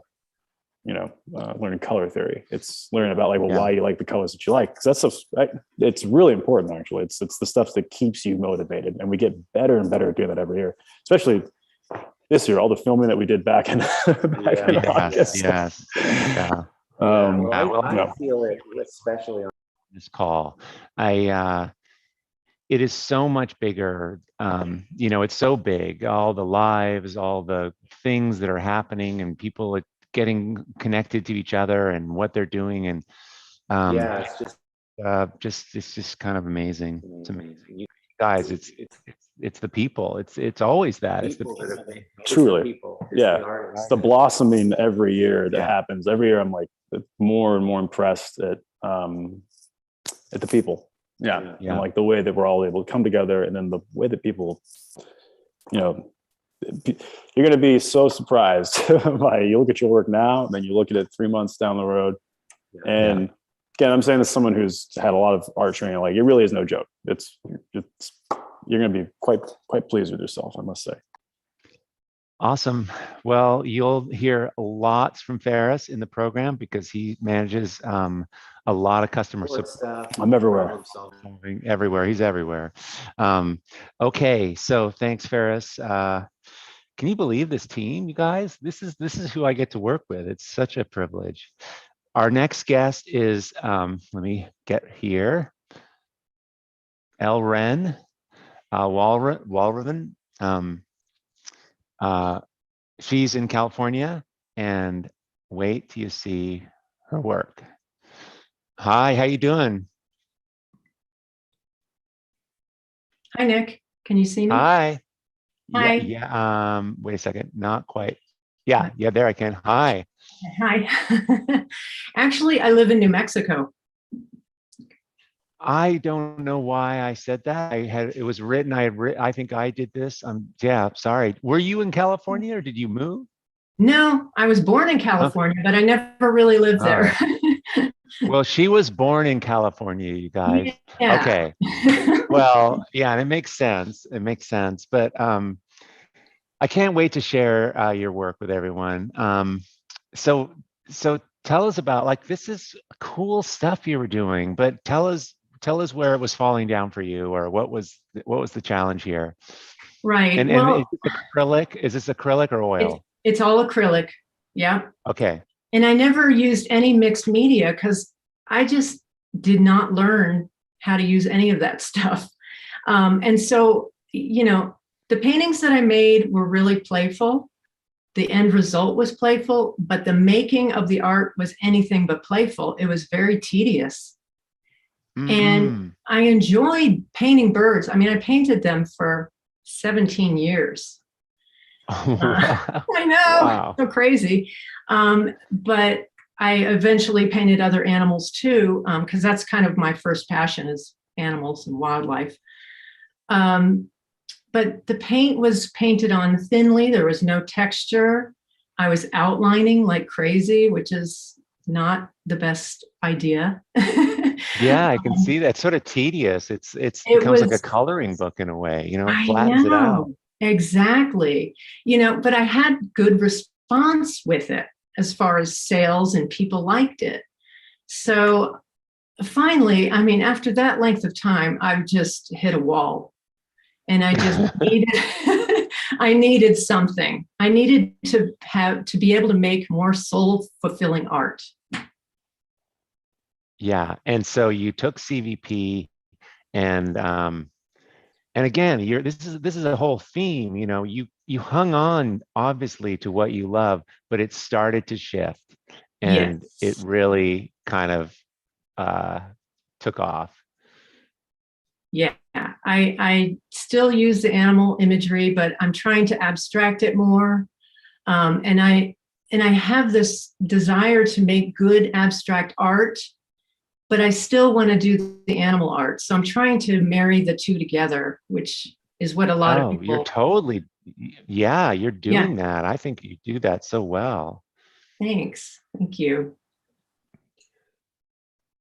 Now, so what was there something that you got, what was the clincher for you, or how did you start? What what gave you the idea of, like, how did you shift this? Was there one piece of information or a couple things that we did in the Creative Visionary program that really like Oh my got you gosh. thinking in a different way? I mean, it just opened up so many possibilities for me. Just, I mean, not even in just art, in my life. It just made me realize, it just opened, it was an awakening. That's what it was for me. It was an awakening of the possibilities. And just the use of the materials, the different ways, the techniques, and the playing and the experimentation, things I never did. I never did any of that stuff. Really? You never So, used to experiment or play in your art? I mean, not really. Like I would just paint a painting. Like I might try watercolor, but I would just paint a painting in watercolor or paint a painting in oil, so it was always about the end result for me. And so that's why making abstract art is really tricky for me now. But I'm still working on that, but I'm starting to get there.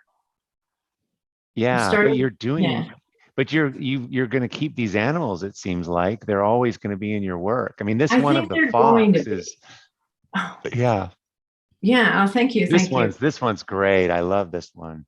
Thanks so much. Yeah, that one was fun to do. And yeah, I think I am going to hang on to the animals, especially now with, the environment the way it is and species disappearing. I just feel compelled to paint them. Yeah.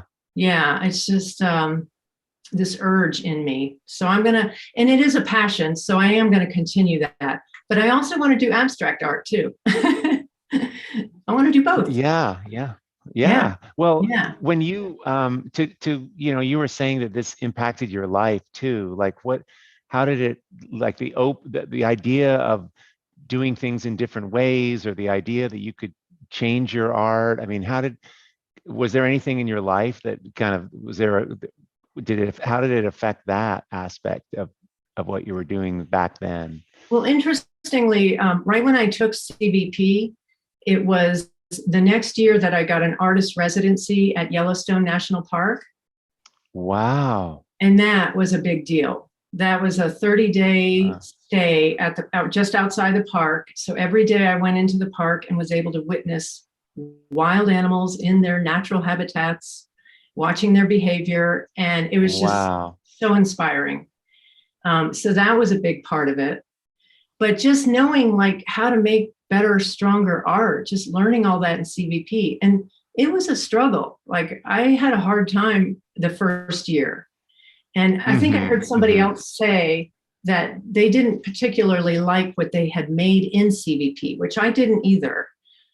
But after that, things shifted. I mean, then it just spiraled from there. And I go back because each year I learn things that I didn't quite get, or, like you were saying, you have to be ready for the information. Yeah. Each year I'm learning something new. And that's why I signed up again this year. Yeah, no, it's like an insurance policy in your practice. Yeah, and it's something that I know a lot of the new people, it's like this big decision to do this. But once I mean, you're seeing it on this call, like we didn't choose people who are coming back. Most people are coming back, more than half, because it's like this is how you push your work. People who are just beginning or who have never done this before, it seems so like risky. But once you understand, once you see the results, this actually is how you invest in yourself and how you shift it and change it and make it better and better and better. And you're an example of that, how your work has evolved. And I love that you're drawing, and it was, and there's these, I was looking at these paintings earlier. Where was it? Oh, like this bear, and you've got this like duck draw. Like that's so different for you. Like you're just drawing birthday cakes on here. Like your life's coming into these paintings, which I do love, by the way. Thank you. Because it's a polar bear painting. It's a polar bear painting, but you can bring all that other stuff. So tell me about the iconography here and what you're doing, because I think it's kind of cool. Yeah, well, interestingly, like as I'm tapping into myself and trying to make more authentic art, childhood memories come up. I heard somebody else say this too. Oh, yeah. And, you know, I was like big time into sugar and cakes. Sugar? Sugar, yeah. I don't eat it at all now. We gotta hook you up. We gotta hook you up with the Festival of Happiness. You could do the cake. You know. Exactly. So I threw a cake in there just because I remember birthdays just being really fun when I was a kid. And, you know, I'm trying to make the art more playful and homes. I've been putting little homes in the background. You can see there's a little house drawn in on the polar bear, because I'm constantly, I want to relocate from where I currently live so I can have a better studio situation. Wow. Home is a big thing on my mind. It's on my desire board to find a place. And yeah, that's the kind of stuff that I'm tapping into now. It's these little bits of me that I'm putting in the art that was never there before. Yeah. Yeah. It's so clear, right? You guys, like, it's a progression. You know, no one's saying they've arrived, but they're just, look where they're going, right? I mean, it's so cool. I've shifted even my from these paintings that you're showing, my art has shifted a lot. So it's just, it's a constant evolution. I mean, it's so cool.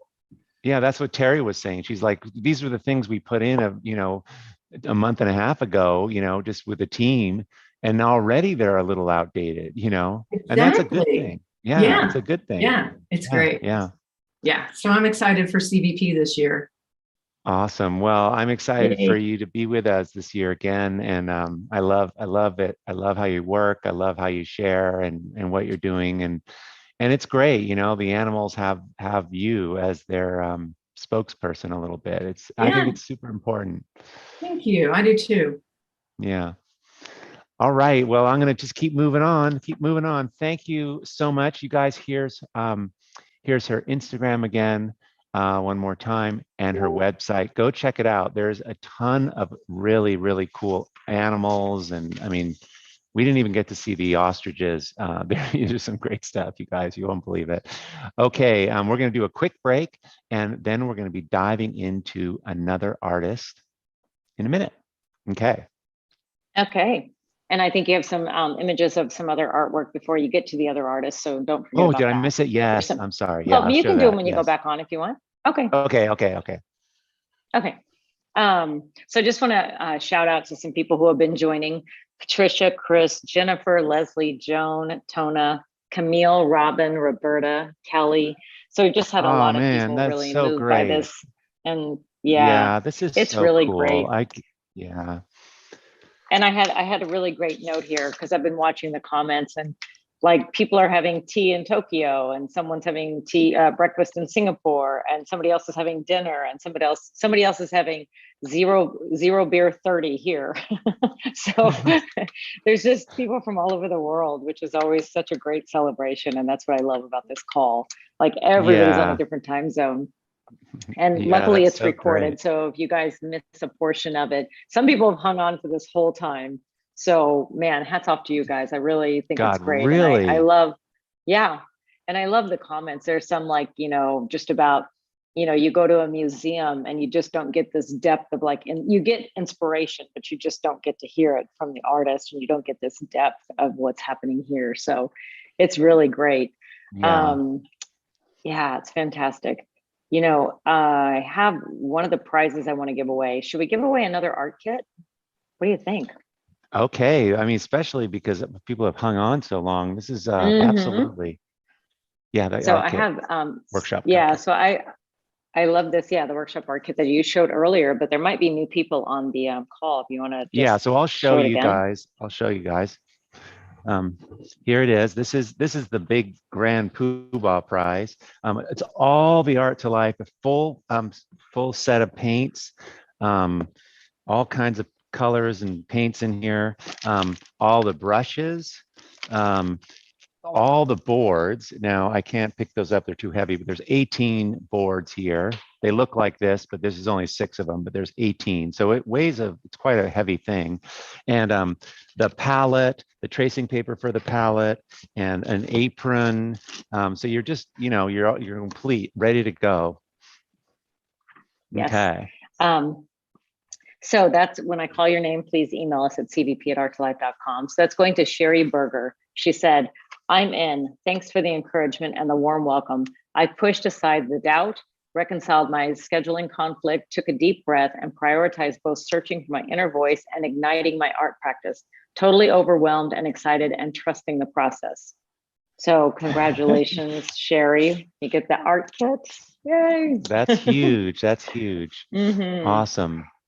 I just love it though, because I think like when you make this commitment, sometimes you have to just take a big like 30,000 foot look at your life and how to fit it in. Because a lot of people have asked that question, like, well, how do I fit it? And if you want it, you just have to like start shifting things and, you know, put your scheduling like figure it all out. And that's really great that you're able to do it. So welcome to CVP. And part of this, we teach, what we're teaching in the Creative Visionary program is discernment. We're teaching about curation in your art, right? Like what colors look good with other colors, how to put this in, how to show the animals and all of the things that, all these artists, right? But the ability to curate applies to your life too. How do you compose an amazing afternoon? How do you compose an incredible day? How do you put together 5 days in a week and make that week kind of pretty great? And how do you do it for a month, a year? How do you do it in your life? All of this is, CVP provides this. So there's plenty of ways to optimize things so you can fit in some time to double down on what's meaningful for you. It pays off and it's powerful, right? And we're seeing that today. It's so great. I'm going to share my screen here and one more time. Let me get my screen going here. Okay. All right. Before we dive into Pauline, I just want to show Sandy McMullen. There's her Instagram, pretty cool. And Nicole McPherson.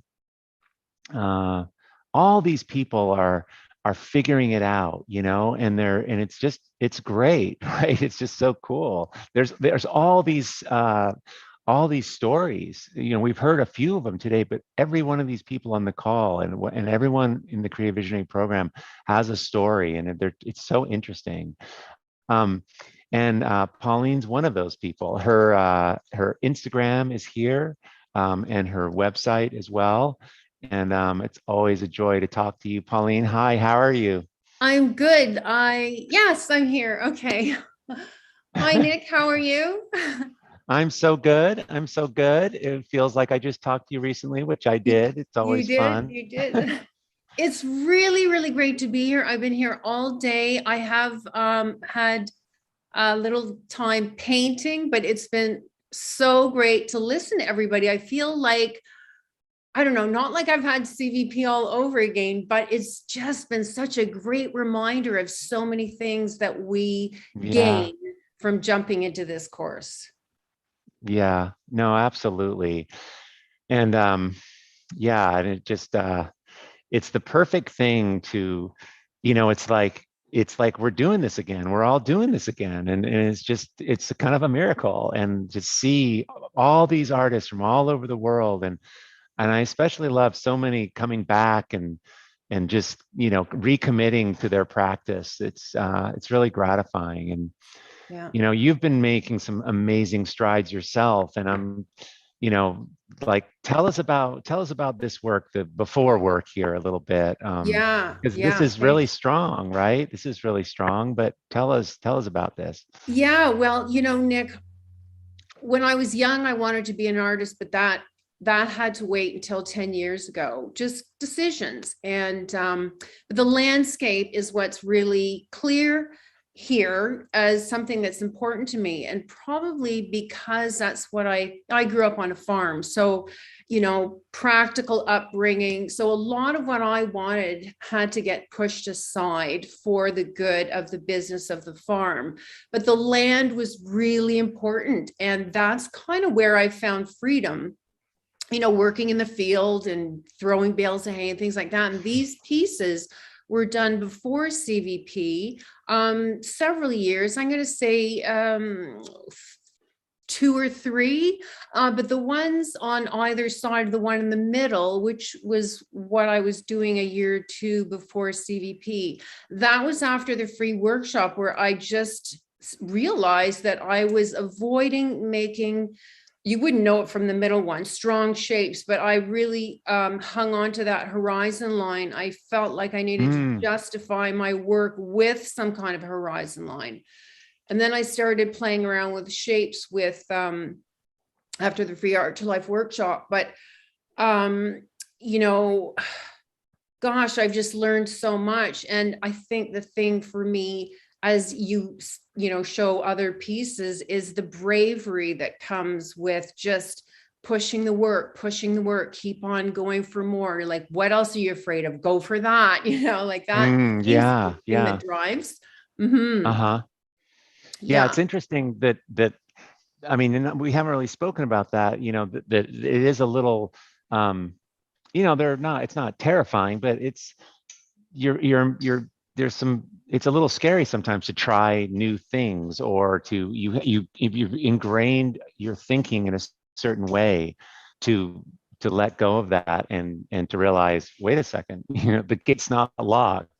I can just push it and it'll open, Yeah. And I think, that there's a psychological thing that I started to realize when I took CVP, was that kind of my upbringing of the practical, this needs to be that. So make a painting, make one that makes sense, because even though I wanted to do abstract, I still kind of needed it to make sense. And as I moved through CVP, I could see that, like, especially when they're the demos of paint over that, or push the paint around, or destroy that, I could see that I didn't have to justify anything anymore. And this was really crucial to me, because that opened up a whole bunch of exploration, which is what kind of got me into abstract in the first place, was exploring my materials. But it kept on going deeper for me, even more after CVP, because of the soul risk component of the program. Yeah. And then this is what you started, where you started, and where you've been heading after CVP. Much more, brave and wild and untamed, kind of. It's this one. I love this one. Yeah. Tell us about the work a little bit here. Tell us what, how this feels for you now. Okay, like, this feels like, yes, this is getting closer to the way I want my work to feel.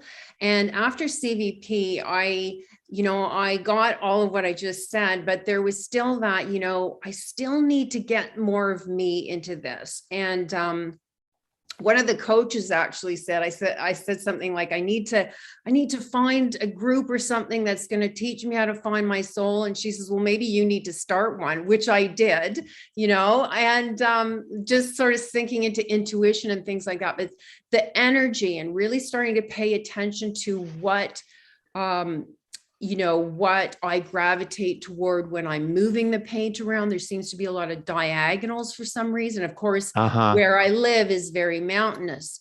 And where do you live again? I live it's in the Okanagan, British Columbia, which is wine country. It's kind of got a bit of a desert feel as well. There are lakes, but lots of mountains. It's very craggy in certain places, really raw. Lots of lakes, but also, the hiking we do can be quite like the Lake District in the UK, which we love hiking as well. And so that rawness is what I've been chasing. And I'm starting to feel like this was actually that last one you just showed was really pivotal, because we talked about that in a review, I think it was last year, and how I was trying to chase that rawness. the cragginess, weather, and even life, right? Like the pain Yeah. sometimes that you feel, or the Yeah, disappointment.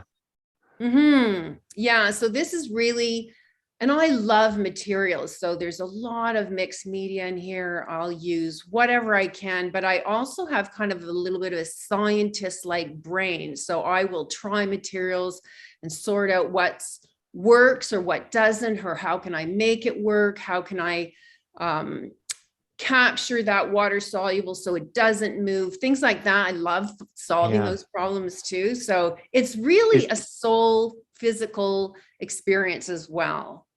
Yeah. Is this acrylic on wood? Is it oil paint? And how big is this? This piece here is 36 by 36. I've got it behind me.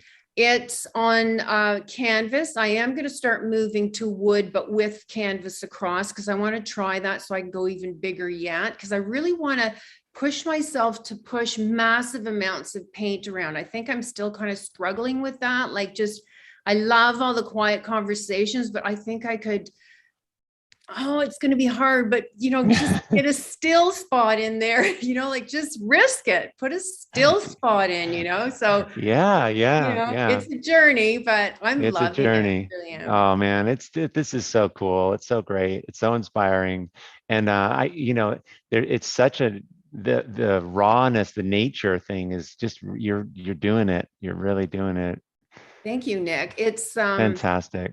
It's really a process-driven process. I do not know what's going to happen. The one over, you can't see it well, but the one over my shoulder, I was painting on it today, letting a lot of paint cover things. I didn't know I was going to do that. It just seemed like the right thing to do because I wanted some nuances, and I really love that. I love the discovery, and it really makes me feel alive because I don't know what's going to happen, and I'm open to discovering not just things about the art or the making of myself, because there's fear in there. I know that there's fear in there, and I keep wanting to push through that, because what's there to be afraid of? It's only paint. I'm by myself, no one's looking over my shoulder. I don't even know how you do your demos, because I would just not be great with that. I don't think, not live. Yeah. Well, listen, thank you for sharing your process and your thinking, and you're just in it and so transparent, and I appreciate that. It's really remarkable. Thank you, Nick. And I just want to say to everyone out there, if you are on the fence, I know it's an investment of time and your hard-earned cash, but who you become when you step into fear is so much greater than standing still. So I just want to welcome you and say, go for it. It's really, really worth it. Wow. That's beautifully said. Thank you for that. Thank you, Nick. Okay. All right. I have a couple. Rico's work. You guys look. Oh my goodness. So cool. Follow it. There's the Instagram. Jules' work. Jules Kobelin. Really amazing. I think this is acrylic. Not positive though. And Teresa Meadows, Tess Meadows. There's her Instagram, super subtle, really beautiful color. Okay, Terry, do we have a 5 minute? We have one more artist, you guys. And we're gonna dive into Kate's work, or we're gonna dive into Kate's work. We're gonna show it, but she couldn't make it today because she had a family emergency, unfortunately. Yeah. Last minute, okay. So. Okay. Well, I will dive. Yeah, but we could definitely. Yeah, we'll share that. But I just wanted to do a shout out to Chaya Vance, Shalom. I can't believe I'm still up. It's 2:30 a.m. in Jerusalem. Oh my God. Lila Tov soon. Anyway, I hope you're still watching and you get that message. So, there's just been so many great messages coming in, and we've captured a lot of them, but I can't say all of them. But I wanted to give a $50 gift certificate to someone, if that's okay. So, actually, I want to do, I'm sorry, I'll save that one. I want to do the paint guide first. And the paint guide goes to Camille Alabaster. And she said, I feel like I've just jumped off a bridge on my first bungee jump. I just signed up. It's my 67th birthday present to myself. in New Zealand. I'm Aw. having a great day visiting so many amazing artists and walking with them beside their stories. My eyes are watering and my heart is pumping. I love that. That's so So she's great. bungee jumping. She took the plunge. And we all know they do that in Awesome. New Zealand. Maybe she did do it. I know. So, She probably did do it. and Yeah. then, yeah, she probably did. But there's just so many people who have like said the reasons they've signed up, like there's another 60th birthday. And like a lot of people are really giving this present to themselves. And this, the $50 store gift certificate goes to Crystal McLean. Crystal McLean. I know for many people, the idea of spending money on CVP is scary. It sure was for me. The truth is, and as many of you may be seeing, is that the return on your investment is immeasurable. There is nothing greater than investing in you, in your dreams, and what lies deep inside you. Say yes to you. So just I just find that to be beautiful. Just so Yeah, true. that's Say great. yes to you. And if I called your name, send us an email at cvp@art2life.com. And, Nick, I know you're going to wrap up soon after we show Kate's work, but I just have one like little comment I want to read when we're wrapping up. So after you're done showing Kate's work, I want to have you address something that's really, really a good question to end on, I think, and for you to give your thoughts. Okay, great. Great. I'll do that. Remind me. I'll probably forget, but maybe not. Okay. All right. So this is Kate's Instagram and her website. And here's her work before. And again, it's it's like when people start to make their art and even just beginning, there's so many clues, right? You see it, like I can see it, and I think this might be something that I can see the person in the work, but the work sometimes is not that strong, but in it is the person. And I just want to share with you, and Terry, fill in if you know any also, because her story is kind of cool. Sure. Because she started to clarify what was interesting to her, and it was in nature and starting to pull out things. And you can see, like, do you see how like this, there's cool things about this, but when you get clarity, look what happens. It's like she developed a vocabulary and a palette and a certain kind of stylization, and the work just took off. It's so unique. It's so different. And it doesn't matter what she paints. It's her work. Like this is just a still life, but it feels so like Kate Sodi.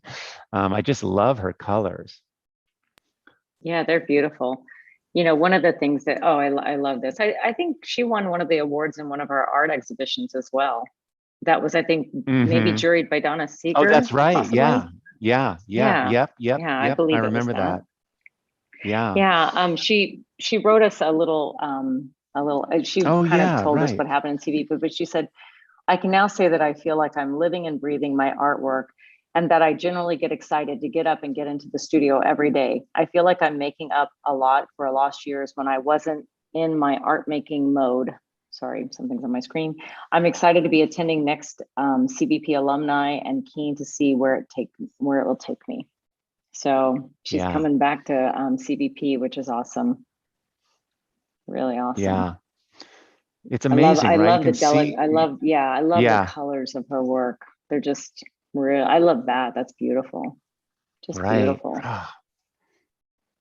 Yeah. So, yeah. Wow, Nick, you got 10 minutes left. Oh my God.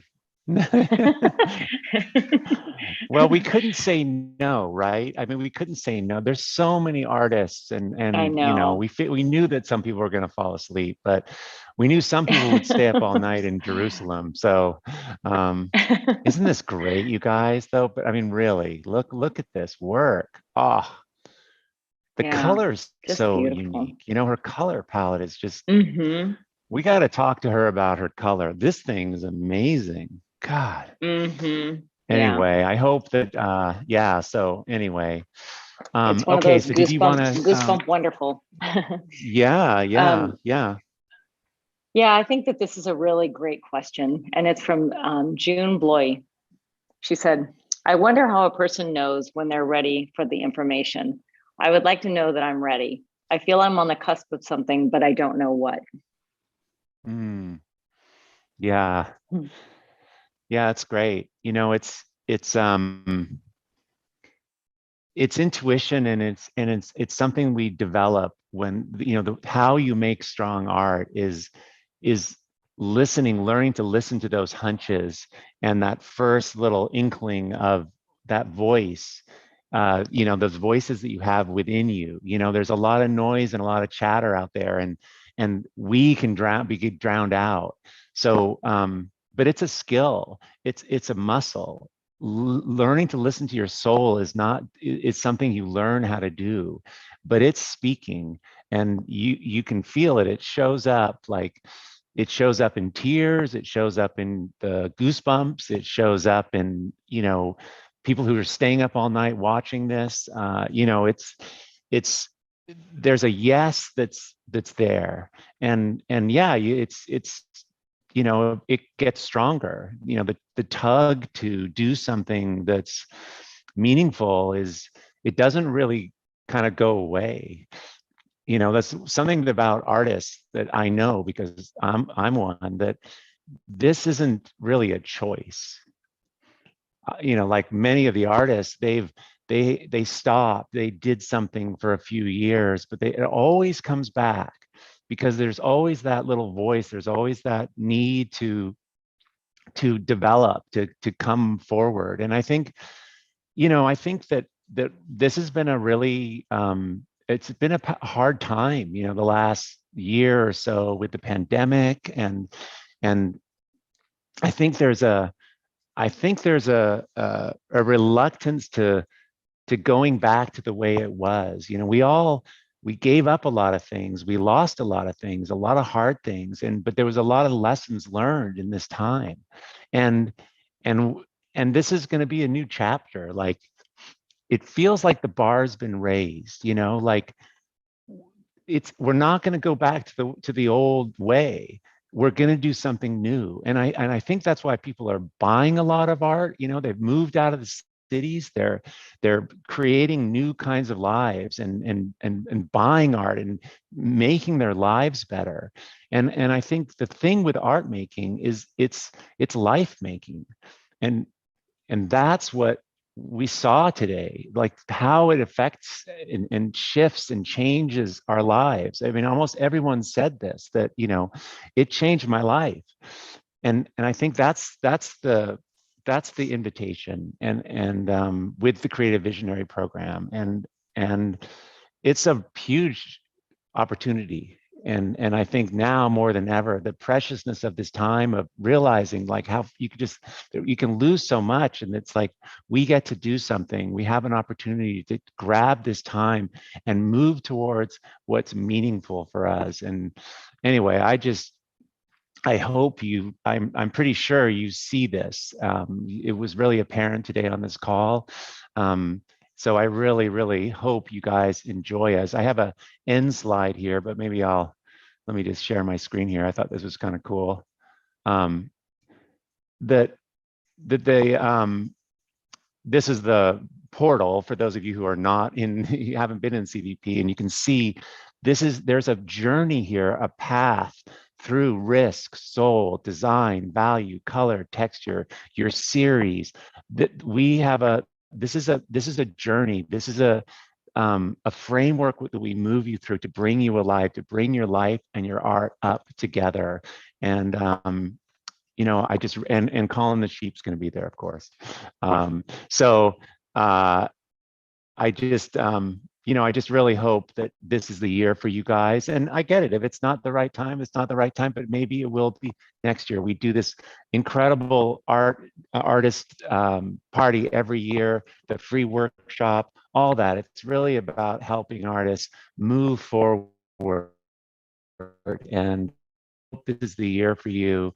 It's going to be an amazing year, and you're going to have a lot of these incredible alumni joining you. So thank you so much for being here all this time, or for as much of time as you could be. I'm super proud of the work that my team and I do. I always leave these calls like, I just, I feel so fortunate, and it has everything to do with you guys. So, oh, Terry's going to jump in. Okay, so one more little something back from Terry. Yeah. Yep, just a few more announcements. So this call, I know it was long. Some of you are asking, can I see the beginning? Yes. And there will be some people who missed it. So the call is going to be on our YouTube channel, and also in our Facebook group, Facebook page, and in the group. And also, don't forget that Susan Melrath will be back on the call tomorrow with you at noon, Nick. And that's always a great conversation. They have such a tremendous rapport, and they've been together for a long time, working together. So it's such a great call. So don't miss that. Yeah, no, it's really cool. And she shares a lot about how the coaching goes down in the Creative Visionary program. And yeah, you want to, and it's really, really good. So fantastic. I'm glad you reminded me about that. Yeah.